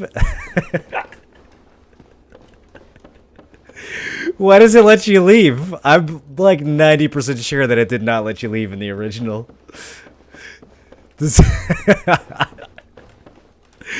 We have to go back. We have to go back. It's scripted. You have to die here. Well, I mean, I guess you don't have to die since apparently the fog gate is bugged now. But you have to die. It's part of the story. Scripted death, just like the Bless tutorial. If you actually run up there and try to hit him, he will just...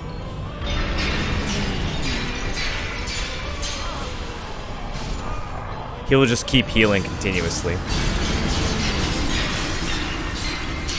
So whatever the secret to immortality was, he appears to have discovered it, because you literally cannot damage that boss. You have no option but to die, or apparently to just casually walk away from him.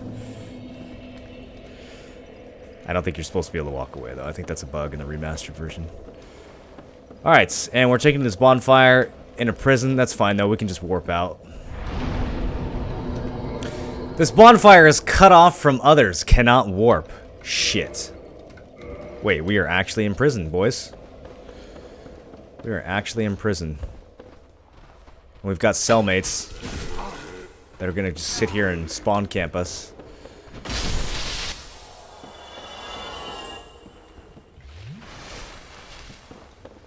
It's locked.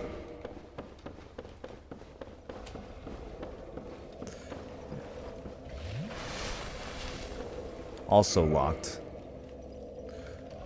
Is that my guard?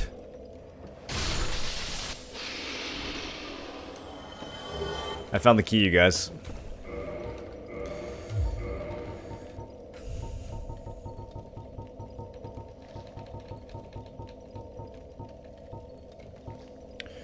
Key to the cell of the Duke's Archive Tower. The Archive Tower, once a trove of precious tomes and letters, became a prison after the onset of Seath's madness. The serpent men who guard the prison know not the value of what they hide. In the basement of the tower are writhing mistakes of the terrifying experiments which were conducted there. Yikes. So we're here in prison to be experimented on. Let's not stay.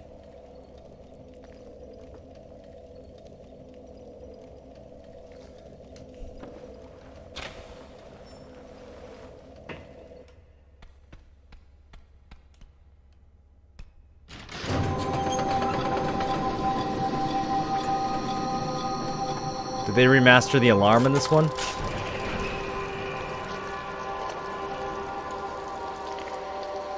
So when we escape from our cell, somebody blasts a horn at the bottom and unleashes these mistakes.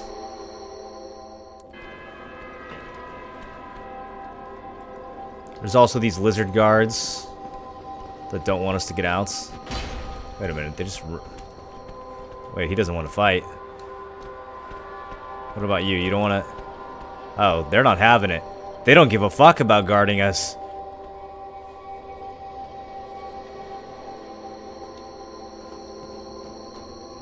They just don't want to deal with those. Even the things who guard this place just straight up bounce when these get let out.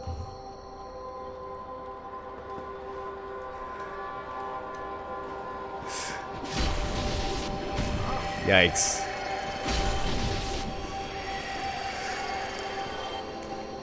They're not too bad if you have a lightning slide, though.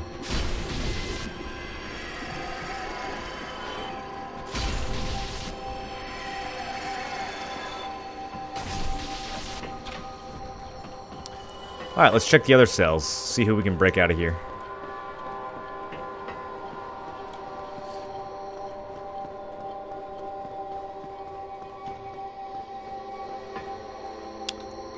Locked. So this one apparently uses a different key that we've not found.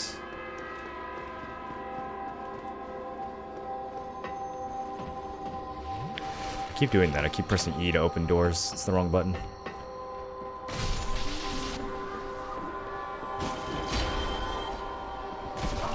See what I mean? This guy's little attack patterns. Such obnoxious little enemies. Well, from this cell we can drop down into another cell, which has a door that... Oh, okay, we can open that too. So I guess the drop down's not really necessary. What's in here? Archive prison extra key. Alright. So maybe the extra key is the one that we use.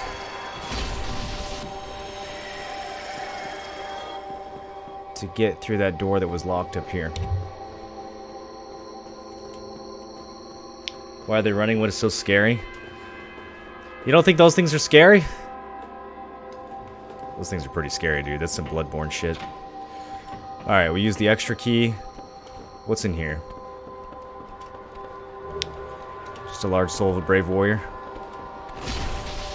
Oh, did this guy decide to come back down and do his job?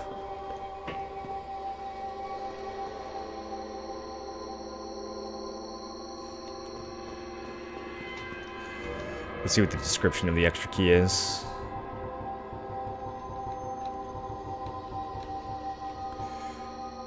Extra key to sell in Duke's Archives Tower. Perhaps the Serpent Men were careless, for there are several keys scattered about which fit Archive Tower cells. Yeah, perhaps they were careless.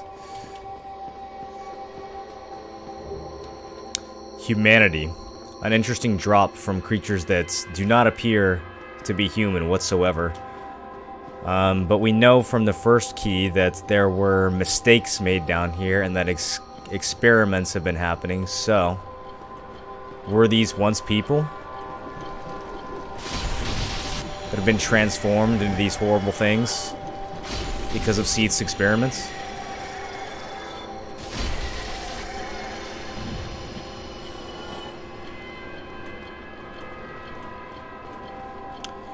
Our boy Logan managed to get himself trapped again. There's two... You hear that? Let me go turn the alarm off so you can hear it better.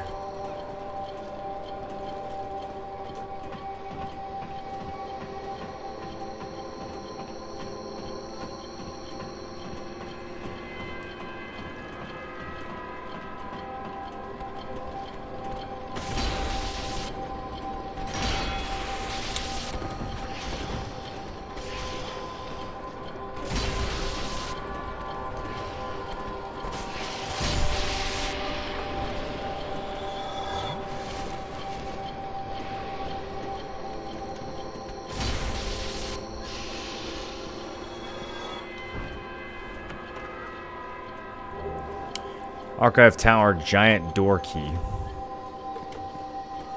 If you actually try to go upstairs and escape, the door will be locked and you have to come down here and get that key. So either way, you have to come down here. Turn this fucking thing off. Oh, that's better. Key to the giant door leading out from the uppermost floor of the Archive Tower, which now serves as a prison. The key's design resembles not the key of a prison. Indeed, the tower was once no prison at all, but a trove of precious tomes. And still, just thousands or millions of books down here. But it's all a prison now. No one comes here to read, except for Logan. Logan's here to read.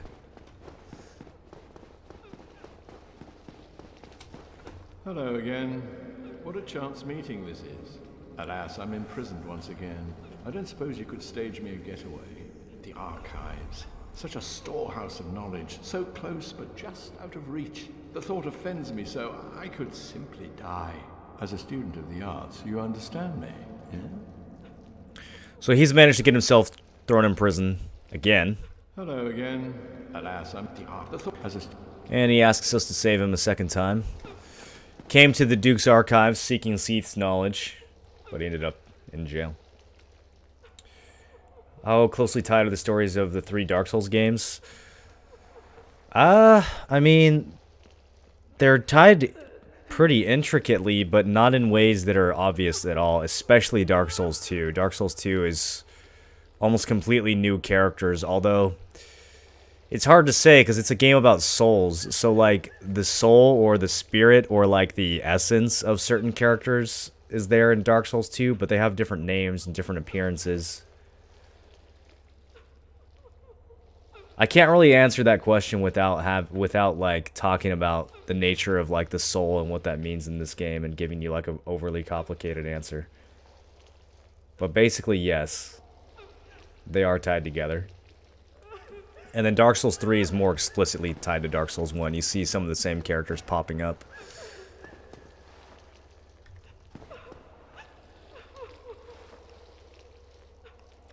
So these things are just back here crying. And they don't attack.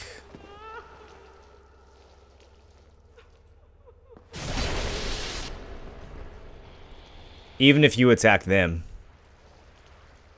they still will not attack you back.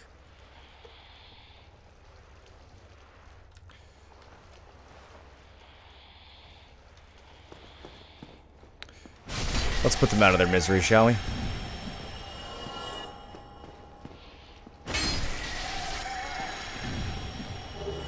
Soothing sunlight, bountiful sunlight.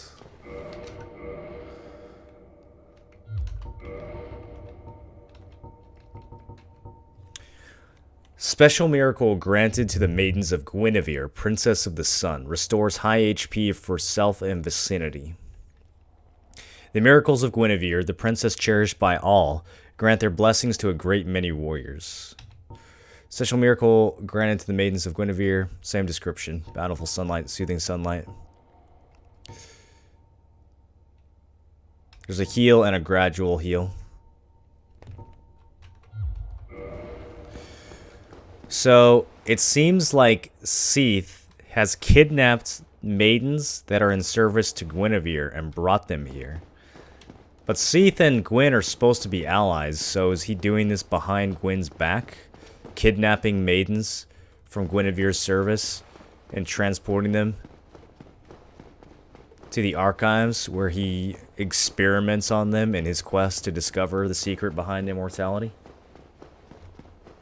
Sounds like women crying? That's because it is women crying.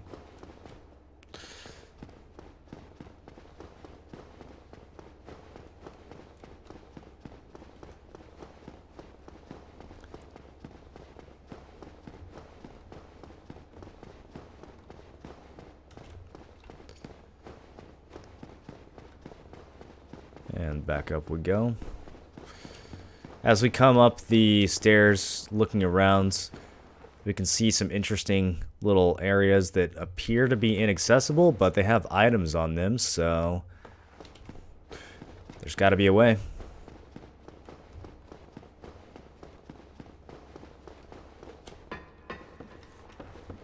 I've already been in these rooms. This is the room with the bonfire. And now that we have the key, can we open this other door? The extra key leads us out onto this ledge, where we will probably fall to our death.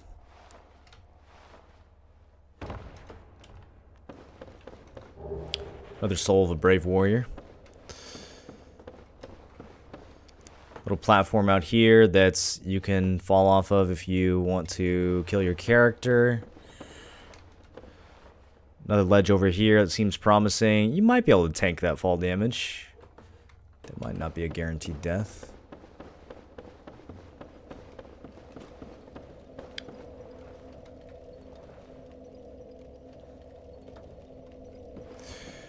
Gotta fall one way or the other.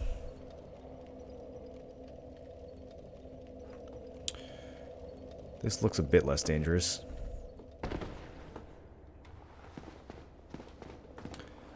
And now we can fall back down to the stairs below.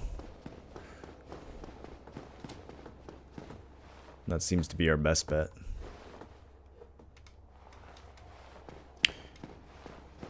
Or we can fall onto this platform where the alarm was.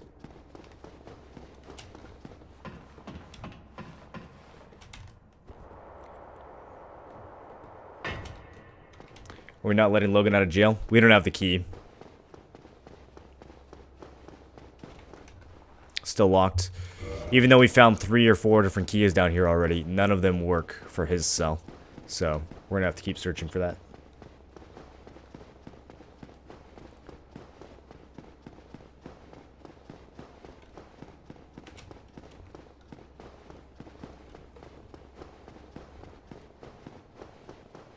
Love the lore walkthrough. I'm learning so much. Good, good. All my knowledge from like 1,000 hours of lore videos on YouTube. What I can remember of it condensed into a single playthrough. I'm definitely going to be playing through this game more than one time, though.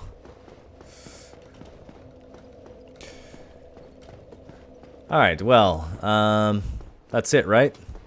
No, there's got to be... Hold on. There's more shit up here. So what if...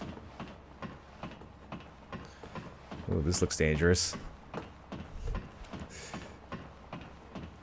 Yeah, look at this convenient platform off the side over here. Okay, let's open the giant door key. Or use the giant door key. This takes us back to the archives. But, obviously, we have some more bouncing around to do. Okay, and now this is almost certainly going to get me killed. Hey, I actually made that. I usually do not make that jump. I usually bounce off the edge and go flying. More proof of our suspicion that he's been kidnapping maidens.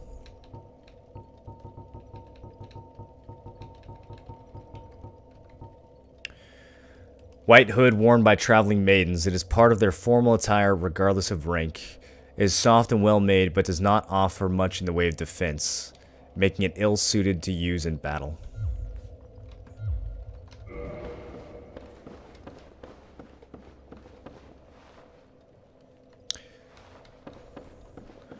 So that kind of confirms our suspicion from down below that Seath is indeed... Can we actually get... That might be bait right there. I don't know if you can actually go. Let me just have a look. Let's go ahead and rest at the bonfire real quick.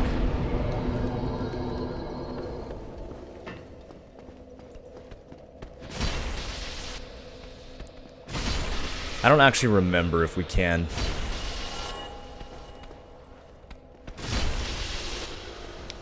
Get up to that one or not. The main thing I was after here was that maiden set, because that maiden set is just more confirmation that Seath was indeed kidnapping maidens and bringing them here.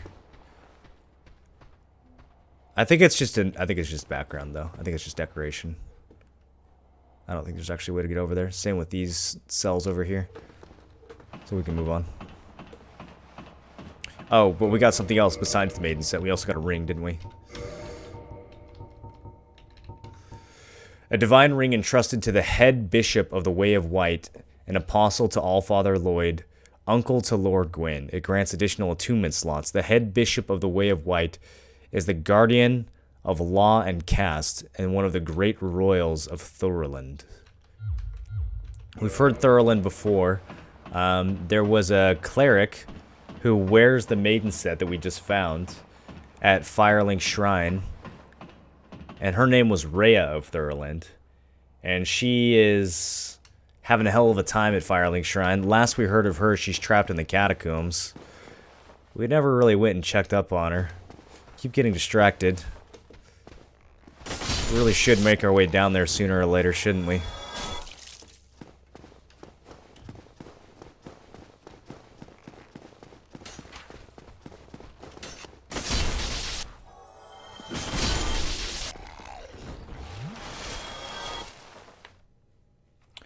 Ended up refunding Bless? Yeah, so did I.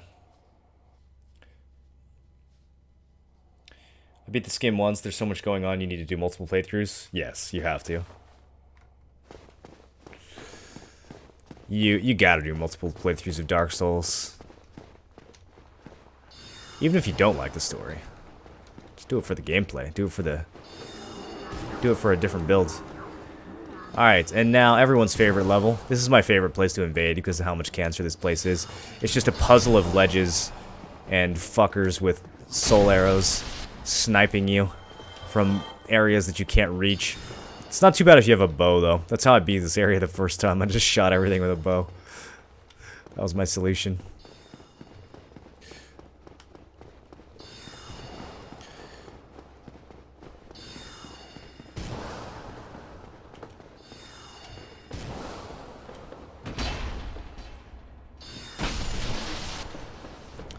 Let's take me all the way down to the bottom. I don't actually remember.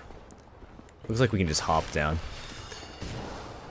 No, there's stairs.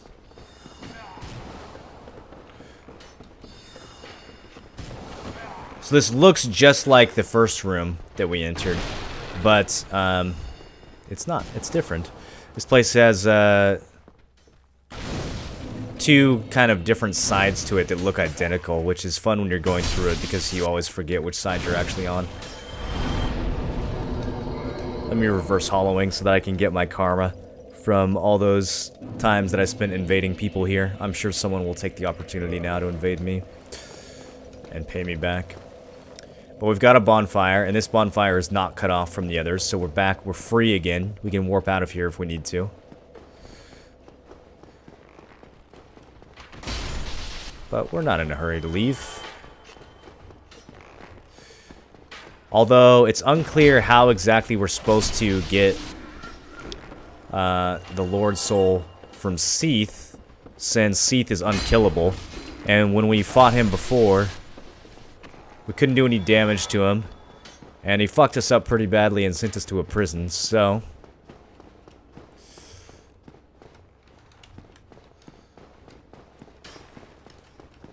whatever the secret to immortality is, we'll better start reading these books and figure out how to make someone unimmortal.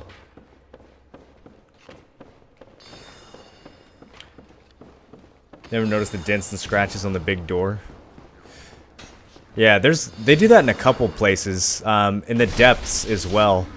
On the Blighttown side of the door, there's nothing; it's completely polished. But on the depth side of the door, there's all these scratches and claws, as if something tried to fight its way out of the depths to get down into Blighttown.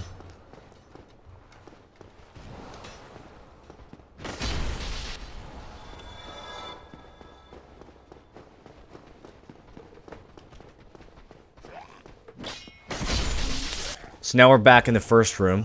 We know we are because this corpse doesn't have an item on it.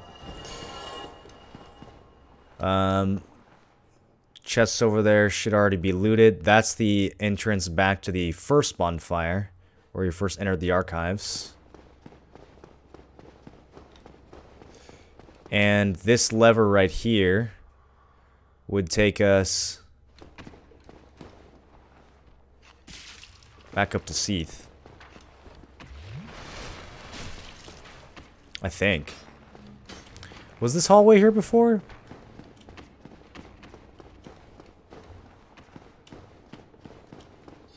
I feel like that hallway's not there in the beginning, because otherwise you could just walk past Seath and get to this next area. The Knight of Catarina expresses his deepest gratitude. I shall not forget this. Less than 3. Jix. Thanks for the 25. I appreciate that, man. I'm glad you're enjoying the Dark Souls playthrough. Siegmeyer thanks you. Okay, this is the little side. This is the way we got back from the prison. Lost in this maze of stairs.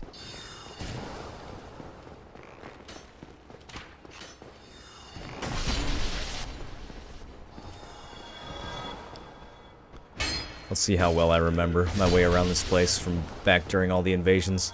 Got to know the layout of this place really well once upon a time. Okay, and now we find kind of the center of this puzzle. A staircase that you can turn with a handle. But before we turn it, let's go to the first destination that it offers us. See what's up here, since we're about to cut ourselves off from this ledge. Let's make sure we got everything we need from it. How'd Bless turn out? I refunded it. I don't think the game's ready to be released.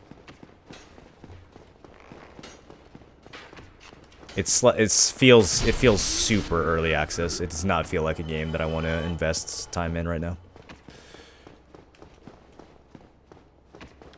Gwyn gave Seath the maidens? Is there evidence that he actually did that?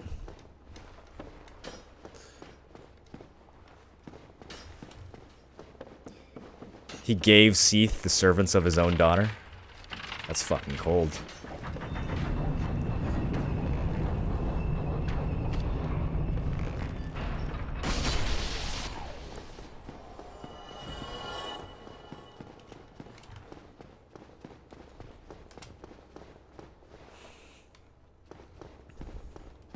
They should have made a spawn point without bonfire to the jail cell. Why is that? How would you have spawned there without the bonfire, though? I think the idea of putting a bonfire in a jail cell is kind of like evil and clever, isn't it? It's like really smart in a fucked up sort of way.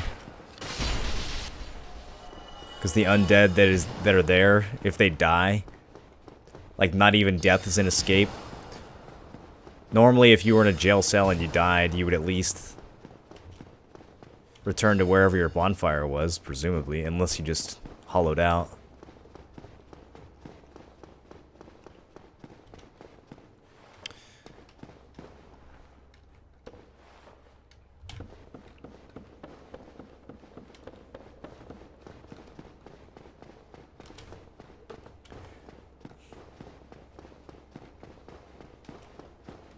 These are always good. Love having quality content to watch while at work. Nice. I appreciate it, man. But 25 helps a lot, especially during a non-BDO stream.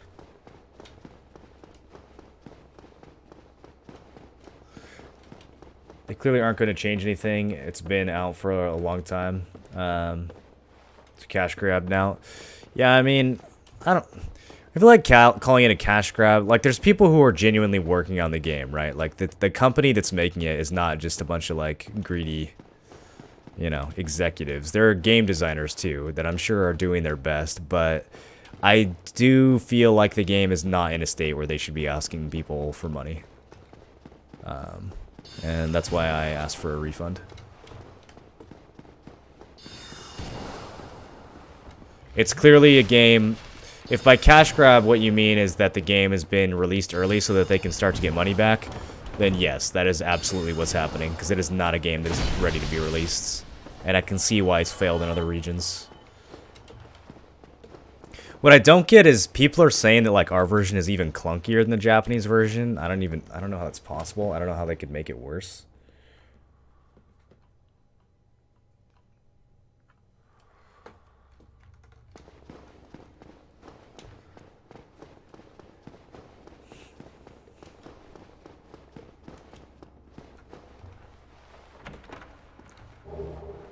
Strong magic shields.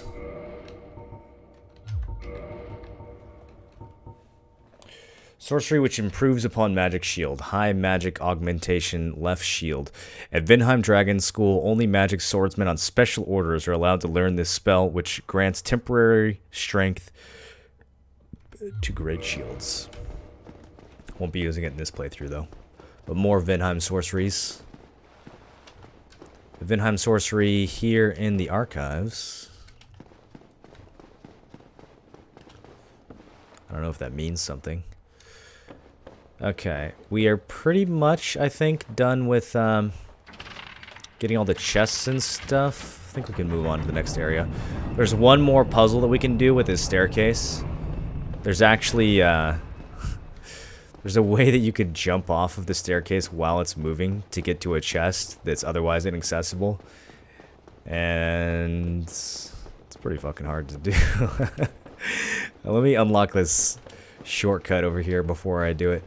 This part of the archives I actually find really satisfying, because after going through all these goofy ass puzzles, you're kind of like wondering by this point in the game, like every time you go to a new level, you're kind of like, okay, where's the shortcut going to be? How are they going to lead you back to the bonfire? And of course, in this one,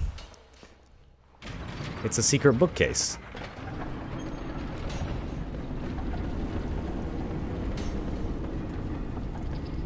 Classic, dude. Fucking classic. I know we're back to the bonfire, which I'm not going to rest at because that's going to respawn everything. Okay, let's have a look around this next room before we backtrack. We have a blue Titanite chunk.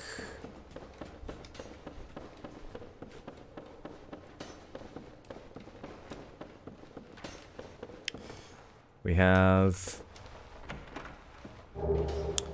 a Channeler set, which is a good looking set. Let's learn a little bit more about those Channelers. Helm of the Channelers, sorcerers that serve Seath The Scaleless. The 6 eyes arranged in 2 vertical columns compensate for Seath's lack of sight. The heaviest of protective gear for sorcerers and imbued with magic. Whoops. I keep doing that. Does the robe say something else? Here we go. Robe of the Channelers. Sorcerers that serve Seath the Scaleless. Even after the onset of Seath's madness, the Snatchers, as they were often called, ventured to far lands to find suitable human specimens. His deepest gratitude. I shall not forget this. Just cause it's not a BDO stream, here's to more good games streams. Jinx, thanks for the 25 as well. You guys know it helps a lot when you support the non-BDO streams, so I appreciate that. I like that I am able to do some other content for you guys from time to time and still get some support for it. That means a lot to me. Thanks, Jinx. What were we saying? Snatchers? Far lands to find suitable human specimens. So, these guys are responsible for kidnapping the maidens. We already know that Seath is bringing maidens here, and now we know how. It's those channelers. Now, where have we seen the channelers? We've seen them in Undead Parish, overlooking the altar. So apparently, and now here's the cell key that we can use to rescue Logan. Apparently, they are snatching maidens from the Undead Burg. We also saw one in the depths. I don't know who they'd be snatching from the depths, but I mean, apparently they're there. There's a little sneaky chest back here. Oh, this is a mimic. Hello.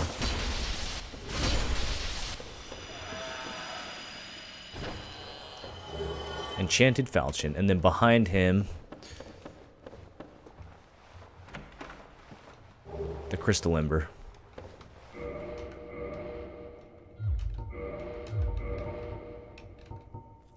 Ember required for weapon ascension. Crystal Ember created by Seath the Scaleless, handled only by the giant gods blacksmiths. The giant gods blacksmiths. That is a confusing phrase to me.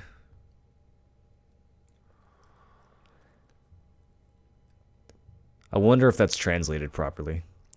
Ascends +10, standard weapon to crystal weapon. So I think you bring this to the giant blacksmith in Orlando, right? I think he does the crystal ascension. Is that what they're trying to say?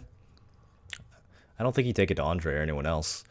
The giant gods blacksmiths? I'm not sure what that means, though. The god of the giants? I don't think that blacksmith is a god. I guess he could be.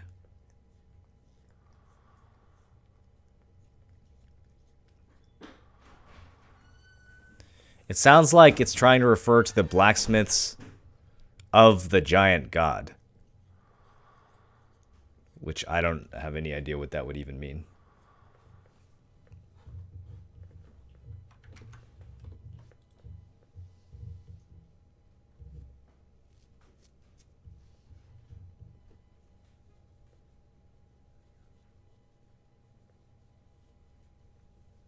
The Jordan Peterson of MMOs. What does that even mean? He's a giant god, and the blacksmiths are the only ones who manhandle it. What? Blacksmith of the giant god? Is there a giant god? I don't think so.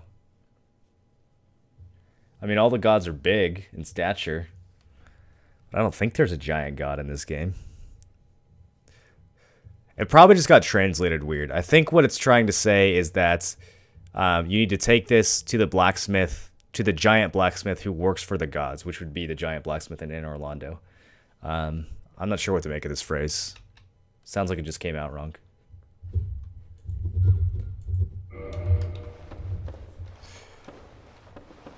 But yeah, Crystal Ascension will make your weapon hit super hard. It's actually, I think, the highest damage you can possibly get on a weapon.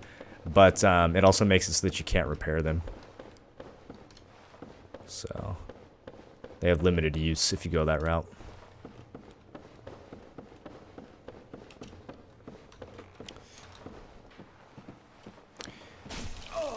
We're gonna get tagged a couple times by this annoying ass archer. I don't think there's any way to actually get to him. I think you have to use range attacks if you want to kill this archer.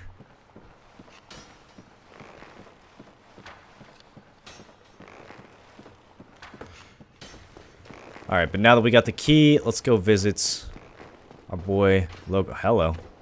Dead channeler. Let's go visit our boy Logan. Would that be... Yes, that would be across this way.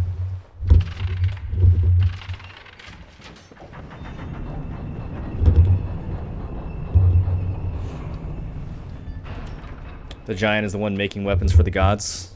Yes, I believe so. The giant in Anor Londo, he would have been forging weapons for the gods, yeah.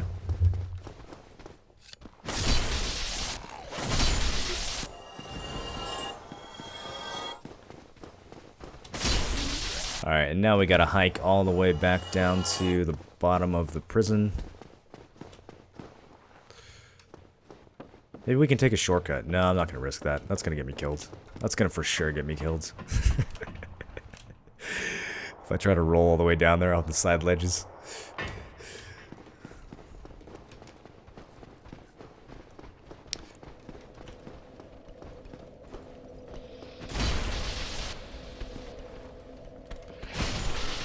I think it's giant as an adjective. Gods who are giants. Blacksmith.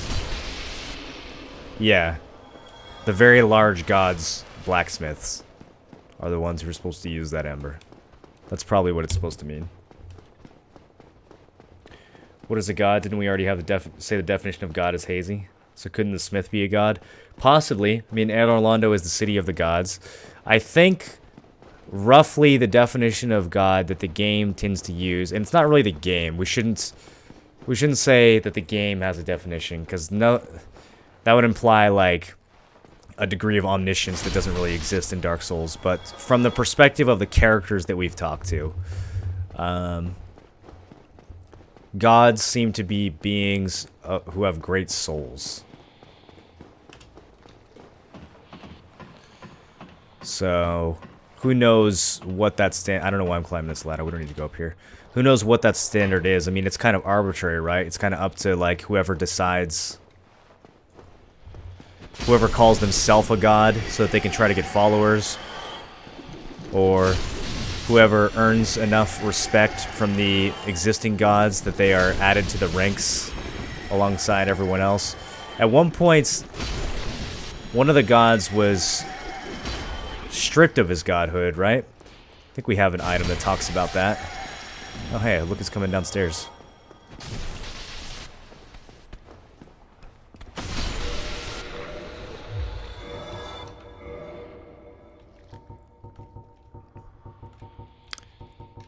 So the Ring of Sun's firstborn says that Lord Gwyn's firstborn, who inherited the sunlight, once wore this ancient ring.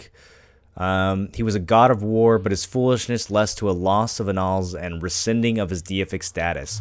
So it's unclear what that means. His deific status was rescinded. So either Gwyn has the ability to literally transform him in such a way that he is no longer a god, or godhood is merely a label that the other gods use for each other as a symbol of status.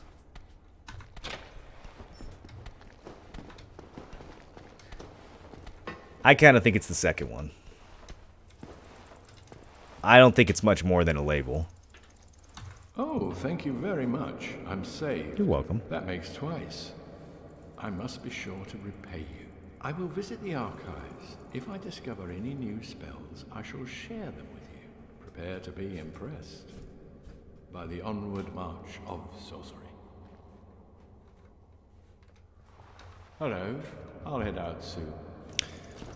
So he's going to stay here and read for a bit, and then he will meet us back at the archive bonfire.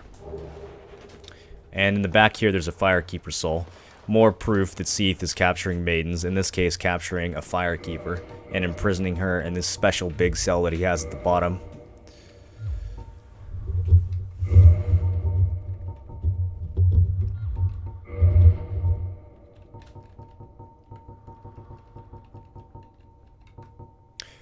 Each Firekeeper is a corporeal manifestation of her bonfire, and a draw for humanity which is offered to her. Her soul is gnawed by infinite humanity and can boost the power of precious Estus flasks. It can be used to gain humanity and restore HP at the cost of losing the Firekeeper soul to reinforce Estus flasks. Similar description of the other Firekeeper souls. This one starts off by saying soul of a long-lost Firekeeper. I don't think they all say that. I think maybe the Firekeeper that was trapped down here has been lost for a long time. Maybe she was captured here a long time ago and left to go hollow. Can Firekeepers go hollow? I don't know.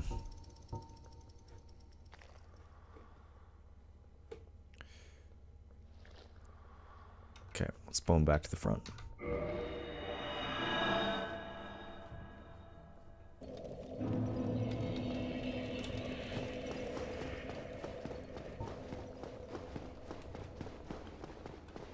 Any tips on the DLC boss? Which one? The knight or the dragon or the fuzzy guy? Or the other fuzzy guy?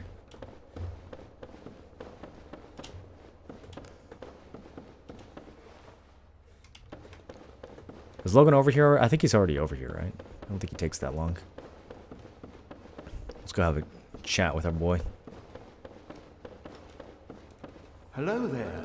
I was expecting you. The final boss? This place is truly magnificent. That's a tough fight, dude. It's probably the hardest fight in the game. I shall share the new sorceries with you. What does this button do?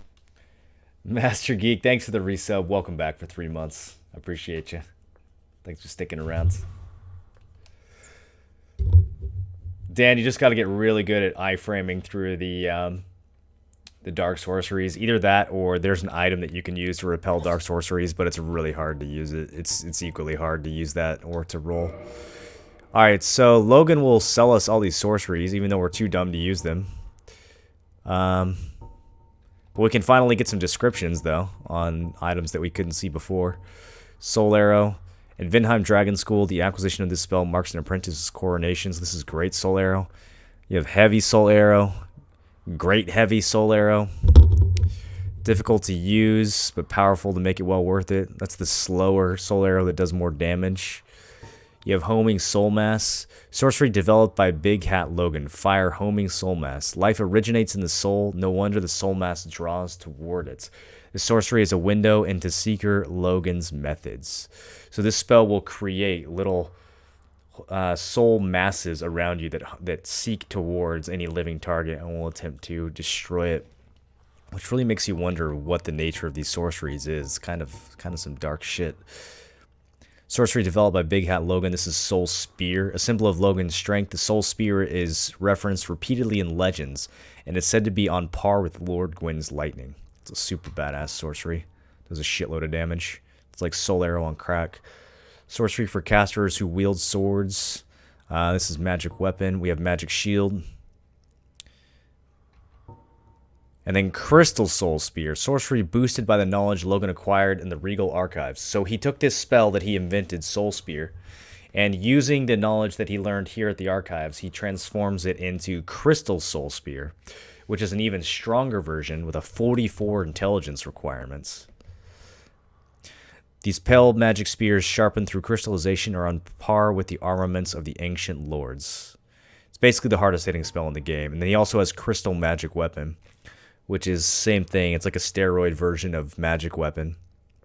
Logan acquired knowledge of the Regal Archives, high magic plus crystallization for the right weapon.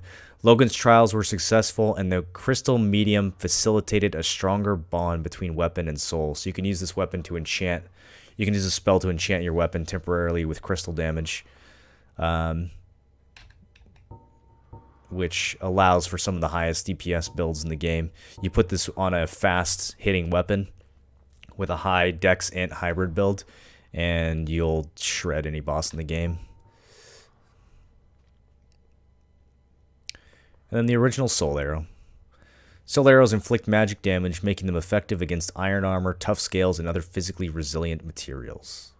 And then finally, Homing Crystal Soul Mass. So again, Logan invents the spell Homing Soul Mass, and then after he comes to Duke's Archives, he upgrades it to Homing Crystal Soul Mass, which has a higher intelligence requirement, but does more damage. The mysteries of souls, crystals, and sorceries are deeply intertwined. That's all that one says.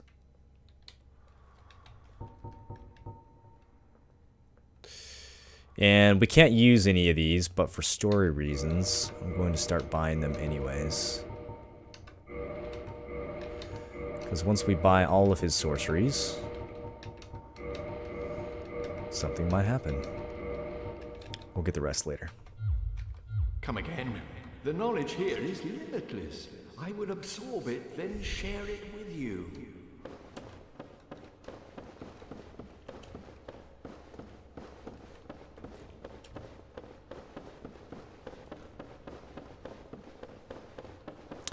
He seems pretty happy. He's in his elements, surrounded by all these books and all this knowledge.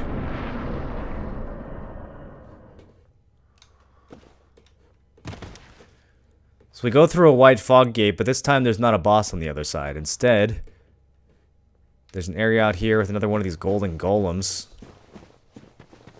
I actually don't remember there being another golden golem out here. Is that what I think it is? Hold on a second. Let's kill these regular golems first. Really? This thing has like 1 health left. This is also the best place in the game to farm blue Titanite chunks if you need them for your magic weapons. Although you can farm those super early in the game at Darkroot. Normally people have their magic weapons maxed out by now. Magic weapons are probably the easiest in the game to max out.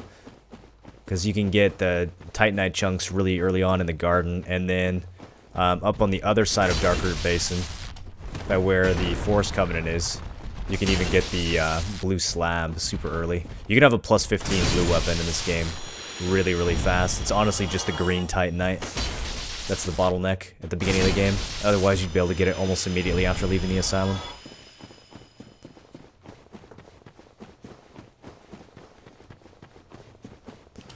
Well, last time we killed a gold golem, there was a prisoner inside of it.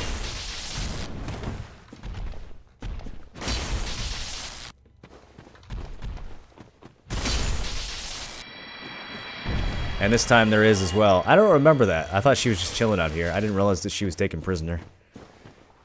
And yes, I said she. I know it looks like Siegmeyer, but if you take a close look, you can see through that little helmet there. Or you can just talk to her. It was you who rescued me. Yeah, that's a different voice. Why, thank you. I am Sieglind of Katarina.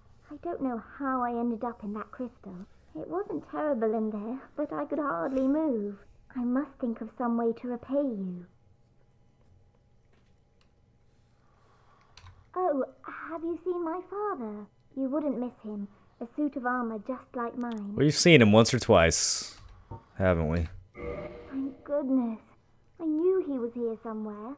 Well then, now I must find him. Thanks again, truly. Now if you'll just stay put and keep out of trouble.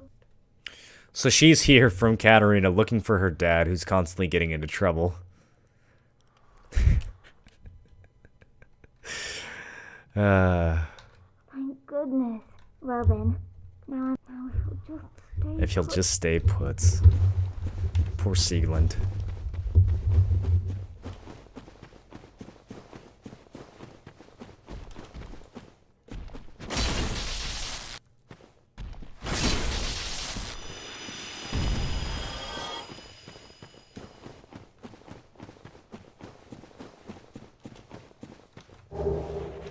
And the crystal pajamas. The goofiest looking armor in the game.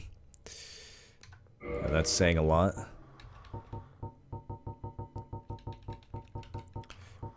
Crystalline armor worn by a hollowed knight who is partially crystallized. The power of crystal grants high defense. Absolutely no useful information whatsoever. Again, that knight, that hollow knight who's up in the archives wearing that outfit, I have no idea who the hell he's supposed to be. He's such a confusing character to me.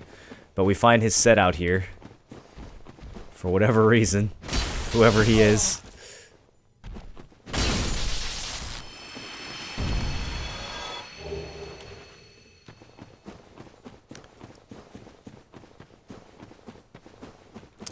Oh, you know what? Before we continue, we didn't finish our conversation with Logan, did we? I went and bought a bunch of spells instead. He still has some information for us. We had the chat with Sieglin, though, which is good. So now we can continue Siegmeyer's story. Although I think I need to talk to her again at Firelink first.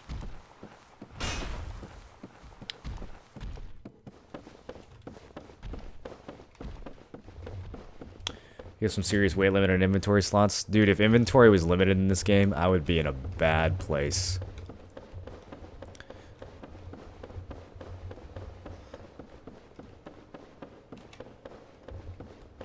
Hello there. You really are very diligent. Oh, I understand. We are in the midst of a revolution. Ah.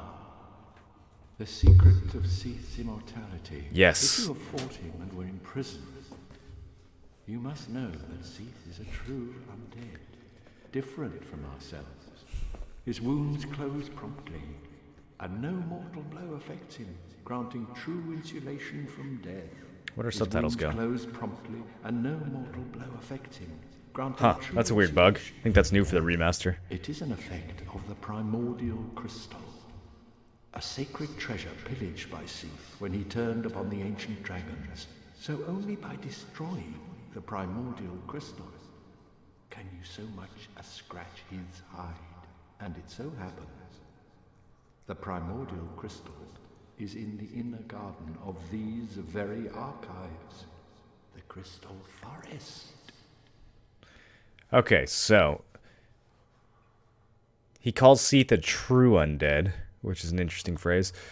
The reason we can't damage Seath is because he has access to the primordial crystal, which is something that they pillaged from the dragons when he betrayed his own kind and joined Gwyn instead. And now we have a reason to actually go out into that garden where all the crystal golems are. Because apparently that's where the primordial crystal is as well. The tomes stored in these archives are truly magnificent. A great pool of knowledge. The fruits of superior wisdom and an unquenchable desire for the truth. Some would say Seath had an unsound fixation. But his work is a beautiful, invaluable resource. All progress demands sacrifice, and I certainly bear no antipathy for that wonderful scaleless beast. So Logan doesn't pass any judgment on Seath, even though Seath is a pretty unlikable character, like based on what we know about him. He betrayed his own people because he was jealous of the fact that he didn't have scales, killed all of his own kind in the war at the beginning of the Age of Fire. And then after his partnership with Gwyn, he spends his time kidnapping people and experimenting on them, because he still can't get over the fact that he wasn't born with the same gifts of immortality as the other dragons. So his entire existence has just been killing and destroying and stealing and envy and greed, trying to cover up for his own inadequacies and make himself like all of his dragon kin that he chose to betray and slaughter. Not a very likable character, but Logan doesn't seem to care about any of that. Logan says, he just says, progress demands sacrifice. Who cares? Fuck him. The tomes stored in these archives are truly magnificent. A great pool of knowledge. Some would say Seath had an unsound fixation. Yeah, that's one way of putting it, Logan. But his work is a beautiful, invaluable resource. To Logan, it's all worth it. And I certainly bear no... It's all worth it. The ends justify the means. Farewell.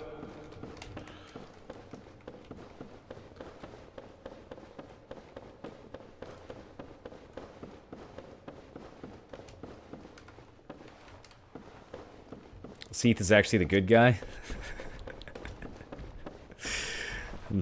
I don't think I've seen that theory. Maybe the reason he was doing all this research is because he was trying to break the undead curse. I'm sure it was all altruistic motivations. Where the hell did you come from?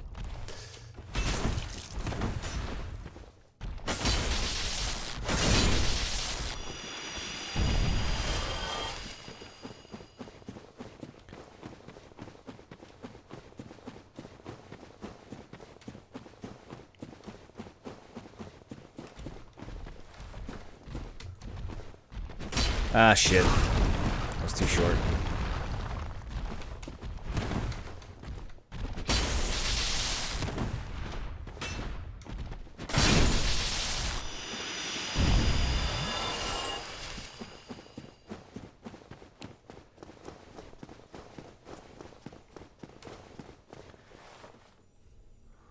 Oh, this is a really cool area. Crystal Cave.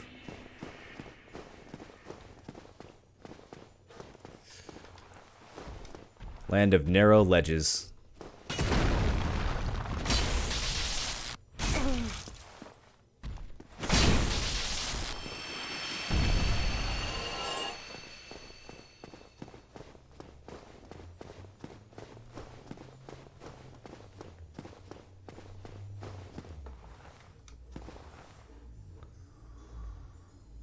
Strange twinkling sounds.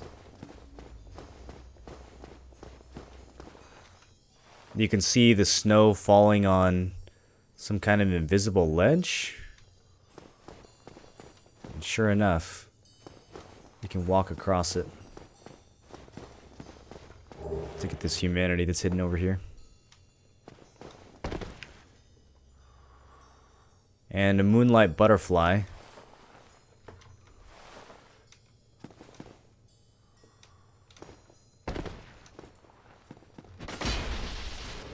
Who I just missed.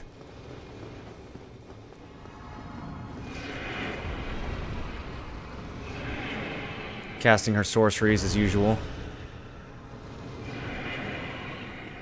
Not a hard enough time with this boss in the Darker Basin. I'm not actually sure how you're supposed to kill it here. I pretty much walked as far out of that ledge as I could, and it still didn't hit him. So, maybe you have to use range attacks here? I'm not sure. Either way, let's get out.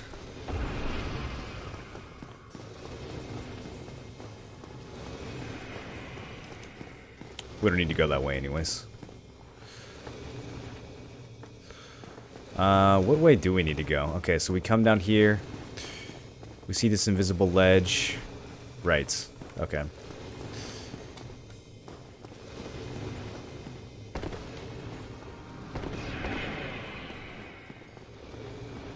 Oh shit! I should not have pissed that thing off.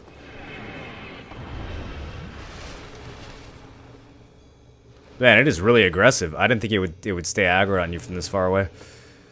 Well, we can see some more snow falling on this ledge out here, so time to take a leap of faith.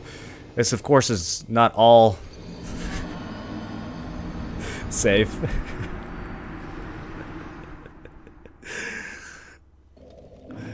That was totally planned, you guys. Totally planned.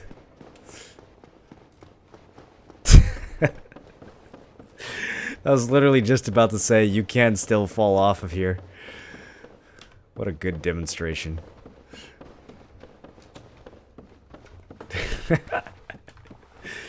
What's the funky outfit? This is the gargoyle helmet with the Xanthus set.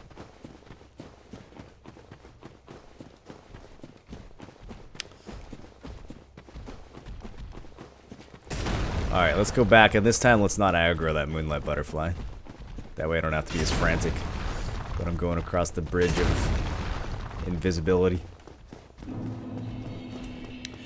What do I think of Dark Souls 2 and 3? I think they're both really good games. I like Dark Souls 3 better in terms of like story and level design. But I had a lot of fun with Dark Souls 2 as far as the weapon design and the PvP covenants. I thought 2 did a really good job with that aspect of the game. I'm not a big fan of the level design in 2, but it's still... It's like, it's not as good as the other Souls games, but it's still a good game. Like, if you're comparing it to other Souls games, it kind of falls short, but if you're just comparing it to RPGs in general, it's still a really good game. 2 is still a really strong RPG. Just doesn't quite live up to the level design from the other ones. Alright, so we can continue to walk on another one of these ledges and get that loot over there. But I don't really care enough to do that because I'll probably die. Let's get past this golem. I think he just suicided. Another moonlight butterfly that I'm not going to fuck with because it didn't go well for me last time. We can still see the snow falling here. And if we wanted to, we could jump down from here. Ah, shit. I was too slow. There's some crystal lizards that run through here that I was going to kill, but I was too slow. They got away.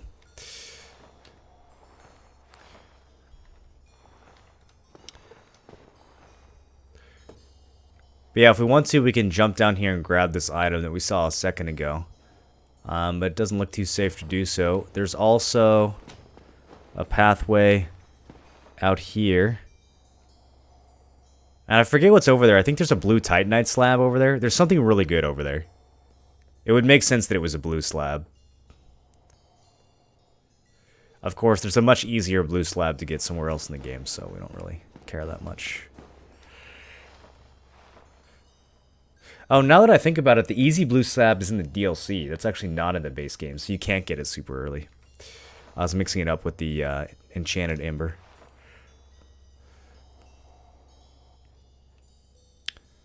Okay. And this just looks like it goes nowhere, doesn't it? But if we follow the snow and clench,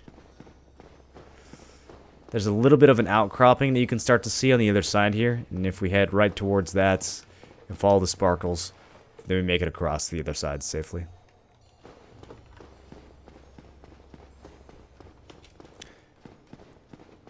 And the last thing in between us and this glowy thing in here are these crabs. Give up on Bless already? Yes. I sure did. Ah, shit.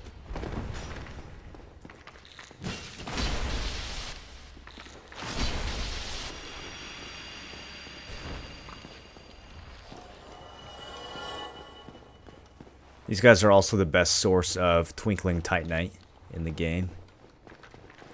This is where you come to farm if you have a special weapon that you can't upgrade with regular Titanite.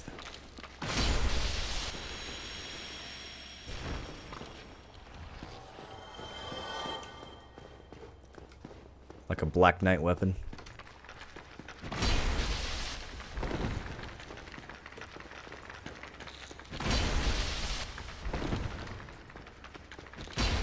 Shit.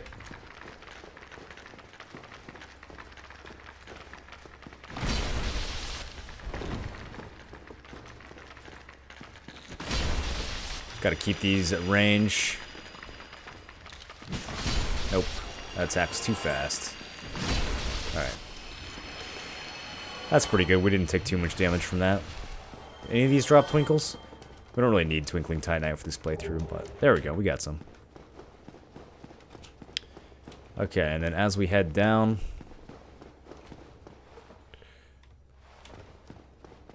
there's one more over here.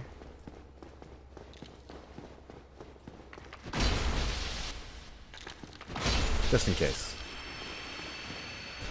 Don't gold golems have people inside? Yeah, it seems to be the trend. The gold golem in the basin has Dusk of Ulasil inside, and then the gold golem here has... Wasn't there a little, like, side passage over here? The gold golem in the crystal garden, or whatever it's called out here. I think there's an item over here, but I'm gonna upset the moonlight butterfly if I grab it. The gold golem over here has Sieglinde inside. Okay. Soul of a hero. No? Butterfly's fine? Okay, the butterfly's fine. Totally fine.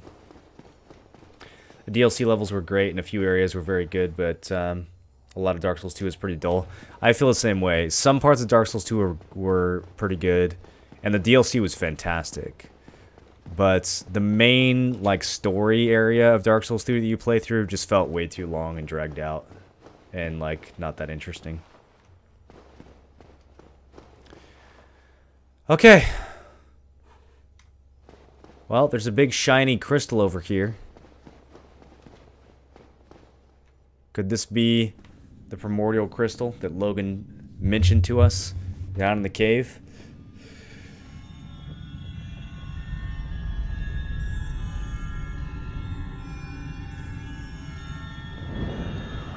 Well, it's important enough that the dragon himself has flown down here to protect it. Look at his weird scaleless body. Sort of half covered in crystal. He's a pretty dragon.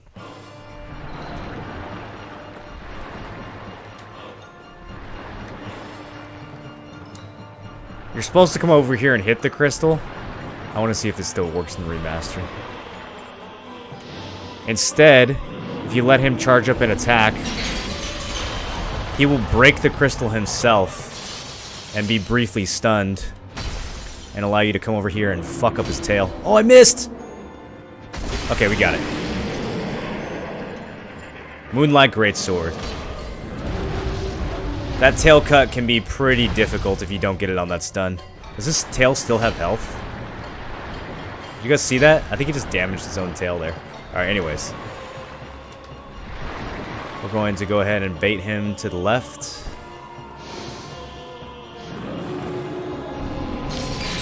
Run around the side.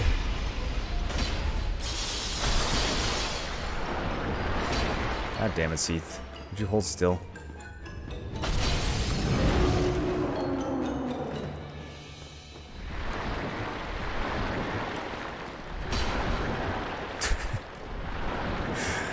There we go.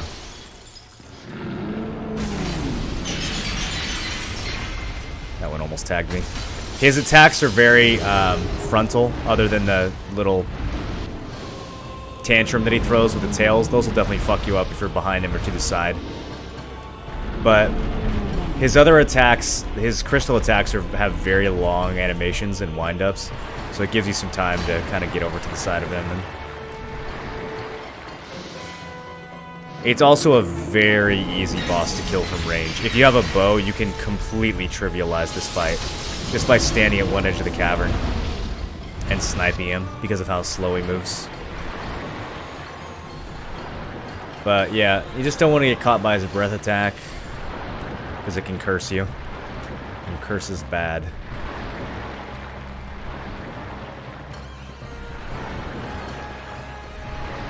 Okay.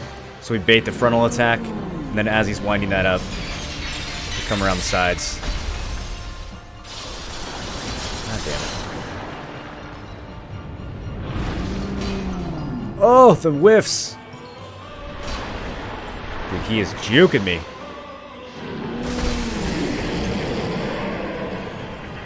You can hear from the roars and stuff. I've just done this fight so many times. You can hear when he's winding up a frost attack, so you can just keep being aggressive as long as you hear that. By far the easiest of the Lord Soul fights. Really the only part that's difficult about that, I think, is the tail cut, which is optional.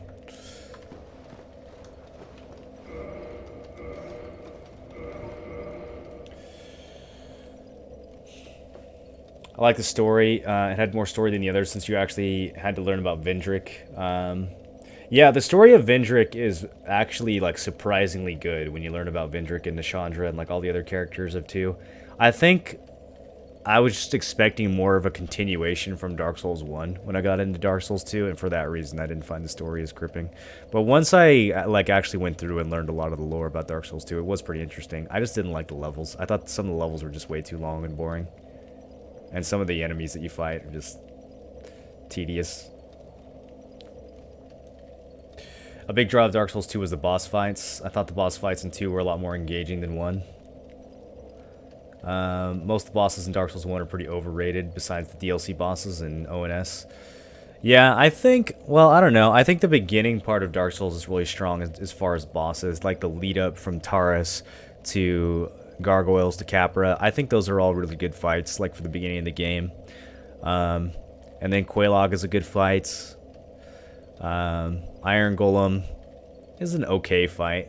Pretty easy. And then, yeah, you're right. After you beat Ornstein and Smough, none of the bosses in the second half of the game are as difficult as Ornstein and Smough until you get to the DLC.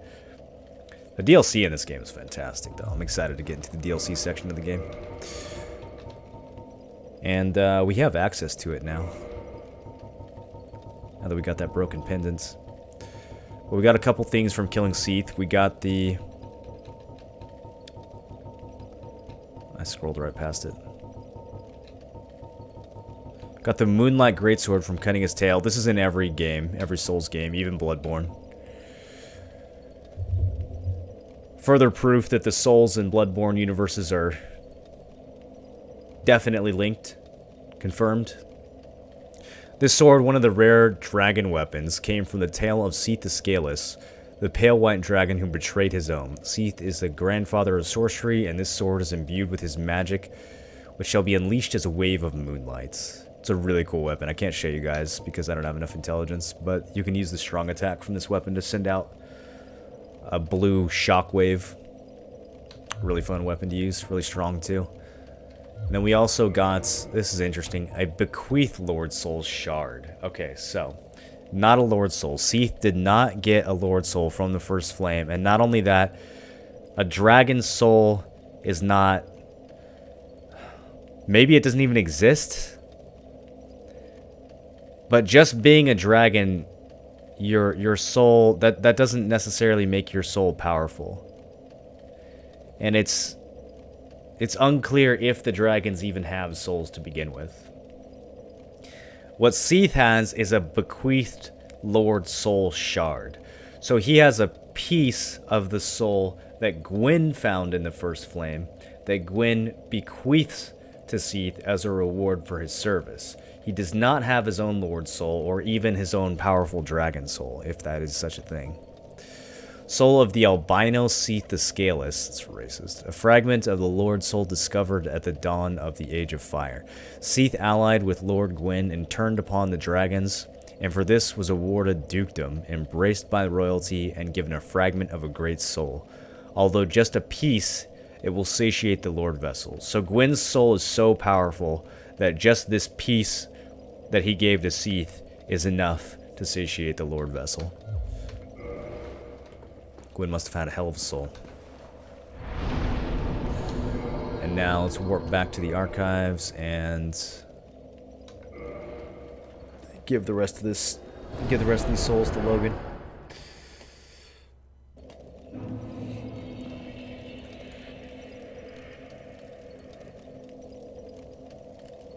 I got cursed by him, went to the undead merchant in the sewer to get rid of it, and accidentally left-clicked and killed her. Oh, that's amazing. Dude, the first time I got cursed in this game was in the depths, and I had to fight my way up from the depths and all the way through New Londo. Because I don't know why I knew to do that. I might have Googled it or something. I might have been like so frustrated that I actually looked it up at one point, even though it was supposed to be a blind run. Although if I looked it up, I would have thought that I would have just known that you could buy Burging Stones from the merchant. I didn't seem to figure that out. Maybe there's a NPC who actually tells you that you can get your curses cured in New Londo. I think someone does tell you that. I don't remember why, but yeah, I had to fight my way with half an HP bar through New Londo on my like level 25 character to get uncursed. Oh, there you are. It's been a while. Or were you just here? This fascinating place defeats my sense of time. Okay, so Logan's starting to lose it a little bit. Good to see you again, or were you just here? You can't quite tell. But I can't remember the death. The undead. Just mumbling. Something I can't remember. Fascinating, undead.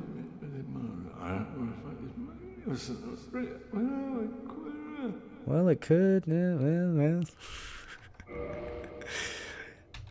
Yeah, he's fucked up. Come again, anytime you please, for I too learn whilst teaching a student. Still happy to see us, but he's getting a little wobbly.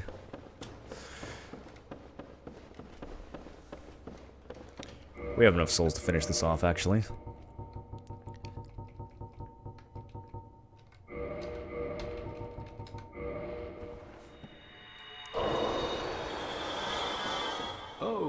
Oh, this Okay, last one is 40k souls. Come again. The knowledge here is limitless.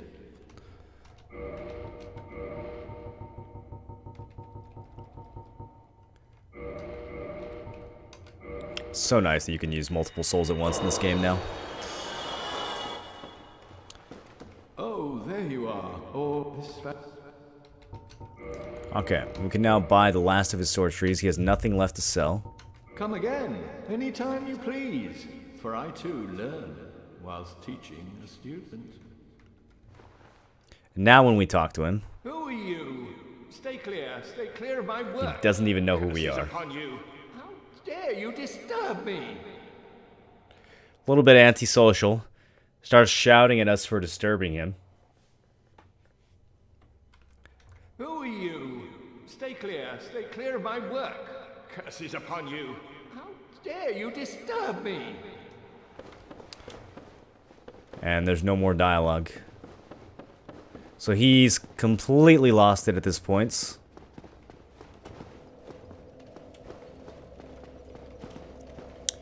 Let me think of the best way to get to where I want to go next.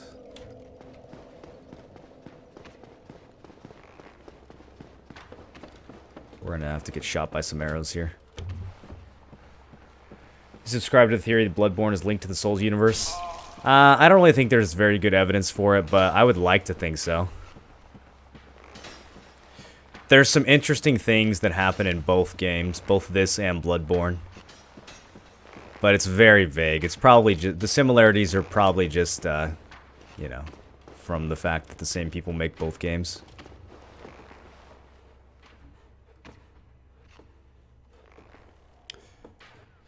Shit. How come the stairs reset? That's not what I wanted.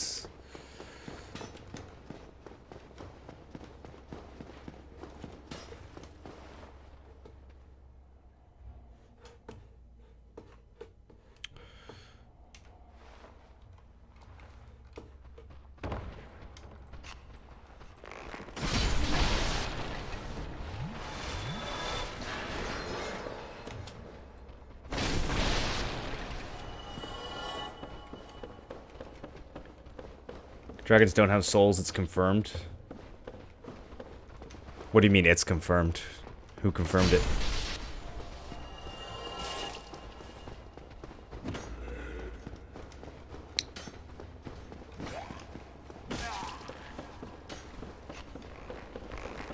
Okay, this is where I want to be. Ah, fuck. I'm surrounded by these crystal fuckers now, though.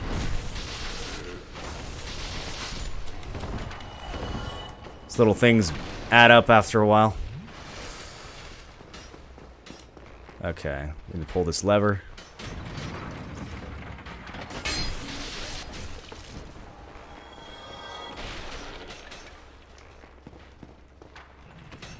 There we go. Took a second. Long time miss watching you lab in PoE. Well, there's a new league on Friday, so maybe we'll do some PoE on Friday or over the weekend.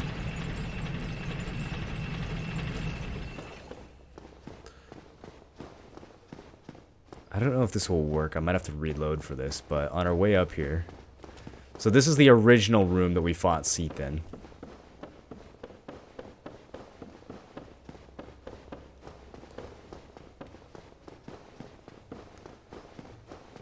Well, fought Seath in.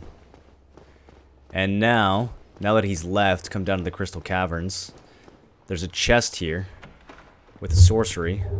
Oh, wait, not with a sorcery. Large magic ember. Okay, we'll get the sorcery later. So that's the last ember that we've yet to find. That allows full ascension of magic weapons. Although we already had the enchanted ember, which is kind of the same thing. Ember required for weapon ascension. Large magic ember, a form of sorcery. Handled only by the Vinheim magic blacksmiths. So we can maybe take that to Rickert and see what he has to say about it. Did the cat just unfocus my camera?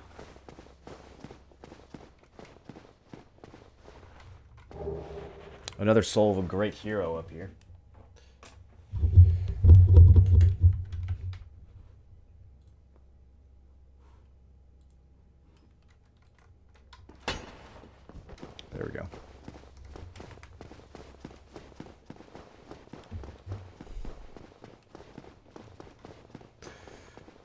Second soul of a great hero that we've found. The other one being down in Lost Izalith.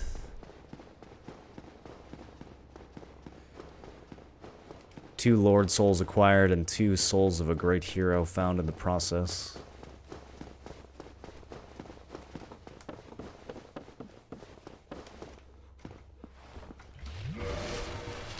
And we need to get this area to reload.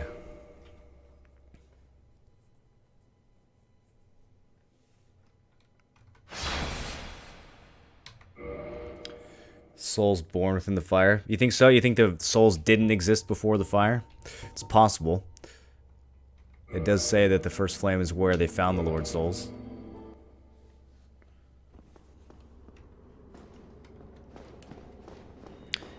Look who's naked with his hat.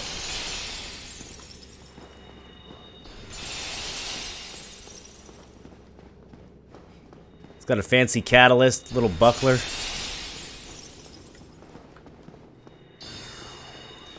I read in I forget where I read this, but apparently in an interview with Miyazaki, they asked why Logan still had his hat on, or something like that, because he's supposed to be completely naked up here,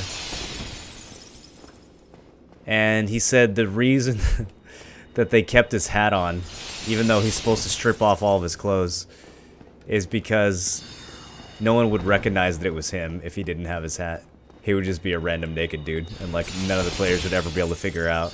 I mean, you could probably figure it out, right? It's a dude up in Duke's archives, casting a bunch of crystal sorceries at you after Logan goes mad and disappears. It wouldn't be that hard to figure out who this is. But I just thought that's funny that they were like, yeah, the reason why he's still wearing his hat is because otherwise people wouldn't recognize him. Alright, Logan.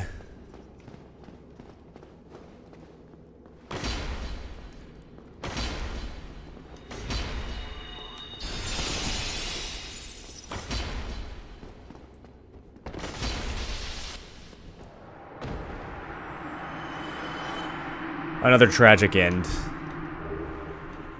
for one of our friends.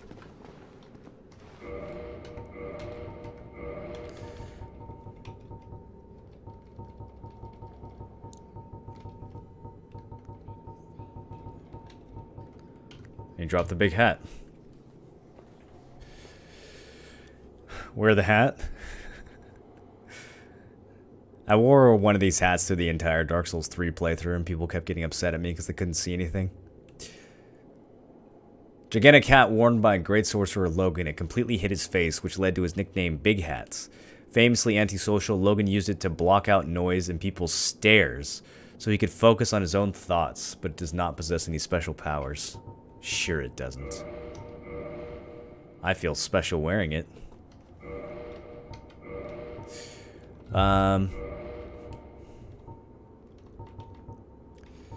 He also dropped sorcery.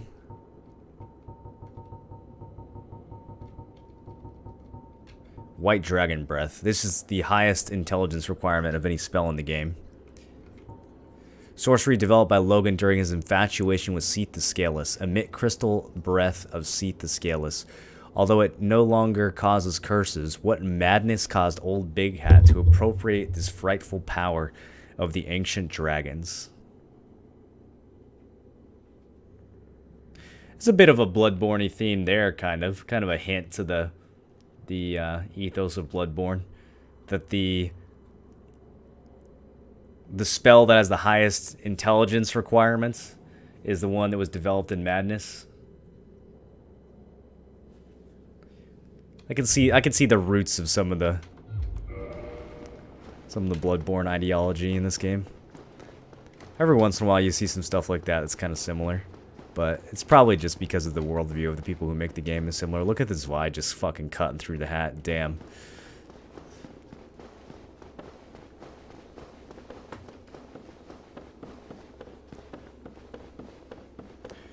I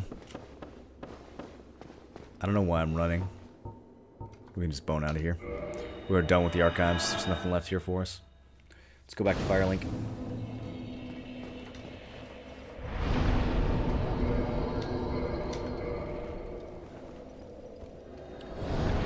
course, it has magic powers. It can be pierced by that sword without getting damaged. The undead sorcerers have 6 eyes, more eyes. Yeah, exactly. I'm pretty sure Seath came here from the Bloodborne universe at one point. No, the Bloodborne universe, it would have, I guess the events of Bloodborne would have had to happen after the Age of Fire came to an end. Like, maybe after the canonical end of Dark Souls 3. Maybe the linking of the flame stops and that's where the Curse of the Beast comes from. I'm sure there's some way to link it all together. Alright, let's see if this guy notices that I'm wearing Logan's hat. Oh, there you are. Just so you know, Master Logan has Nope, left on he his doesn't own notice. again. It seems that he is still determined to find the famed regal archives in Anor Londo, and I have decided that I must search for him. Well, so are you going too? Oh, hello. Terrific. And pray that...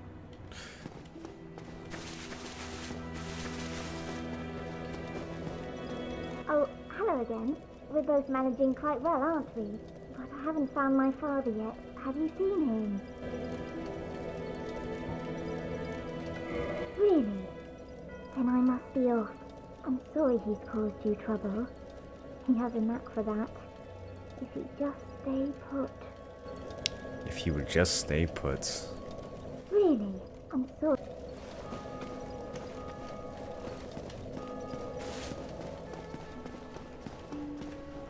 Oh, hello there. Oh, please, as always. The pyromancer's flame. So I don't think he will react to you meeting Quilana unless you actually learn one of Quilana's spells, which I probably should have done while I was down there. The pyromancer's flame. The flame. Well, I'm pleased. Wait, friend. Wait.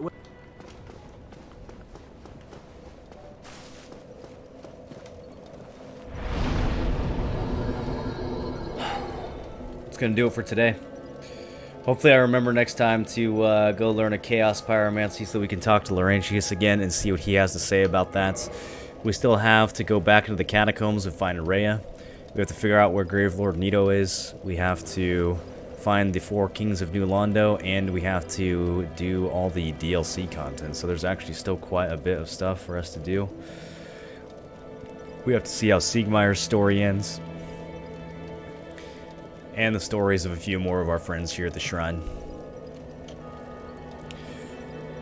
I don't know if I'll be able to stream tomorrow. If I do, it'll be later than normal, so you can keep an eye out for that. Other than that, I should be back Thursday at the normal time. Thank you guys for watching.